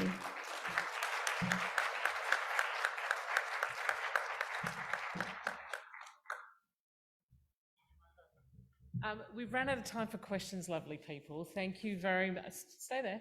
Thank you very much, Janine, Rachel, Chris, and Meredith. If you have any questions about circles, please, these lovely people will be here during the rest of the day to be able to talk with you about it. We're continuing to pilot it through the funding we've been given from the New South Wales Mental Health Commission, and I'm hoping it will actually spread further. We're also hoping to be able to pilot something in Wollongong along the similar nature. We're going to have afternoon tea now. Can I just say that this is not the time that you then decide to leave. This is the time that you just replenish what you need for your brain to keep going, because the best is yet to come. If you do happen to make the poor choice in leaving early, on the back of your ID card, your name card, is the QR code to give us feedback. We want to improve this for next year. Every year, Gus and I go, right, what are we going to do this year? I go, oh, surely my daughter says, I reached my pinnacle. I said, surely we reached our pinnacle. And then every year we do something a bit better. But we want to hear from you. What has been the good things? What are the things we need to improve? Please let us know. But of course, you're not those people. You are staying with us. So go and have afternoon tea, and we'll see you back here at 5 to 3. Thank you.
Check, check, check, check. 1, 2, 3, check. Check, check, check, check. 1, 2, 3, 4, 5, 6, 7, 8.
Oh, need my glasses. 30 seconds. Oh, it's up. It's up. Fly. Fly to fly. Yep. I'm ready. Come on in.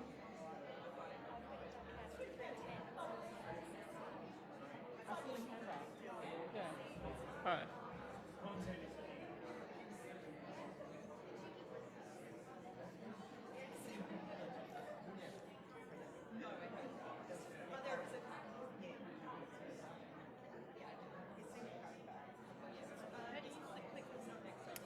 It's just like that.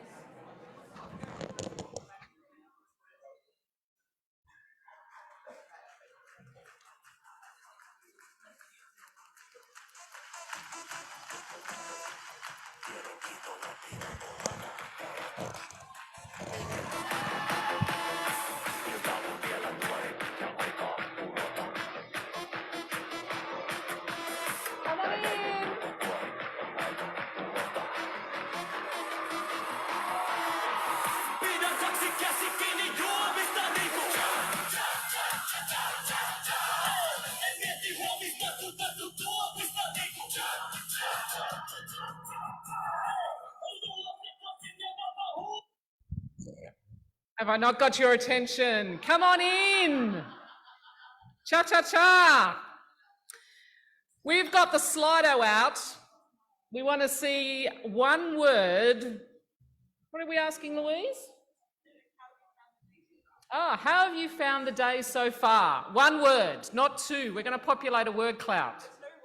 There's no words. No, it's an emoji. Sorry.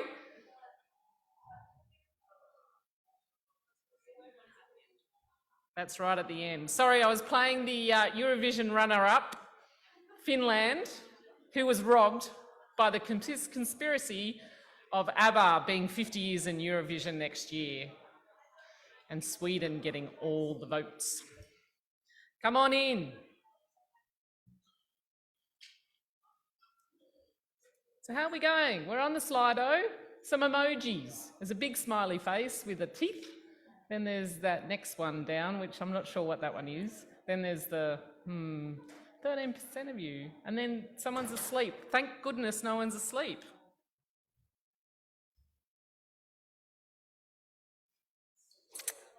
Alrighty. Well, this has been, I'm just going to check in. Do we have Matthew as well today? We do. Fantastic. This has been an awesome day. I have really found the speakers have really been quite thought-provoking, very moving in my heart, and it's been wonderful to hear of people's lived experience. Now, I think that's been weaved, intentionally weaved, if I can use the language of the circles. So it's been wonderful. Now, I'm just going to tap into about connections and tapping into resources in this room. There is someone in this room who's asked whether someone could get a lift along Victoria Road because the buses aren't going. Now, which way are you going, Victoria Road? Towards the city? Yes. Is anyone able to provide a lift? Resources. Which way? We're heading how far? To West Ryde, not that far. So if you may, lovely lady. Oh, fantastic, there we go. Connected, done, fantastic, thank you. All at the table too. Brilliant. So we're going to continue with bringing lived experience into the One Door Symposium. We have the Alive Network and some wonderful people who have also travelled far to come and speak with you. So thank you so much to the both of you. I'm going to introduce you. They're going to talk about transforming mental health through co-design in primary care. I'm going to start with Elise Dietman, who is the co-lead of the Co-Design Living Labs program. I'm going to introduce you both and then you can come up.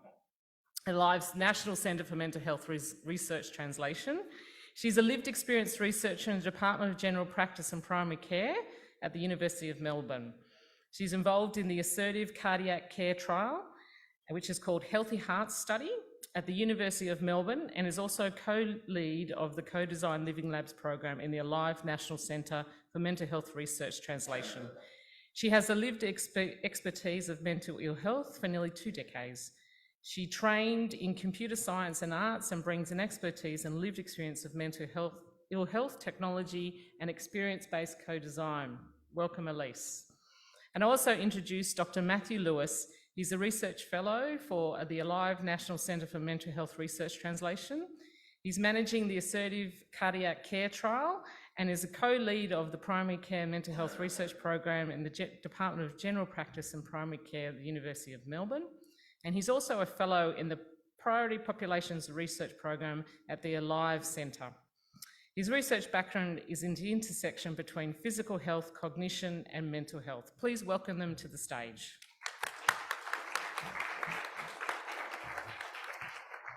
Now, we've had a check-in question all today, and so it is about, what was one thing that you enjoyed building or creating as a child or as an adult?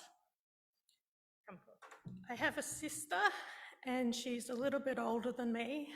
And when she was younger, she loved to wear scrunchies.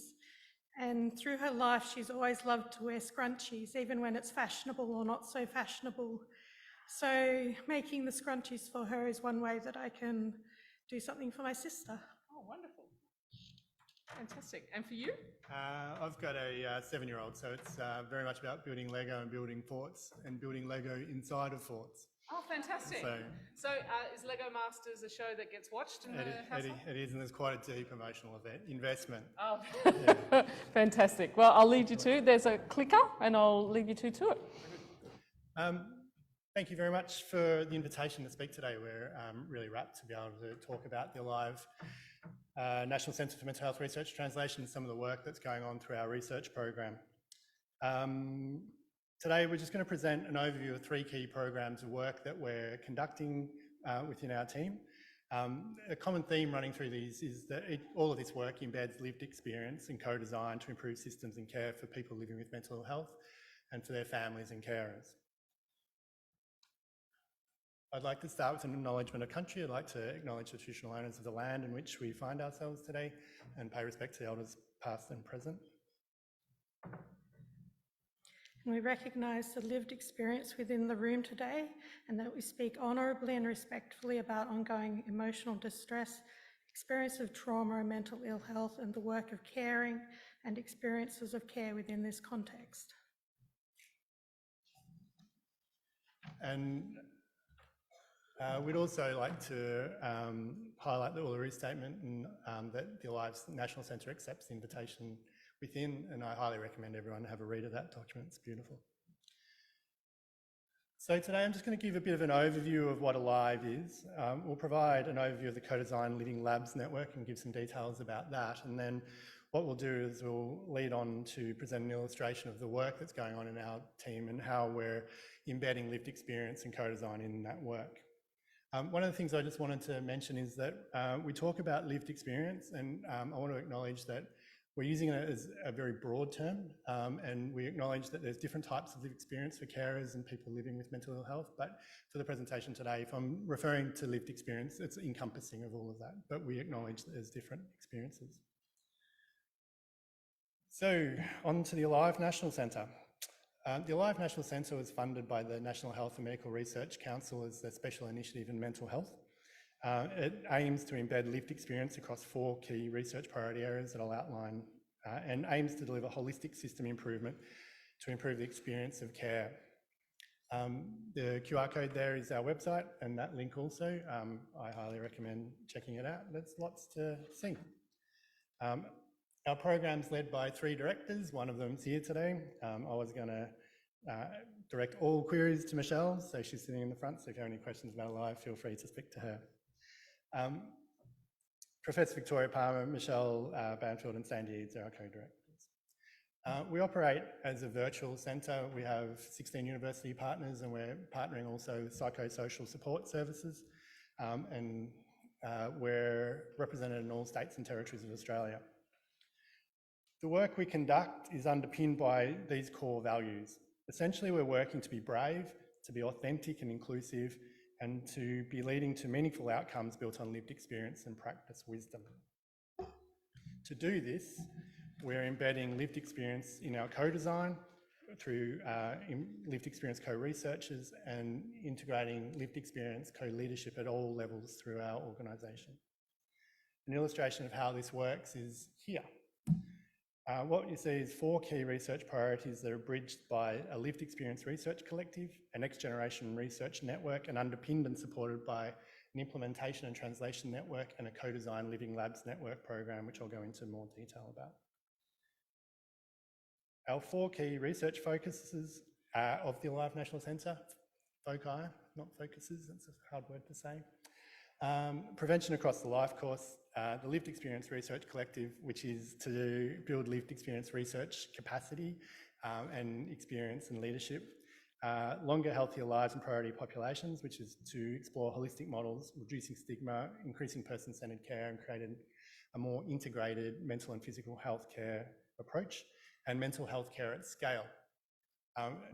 In recent times, that's been clarified for us, that it's solutions that are the right size for the problem at the right time. They don't need to be of a large scale, they need to be of an appropriate scale.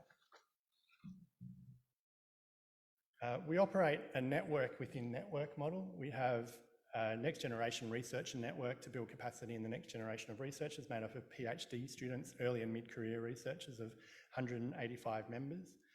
We also have a lived experience research collective made up of people with an identified lived experience who want to build capacity, and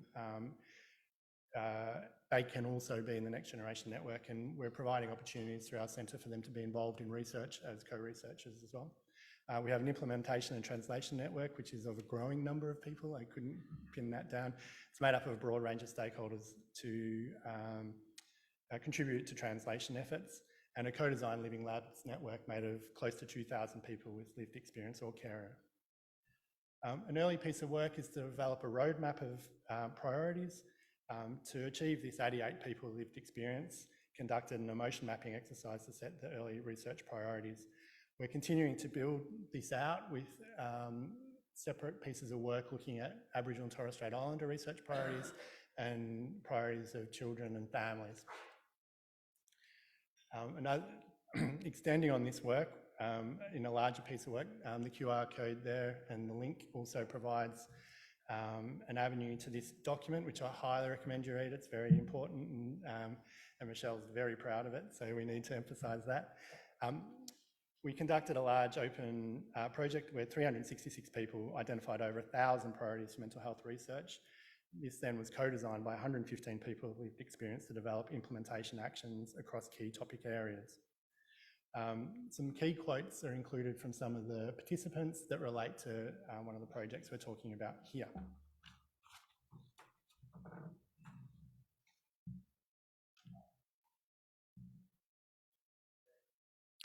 So the Alive Co-Living Lab network is, as Matt said, around 2,000 people.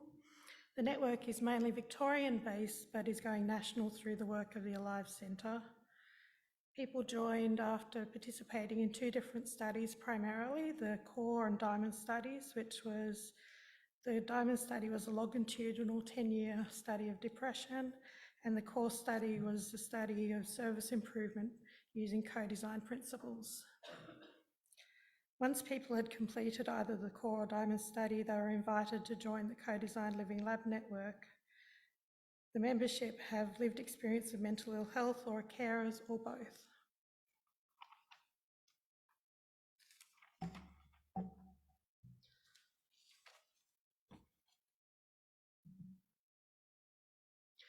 The Co-Design Living Labs model include priority settings, making and testing prototypes and innovations, and the co-researcher roles, of which I have one.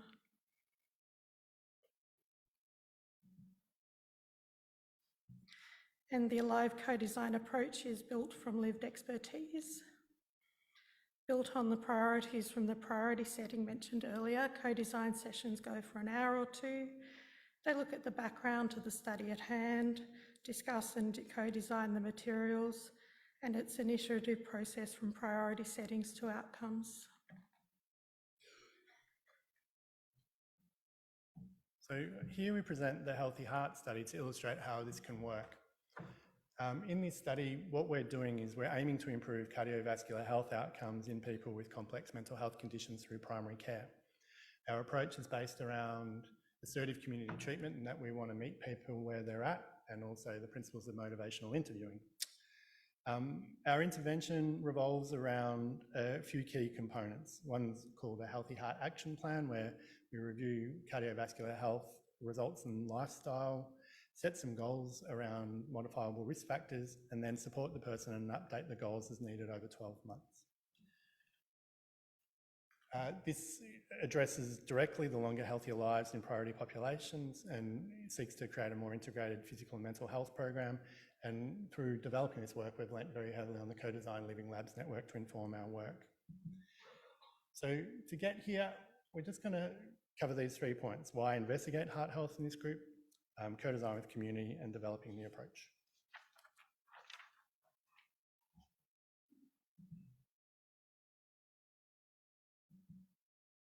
So the why, investigate heart health, because people like me are dying earlier than they should, and that's dismal, and we need to do something about it. And over the last 30 years, this is getting worse and not better.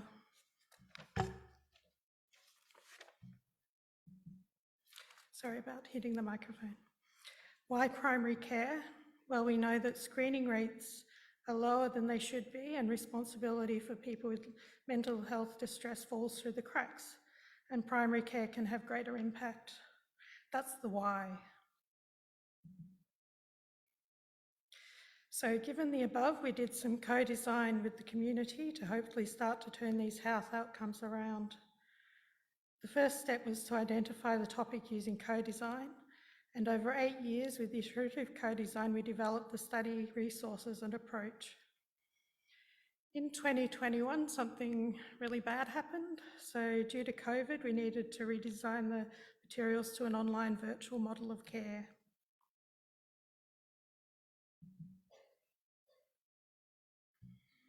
In developing the approach, we found that people wanted good rapport with their GP and study nurse and continuing support to reach their goals.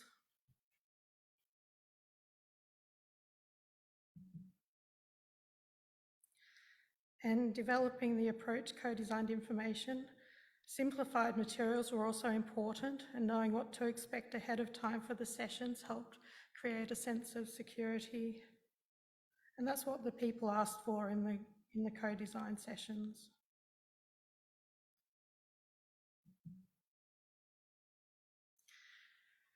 Through multiple stages of co-design, the materials went from the star on the left to the simplified table on the right, and we also had support from a graphic designer for this work.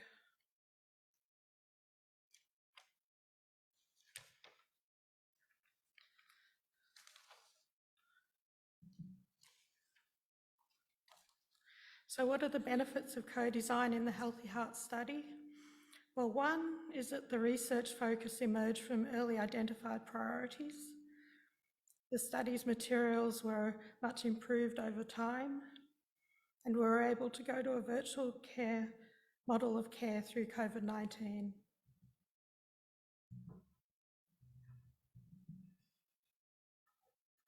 So additionally, our ability to work and build on the expertise of over 2,000 people with a lived experience of mental health, and also research participation expertise, helped us really design the pathways and tools within this trial. People knew what research could involve, and they brought that to the co-design. Additionally, through repeated co-design, we've seen the capacity of our co-designers build and people being more forthcoming and bringing ideas. And our feedback is people find the sessions very rewarding.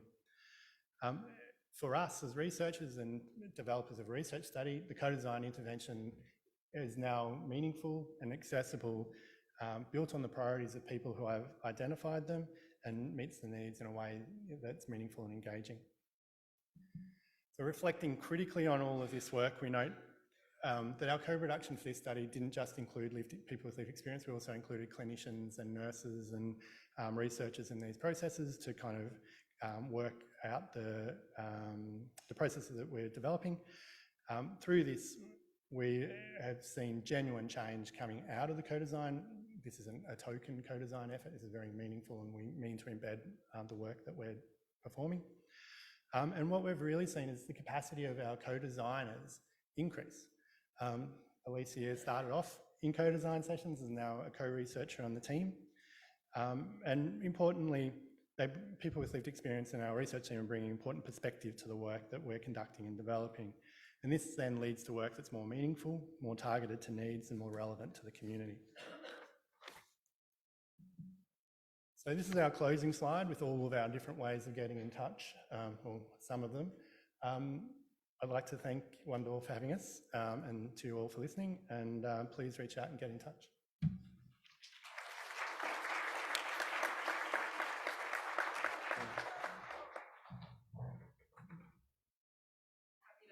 In your conversation, is that all right? Yeah. Fantastic. We'll have one here, and then we'll. Have you got another one to take out there, Gus? I'll take once we finish. Okay. All right. This is fantastic to listen to and to see in terms of the advancement for lived experience research. I think, and we've got some people coming after you talking about research also and other things and stuff, but it's fabulous.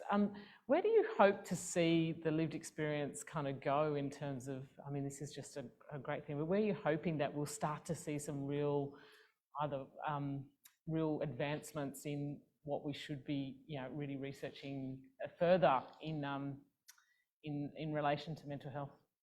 Happy to hear from you first. Just that lived experience would be the norm, not the unusual. Yep, absolutely. Yeah. Just build Kath's comments this morning around the integration of lived experience, people's lived experience into evaluation teams and developing priorities and outcomes that are meaningful to community, I think is really important. In other work through the centre, we are working with people with lived experience within our research team to do that, and working to build capacity and in those research processes, but really to preserve the perspective of lived experience through the work that we're doing, because the outcomes are very meaningful to people with a lived experience who are seeking care. Yeah. So essentially building on what Elise said, to create this this idea that it is the norm, and also that it's not an individual within a team carrying the load. Yeah, absolutely. I think it's important.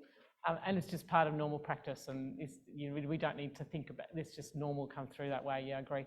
In terms of the lived experience researchers, given the fact that Alive is based in Victoria, is it more Victorian centric, or how have you been able to kind of grab from a national perspective around this, because there's federal funding around that? So I'm just wondering, how does the centre go in terms of attracting others from other states? Michelle. Michelle can answer that question. We do have a network of over 40 investigators on the project nationally. The Lived Experience Research Collective seems to be fairly widespread. It is national, right. And so people can opt in. I meant to mention there are ways of joining our networks on the website, so I do recommend investigating that. And what's the support given to lived experience researchers in terms of training or other things like that, and support for yourself? I feel like we should have you up the stage as well, but yeah. Well, I mean, I came through getting an understanding of co-design because I was a part of the core study and participating in the co-design through that, and then participating in further co-design sessions as the years went on. What was the question? Just in terms of the support or training to be a part of the network and be a lived experience researcher. Yeah, just learning from the team and basically. It varies by project. Right, yeah. As an example, for another project that we're running, we've established a person who's a lived experience academic to act as a mentor and person who can build capacity in the team who's not the line manager. Right. So they're kind of a person there available for debriefing and for providing support and training, as well as the broader team all contributing. One of the things that we are kind of seeing a lot of is what we're, this is make Michelle laugh, is we bandy around what the word co means quite a lot in our work. And the things that we are finding is that it's reciprocal learning for us as kind of academic researchers and people with lived experience. And as an example, we had a lived experience researcher take us through CPR, and we're now building that into some of our interviewing approaches to bring in a lived experience driven perspective on the work that we're doing to inform all of that work. Yeah. And in terms of the Healthy Heart study, because I understand it's still kind of mulling along, what's been some of the impact or some of the initial findings you found from the Healthy Hearts? What we've found is that COVID really decimated our recruitment. Yeah. We have had to do several redesigns of the trial. So our numbers are nowhere near where we would like to be. We're just doing a recruitment push at the moment. One of the things that we are encouraged by is that for people who are in intervention, they are maintaining engagement with our research nurse. Our research nurse is engaging with fortnightly phone check-ins and alternating with positive SMSing to keep people on their chosen goals and to extend those goals. So from that's something that we are kind of grateful for. We'll hopefully be getting more numbers in soon. Fantastic. Well, there's a lot of people here, I'm imagining. Any questions from the floor? Oh. Got one up the back. Coming. We need to bring you down the front, Leslie. Look, I've got a candidate, and I'm going to dob him in because he would ideally fit into this. I'm just wondering how you find one of the issues is with us with severe mental illness is the motivation of trying to look after our physical health, and how are you finding it with your cross collaboration, such as your endocrinology clinics that might be dealing with clients with obesity that also have psychosocial issues? Are they getting on board or referring people to it? Because I'd be very interested to see. We are a community with weight issues, and I think in the last 5 to 6 years we've lost 2 or 3 just here in Parramatta with cardiac issues in their 50s. Our focus is primarily on primary care, so we're working with to try and increase the ability, or try and increase the awareness of heart health issues for people with complex mental health conditions in primary care particularly. We don't extend in this study to endocrinology and other specialties, but we are working with the person to support them in whatever goals that they come with. And one of the things that was emphasised in our co-design was people wanted to have goals that were realistic and reflected who they are and what they could achieve. And then and what we've been doing is using them and scaffolding off them to more advanced goals to ultimately improve their cardiovascular disease risk. Fantastic. Well, thank you so much for coming, and thank you so much for your input. If any other questions, please come and see Matthew and Elise afterwards. So please give them a round of applause. Thank you.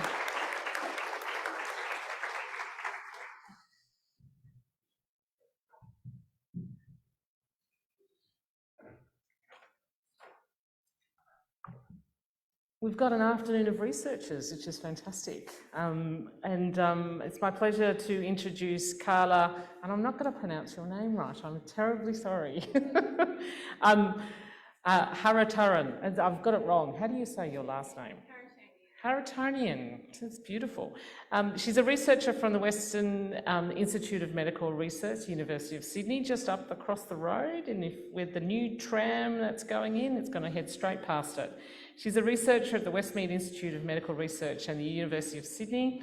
She's completed a PhD examining the link between sleep with a focus on neurophysiology, memory, and healthy brain ageing. She is currently involved in a project examining neurophysiology markers of auditory verbal hallucinations with people with schizophrenia and bipolar personality disorder. This is going to be fascinating. Please come up, please welcome her. So before you get going, check-in question. Was there something in your childhood or now as an adult that you liked building and had fun with or creating? I like building bookshelves when I was young at home. Right. But I was actually an aspiring tennis player. Oh. Here I am in science. Well, there you go. I'm sure you could match both somehow.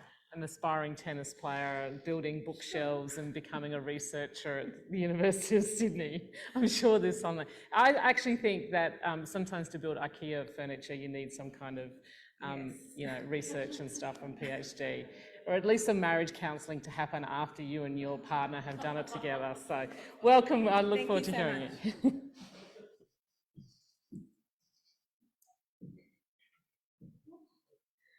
Okay, hopefully I still have everybody's attention. This talk is a little bit dense, but hopefully quite interesting. I really wanted to present a study that we've just started at Westmead Institute of Medical Research next to the Westmead Hospital. We've only just started in the last few weeks, so it's very new. So I don't have any data to present, but just give you a little bit of a background of how we got to designing this study and just a little bit of a background on it. So just as a bit of a background on schizophrenia, in Australia there's about 150,000 to 200,000 Australians living with schizophrenia. In terms of global burden of disease and disability, schizophrenia ranks among the top 10 disorders in the world. The primary diagnostic method is by a clinical assessment by a psychiatrist or clinical or psychologist. We still don't have any well-validated biological or brain markers of schizophrenia. For example, some kind of a brain scan or some kind of bloods like a genetic marker. So we're still primarily relying upon the clinician. There are various symptoms that occur with schizophrenia, and I won't go into all of those at the moment, but some of those are including thinking changes, so disorganization, difficulty with memory, changes in mood, low mood, flat affect, and then there are positive symptoms or first-rank symptoms, so delusions or hallucinations. And just for the purposes of this talk, I'm going to focus on auditory hallucinations. Auditory hallucinations, just by definition, is hearing a voice in the absence of an external stimulus. And this is associated with quite severe distress and often social dysfunction. About 60 to 80% of people with schizophrenia experience auditory hallucinations, and the first line of treatment for this is pharmacotherapy, but about 30% of people don't respond to this antipsychotic medication. We're still unclear of the exact mechanistic pathways of auditory hallucinations, and really without this, it becomes difficult to develop suitable treatments, especially for those who are non-responders to medication. This is not a trivia question, but I'm just using this as an example to describe about a little bit more about hallucinations. So hallucinations and delusions reflect a confusion between self-generated and externally generated events. We use, before I get into that awful image, we've used animal studies over the last few decades to sort of understand this mechanistic pathway of hallucinations and delusions. And I'm going to use one example from an animal study that it's from birds. So when they create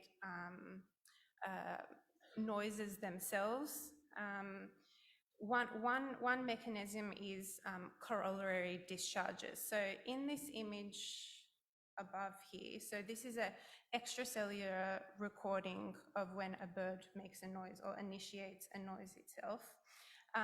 In the auditory region of the brain, so the auditory cortex is where we process auditory information.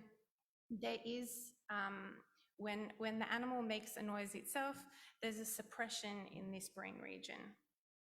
Now, if we go to the question of why we can't tickle ourselves, a very interesting study in the late 90s asked participants to either tickle themselves or for someone else to tickle them externally. And what they found was in this particular brain region, which is called the somatosensory cortex, which is an important brain region for processing sensory information. So it's the brain region that lights up to pain, to temperature, it's our motor signal. When participants tickled themselves, this region of the brain didn't light up, so this was using a particular type of brain scan called BOLD. But when somebody else tickled them, this brain region lit up. So essentially from these two examples, our brain predicts and suppresses sensory consequences of our own movements. And it's been suggested that these corollary discharges apply not only to self-generated movements, but potentially also to self-generated thoughts more generally. So there's a particular region in the brain called the superior temporal gyrus, and this is particularly important for auditory processing and language. And it's really important and has consistently been shown to be impaired for those with auditory hallucinations. So in this big meta-analysis of 438 patients, 307 of them who have auditory or experience auditory hallucinations, an increase in severity of auditory hallucinations was associated with decreased grey matter volume in the superior temporal gyrus. And this structural abnormality has also been accompanied by reductions in the temporal and frontal regions when someone hears a voice internally or they think they hear it externally. Another really important function of this brain region is that it's a pathway into other key brain regions like the amygdala, which is important for emotion regulation, and also our frontal lobes, which is important for higher order thinking. This is one of the first studies. This study was published in 2010, and it really sort of formed, the next few slides are going to be how we came to the conclusion of developing this study. So this was one of the first tasks that the study was based on. It was published in 2010, and it's called a talk-listen task, where individuals are asked to say a single syllable like ba or b into a microphone, and then in the second component they hear it played back. What happens here, so there's auditory evoked potentials that are recorded, and of particular interest is the N1 component, and I won't go into too much detail about that, but N is because it's negative, 1 is 400 milliseconds, and it's shown consistently to be quite sensitive to the intensity of an auditory stimulus. So if an auditory stimulus is quite loud, the N1 amplitude is much larger. And it's also shown to be sensitive to features of speech sounds and voice onset times, for example.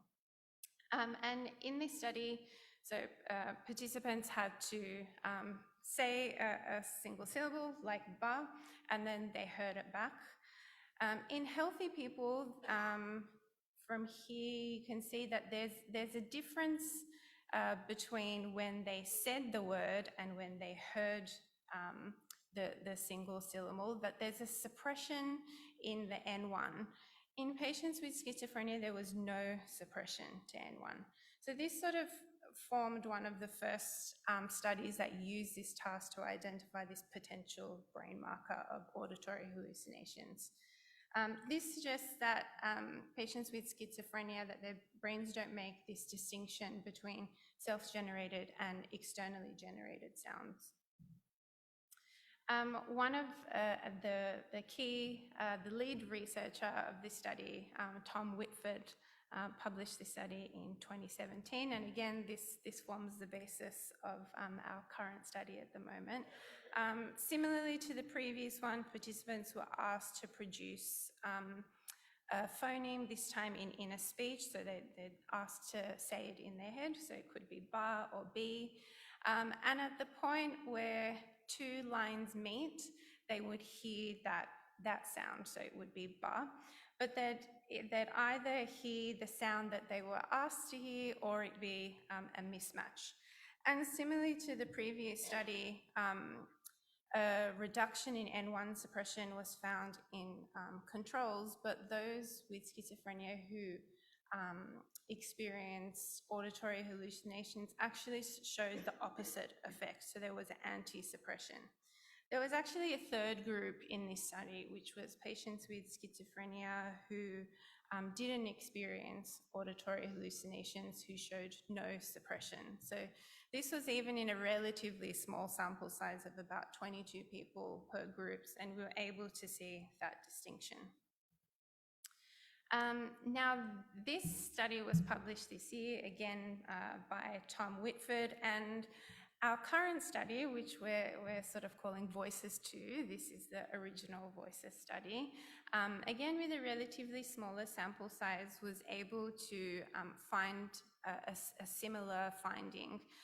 So again, participants were asked to generate a series of vocal sounds, just single syllables like ba or bi, and then they would hear their voice back unaltered, or hear artificially shifted voice of their own voice, artificially shifted, and then a third condition where it was preceded by a cued condition, which was a visual image.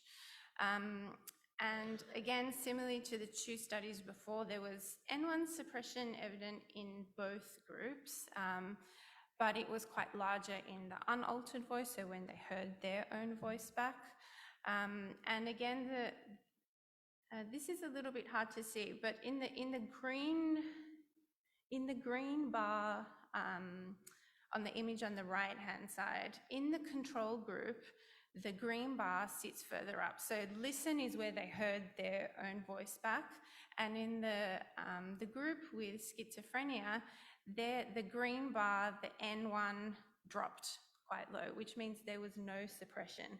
So even in this really relatively smaller sample size, again, there's this quite big distinction in this N2 marker, N1 marker. So I'm going to take a pause from that and just talk about auditory hallucinations in other clinical disorders. So auditory hallucinations are experienced by other clinical groups like borderline personality disorder, bipolar disorder, post-traumatic disorder. In borderline personality disorder, about 20 to 50% of people experience auditory hallucinations. They have sometimes been a source of diagnostic uncertainty, and when I say that, I mean that where it comes from and how it occurs. If it's any different to schizophrenia, we're still not sure about that. The why, one of the suggestions has been if there's an increase in stress, maybe that's why this group is experiencing auditory hallucinations.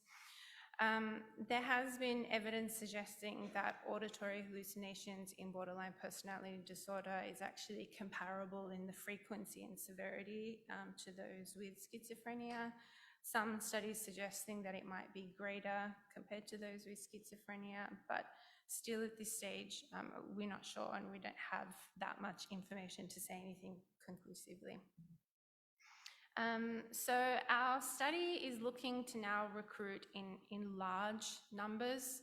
So now that we think we have pretty good information, we sort of know what we might be looking for to recruit now in a larger sample size. So we're looking to recruit about 190 patients with schizophrenia, those who experience auditory hallucinations and those who don't. As well as now comparing this to patients with borderline personality disorder who experience auditory hallucinations. There's two key components of the study. So there's a clinical interview, which goes for about 60 to 90 minutes, and then a EEG scan. So there's this pretty cap worn, looks like a swimming cap, and the task is done at the same time. And that's about 60 to 90 minutes as well. There's an optional component here where we get to use this new piece of technology to sort of better understand the mechanistic pathways of auditory hallucinations. So a 120 channel EEG cap is worn. At the same time, an MRI scan is done looking at the structure and the function of the brain. So just as a little bit of a summary, we have some evidence from MRI and EEG brain scans for inner speech abnormalities in schizophrenia, particularly those who experience auditory hallucinations. We now potentially may have a way of measuring auditory hallucinations that in the future might be feasible and cost effective. And for the first time, we're looking to distinguish from a brain point of view, auditory hallucinations, how they differ between patients with schizophrenia and borderline personality disorder. And hopefully this data to date and from this study will help us develop new treatment protocols, and in particularly one treatment which is called EEG biofeedback or neurofeedback therapy. And I might just spend 1 minute giving a little bit of a background of that before I finish up. So neurofeedback therapy is a form of brain training or cognitive training. I'm not sure if anybody has heard it before, but if you haven't, it's going to be all very, very new. So it's very non-invasive. Individuals, they either wear an EEG cap or they have single sensors put on their head, so nothing actually goes through the scalp. And it's a way of retraining brain waves in order to create new brain pathways. And the primary premise of neurofeedback is so individuals can learn to self-regulate. They're sitting on a chair and they wear a cap, so as you can see from the image, they could be reclined backwards or sitting upright. And on a monitor, they see a game or a movie, and that's the kind of real-time feedback that they get. It's to help treating symptoms. So in this case, it would be to help treat auditory hallucinations. So far, about 4 studies have been done, 4 trials have been done using one particular type of neurofeedback, which is called real-time functional MRI neurofeedback. And these 4 studies have focused on a particular brain region involved in speech and language-related brain networks. And all 4 studies showed a reduction in auditory hallucination symptoms. I guess the key takeaway of all of those 4 studies is there's not really a standardized way of using neurofeedback for those experiencing auditory hallucinations, and that might in part come down to not completely understanding the mechanisms involved in auditory hallucinations. So if we can get more information on that, it would hopefully be able to standardize these neurofeedback protocols. Thank you to all of my colleagues and all of you for listening. Thank you.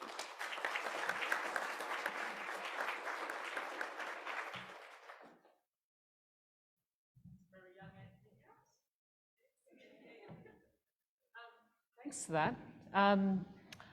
Yeah, that was really fascinating. I guess you kind of ended it a bit there, but in terms of if you're able to pick up those markers, which is what you hope in the study, in terms of then the treatment options or what's the next step to further inform, so I'm just thinking if someone's got some of those markers or you're starting to work out a diagnosis, what is the kind of next steps of like kind of implementation or making it a reality for improving treatment? That is quite a tricky process. Right. So I think as a base, just being quite clear of, what is this marker?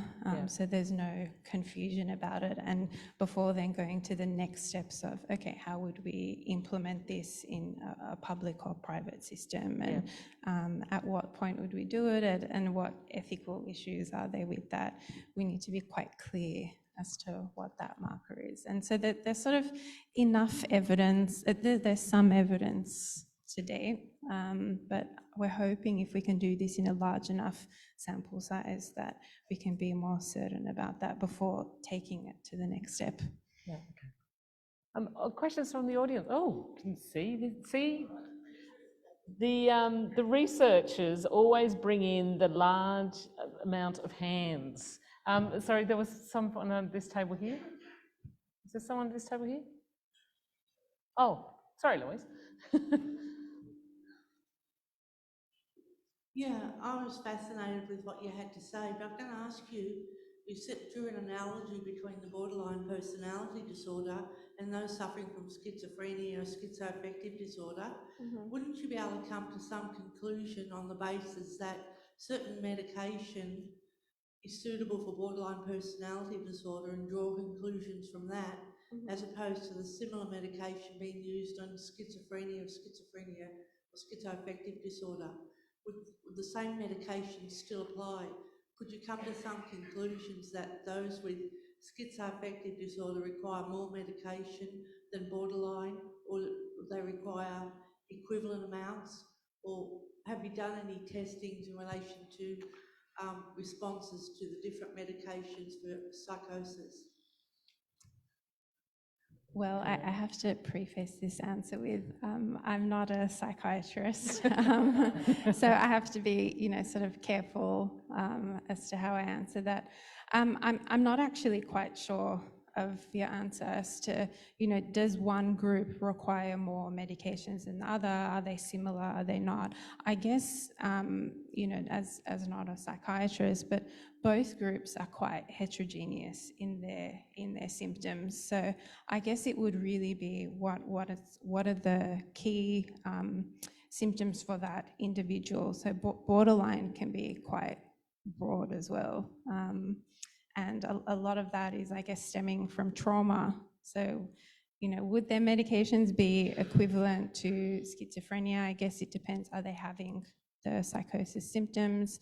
And as I mentioned, one of the reasons for the borderline group was suggested reasons for the auditory hallucinations is an increased amount of chronic stress, which a lot of it stems from early developmental trauma. Jenny. Very interesting research coming out of Westmead. It will help us understand the mechanisms behind schizophrenia.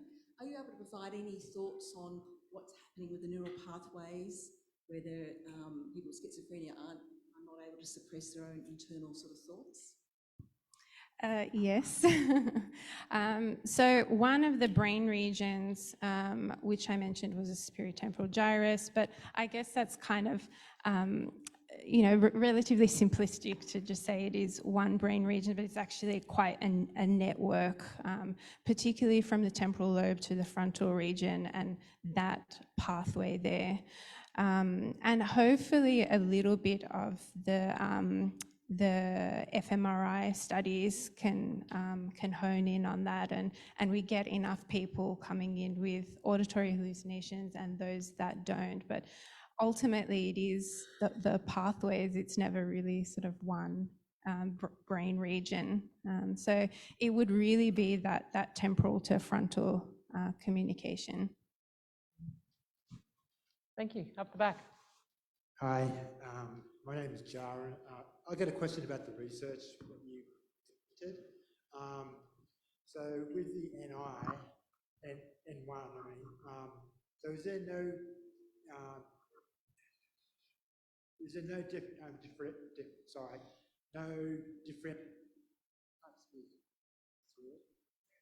differential difference between the internal and external voices in the people with schizophrenia?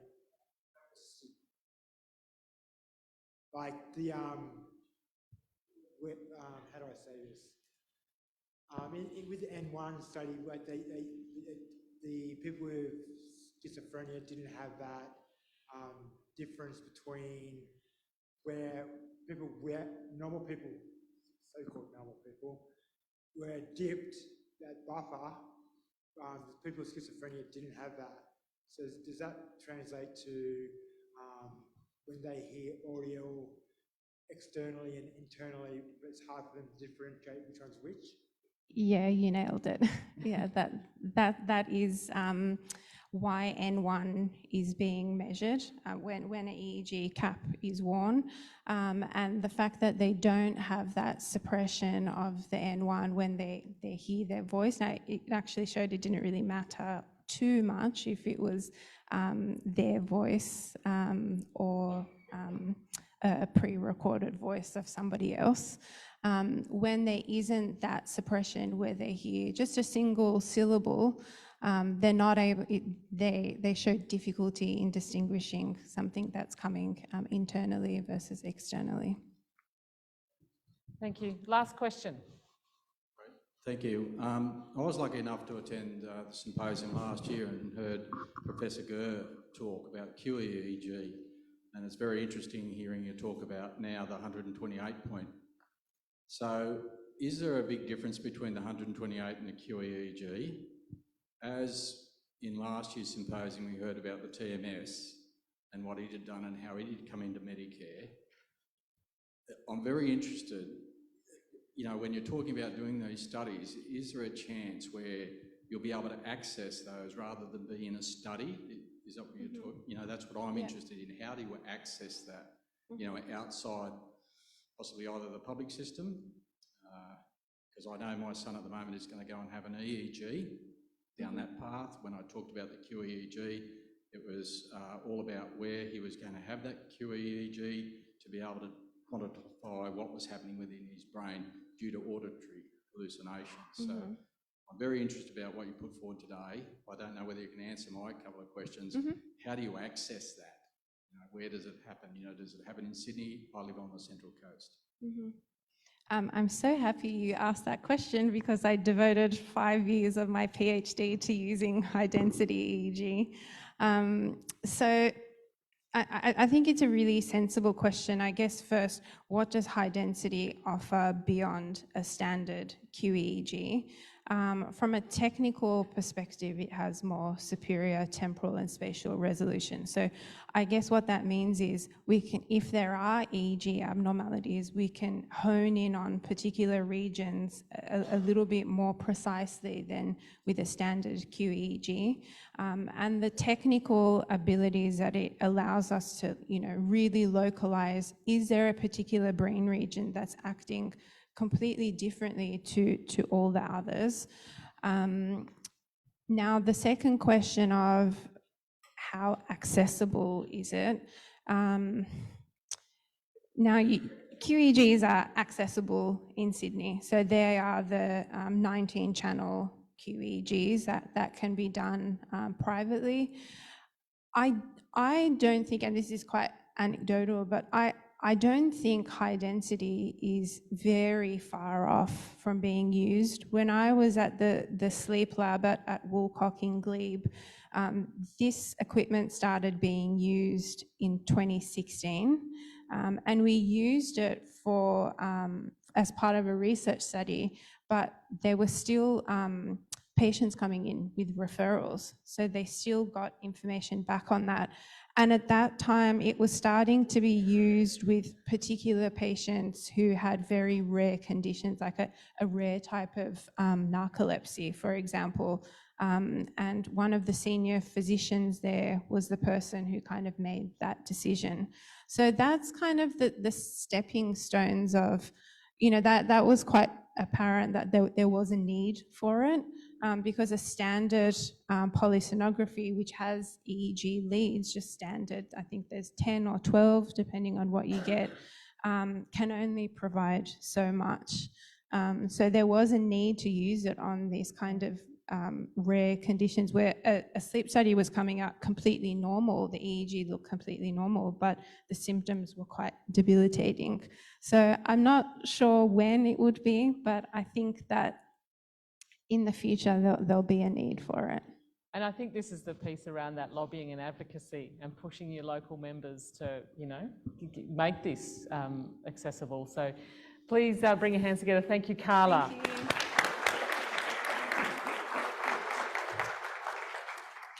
And can I just say, I know the tennis world might miss you, but you're making a fine impact on the research world. So thank you very much. It is my pleasure. We're at the final speaker today, and I have a pleasure of working with Professor Anthony Harris in my day job every day. He is the chair of Door Mental Health. He's also the Professor of Psychiatry at the University of Sydney. He's based at Westmead, and he's been a consultant psychiatrist for many years, and he has a very strong, well, what I know of Anthony, he's a very passionate advocate and wanting to make a difference for people living with a mental illness. He has strong interests in neurosciences, early intervention, digital health and cognitive remediation therapy.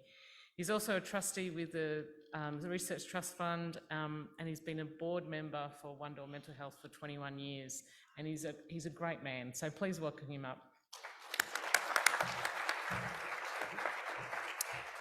Now, you and I could yarn for a while. Yes, we do. we do. And there are many questions I could ask, but it's probably another time. But you do look quite a lot younger. It's a completely recent photo. We've moved on, which is very good. We've heard a lot about, thank you, we've heard a lot today about rebuilding a better mental health system. We've heard some great speakers really take us to places where we need to reimagine what it could be like. And I know you've got a lot that you could add to your insight over the many, many years from working in the University of Sydney to being a clinician of the local youth mental health team peers down the road. So I'm really looking forward to hearing about your study. This is a check-in question, the last one for today. You live on a property. I know there's got to be lots of things you've built and created in your life. So something that you've really enjoyed. Oh, well, the thing that I think back on was a box of blocks, just wooden blocks, which my family had and which I really enjoyed building with.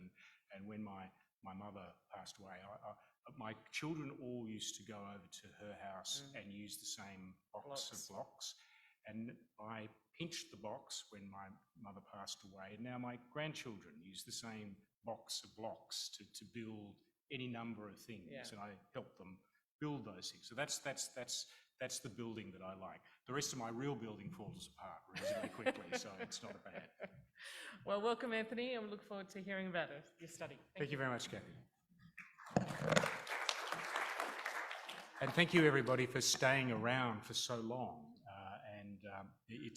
I hope this, both Carla and I were worried that our talks were a little bit heavy for this end of the afternoon, so we'll get going. So this is a project called the Unwired Study, which I've been running in the local area over the past couple of years. So I'm a psychiatrist working with a youth mental health service, and my patch, so to speak, is this area. So this is the area where my team works, and this is the area where many of the people who are part of this particular project came from. And the scenario that I'd like to paint, the problem that I'd like to paint, which was the genesis of this particular project, is one that's very familiar to many people in this room, and that's of an information gap.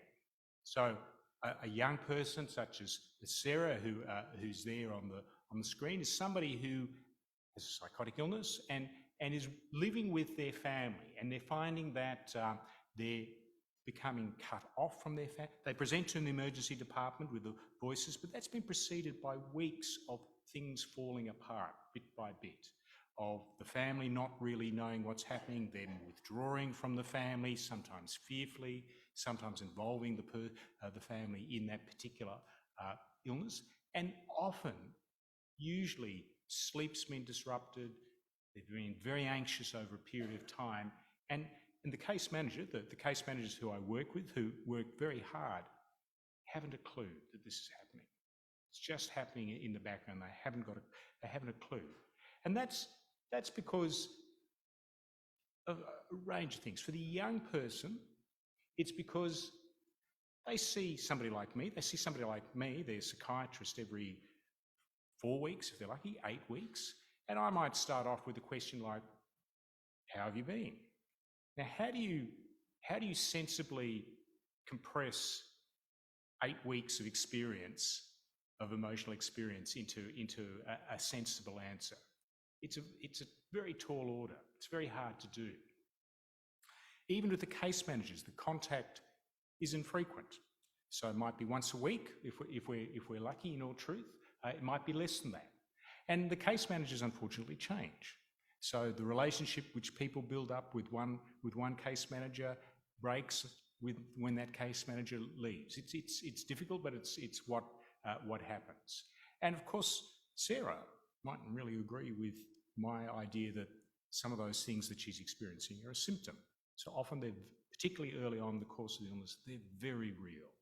They're not something which they regard as something which should be seen as unusual. For the case manager, or for the doctor, we're always catching up. We're always behind what's been happening, I suppose. We try to be proactive. We try and build in treatment plans which help and intervene and give people skills to keep going. But so often we're reacting to what has happened, and that means that quite frankly, the interventions aren't as effective as they should be because they're in response to something which has already been. And there is a problem with little contact, really. Even an hour a week is not much when thinking about all the things that can happen. And the tracking what we do is also much less than it should be. So into this sort of world of relatively poor communication, even if you're getting on well with your case manager and your doctor, there's not a huge amount of information that can be pushed into those brief contacts. And what I was very interested in, and have been for a long time, is the way that stress really plays upon individuals who've got that vulnerability to mental illness. Now, we've heard from a number of different presenters today how trauma and how different sorts of things can be thought of as stress, and they're very important in the lives of many of the people that are in this room today. So stress is a pretty broad idea. It might be a biological stress, it might be something like substance abuse, which might be there as a stressor in a person's life. It might be psychological. So the people that I'm looking after are all 16 to 25 years of age. They've got lots of different things that are happening in their lives, even when their lives are going well.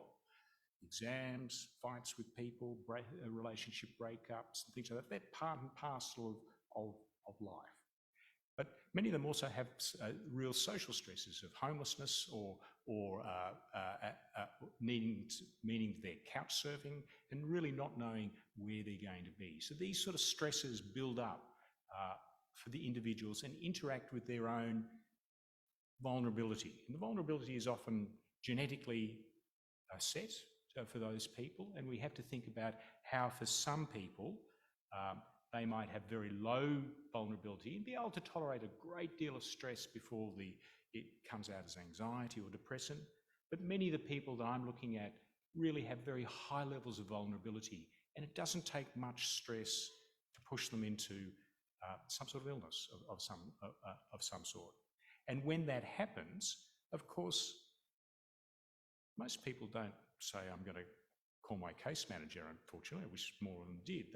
They go back into their room and they try and cope with it in the way that they can cope best, but that often is not as good an outcome as we'd like.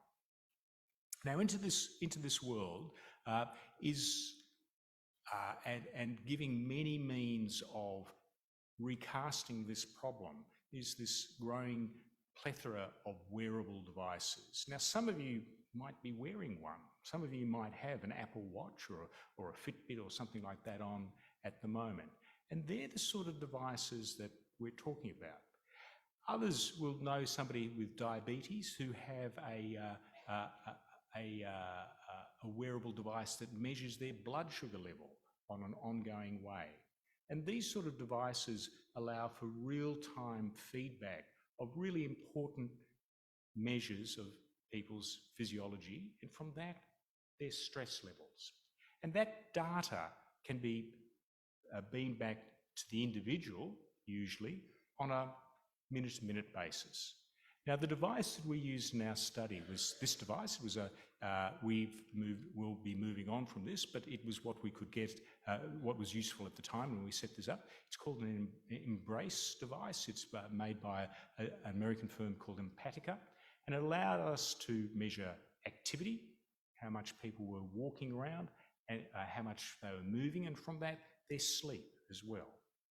We also could measure how much they sweated, their electrodermal activity, and from that we could measure how stressed they were. And we could also measure body temperature. And the thing that we did, which was different, was that not only was the information going back to the individual. So these devices all have an app which you download onto your phone, and it tells you how many steps you've taken and what your sleep pattern was like and things like that. But we also got it so that it would come back to the case manager.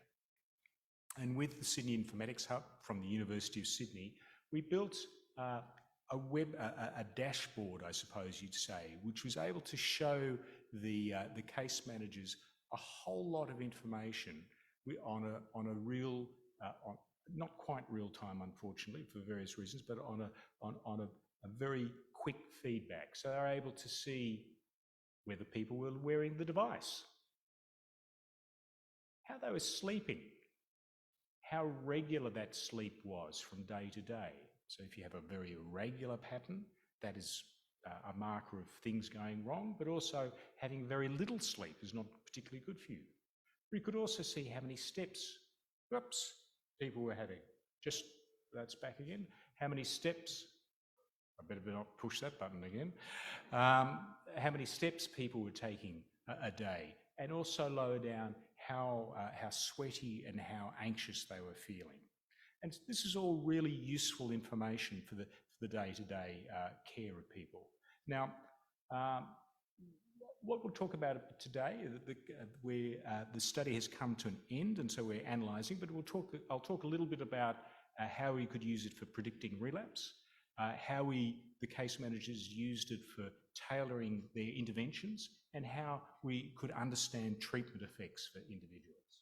And so the first case we might talk about is Riley. So the people on whom this is based, these are not their names, and they've given us permission to use these details about their care. So Riley was a young lady who had a significant psychotic illness. She'd been hospitalised for a long period of time, and she was discharged on a community treatment order back into my community team, and she settled very well with our care. We needed to change around some medication a bit, and she engaged well with the case manager, and we got her back into school. And when her community clinician last saw her for the last session of the year, it was late in December, she was excited, happy and smiling. And 2 weeks later, the next official contact she had with health services, she was deteriorating, and 1 day later, she was back in hospital. And so this is exactly the sort of thing that we were wanting to be able to intervene with earlier.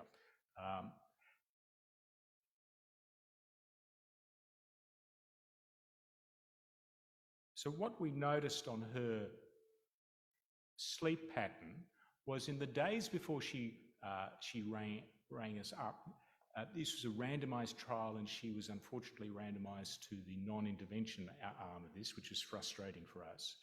Her sleep that she was having each day halved. So she went from having 8 to 10 hours sleep to having about 4 hours sleep. That sleep was very disturbed. She had these big storms of autonomic nervous activity during her sleep. So her sleep was very poor.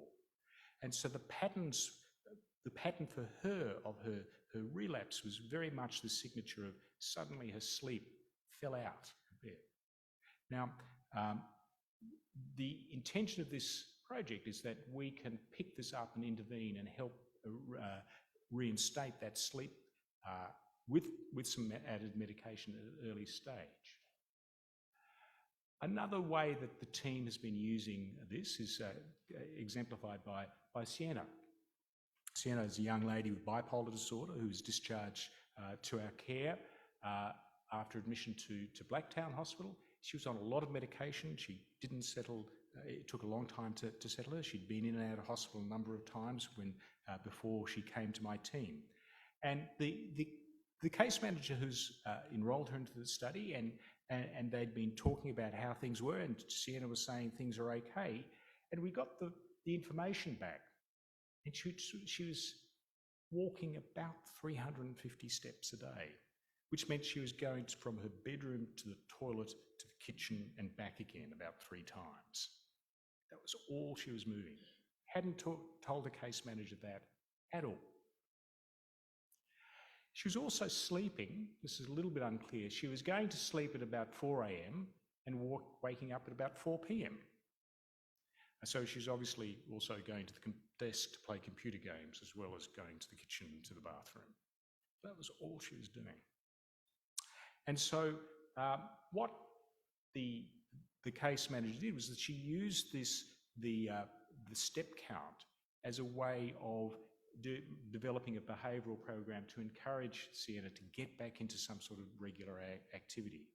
Correcting the sleep pattern was much more of a struggle, and that's an ongoing battle that she's having. But using the information that's coming back from this sort of information means that the case managers can get perhaps a more forthright answer about some of these things, like how many steps, how much activity you're doing. But also it means that people can get an immediate feedback as to whether they're doing this. Are they doing? Can they lift the number of steps? Having a goal, having a number, often makes these things easier to do because you can see yourself improving. You can see yourself perhaps slipping back sometimes, and we can relate that to what's happening in your life. And finally, just understanding how treatment is working or not working in an immediate sense. This is a lady called Crystal. Crystal was 22 years when she came to me. She'd been housebound for 8 years. So she was only referred to us after 8 years of not going to school, not leaving the house at all because of the severity of her anxiety. So her family had tolerated this and in some ways fostered this, and this is obviously quite a problem when somebody has that sort of entrenched type of habits that are formed with that, despite all the love that family had provided for Crystal over that time. And this the treatment for this type of severe anxiety is exposure, exposure, exposure, exposure. Getting people out, supporting them, helping the family understand how to do that, because they're going to be helping them, that changing those patterns of habits of dependency that had happened within that family and helping them through that. And this sort of advice really helps monitor that. So this is the sort of, we have groups, we run groups when COVID allows, that brings people in, helps, puts them into a setting where it's very non-judgmental, it's supportive, and people can be involved with more normal things. Obviously, for Crystal, getting out into the community was a huge thing, and you can see here what is a panic attack. So for Crystal, she went to the group, the cafe chat as it's called, and she survived that and had this big panic attack immediately afterwards, which was normal for her, about which she didn't say anything about, but which is really aversive. So if you do something and you have a horrible panic attack, you don't want to go back and do it again, thank you very much. This is identified, talked about, and worked through, and just slowly pulled back a little bit from the abruptness of that sort of exposure. And this is her response a little bit later. So that was, again, the period of time of the cafe chat. You can see that we're actually recording things down to a quarter of a second with this. So we really know when people are doing things, and we can see that her response after exposure is much, much less. And that's, again, fed back to the young person and said that this is a successful way of dealing with how you are, and she's been doing well. So we were hoping that, so with this, we're in the analysis we're doing, we can see from our machine learning that the few measures that we have very successfully identify people with severe mental illness, but we haven't got a density enough of those reports of how people are going to be able to automatically measure the deteriorations in the way that we'd like. One of the really important things, and having listened to the LIFE program, is what is the opinions of the people who are part of the project. And one of our concerns was that people wouldn't like to wear it, because it is a little bit like people looking over your shoulder at what you're doing. But for the young people who are part of the program, They were quite happy with the technology. They felt that they were masters of technology. In fact, they're a lot better than the case managers often. They saw this as being useful, but they really wanted to be accurate, and they were worried about how safe it was, how the data will be used, and we had to reassure them about that greatly. But they were also very fussy about the quality of the interface, which is one of the reasons why we went with the commercial app interface. For the clinicians, they are also very worried about privacy and the autonomy and the empowerment of the individual. In fact, they were far more worried about that than the young people who were the participants. They were worried that they were going to be monitored, which was something that I thought about, but which came through. They were happy to use it, but it had to be reliable, it had to be easy, and it had to be simple. And they're messages that we're taking back in our next version of it. So our thoughts are that these devices actually do allow us to check it. It's successful. We're able to really look in and see that behaviour. We need to develop our machine learning so that we can automate the picking up those things like the deterioration in the sleep pattern, which was such an important marker for relapse that was there. And we need to better integrate the information that comes from this into the care plans of the young people. And so it's very clear about who will be informed if something is coming up, how these things will be notified and worked through. And so the main funders for this particular project are the Balnaves Foundation and Western Sydney Local Health District, but the University of Sydney has also significantly helped with the program, and the team is there. Thank you.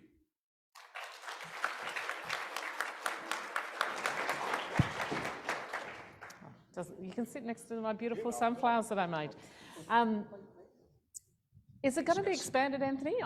Yes. I'm wondering where it's going to go from here. And also the other bit is going not just into government services, but other kind of potential health services, those kind of things. So the next plan is to scale it up to a much larger scale, and we have some support from Google for that. Oh, but wow. we do need to get some more money. We always need more money for this, and we plan to continue it on with young people, and we're in the process of discussing this with some of the national youth programs to see if we can engage them in this particular program. So that's what we'd like to do, but there are a few grant applications between now and there. Yeah, that's true. That's true. Questions from the audience? Gus?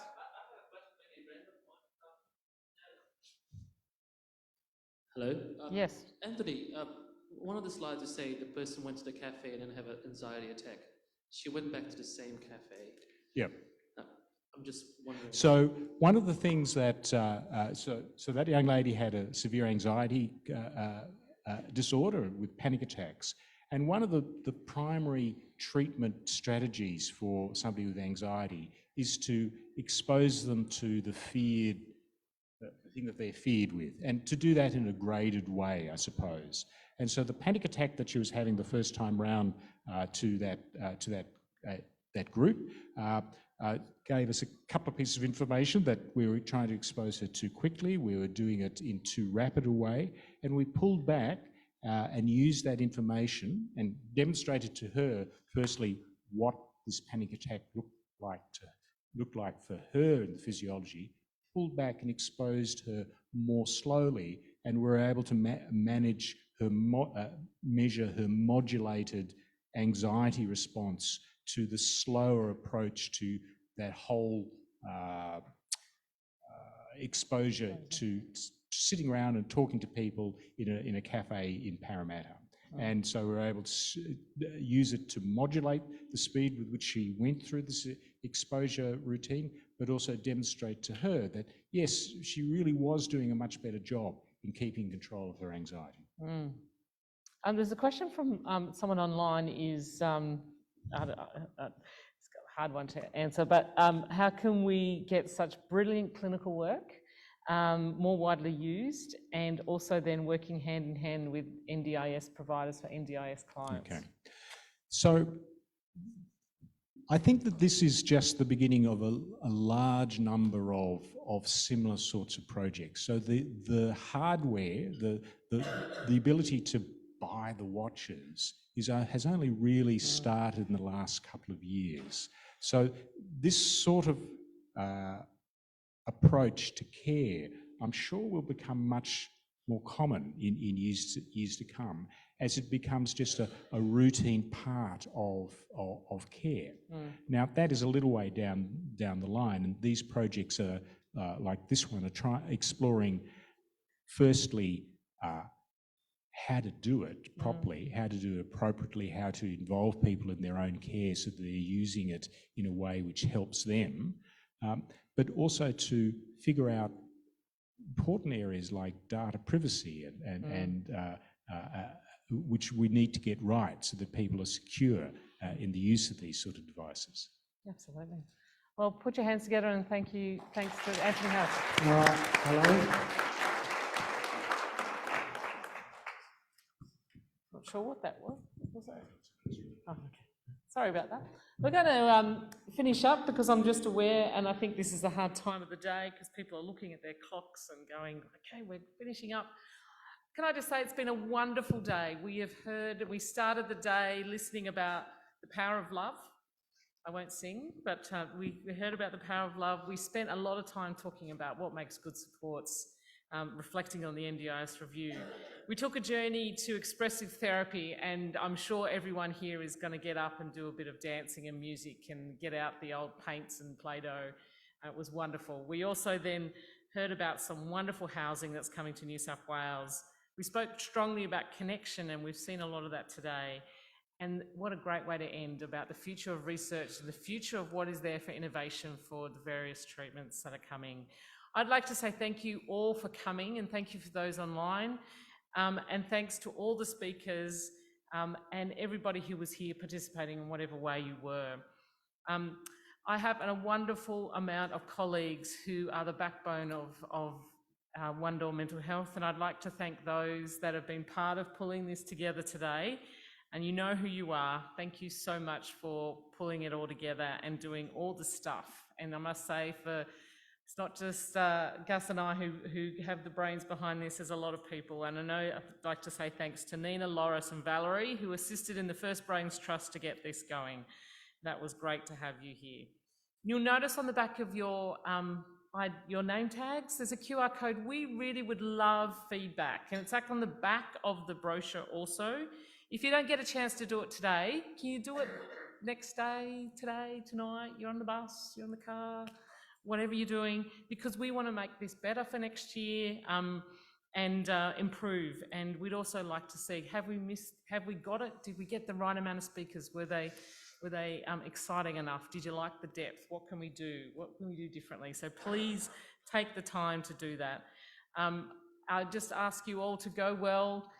As well as Schizophrenia Awareness Day, let's think of those who are living with schizophrenia, and let's also demystify the stigma about it. But thank you all for your contribution today, and I wish you well. Thank you.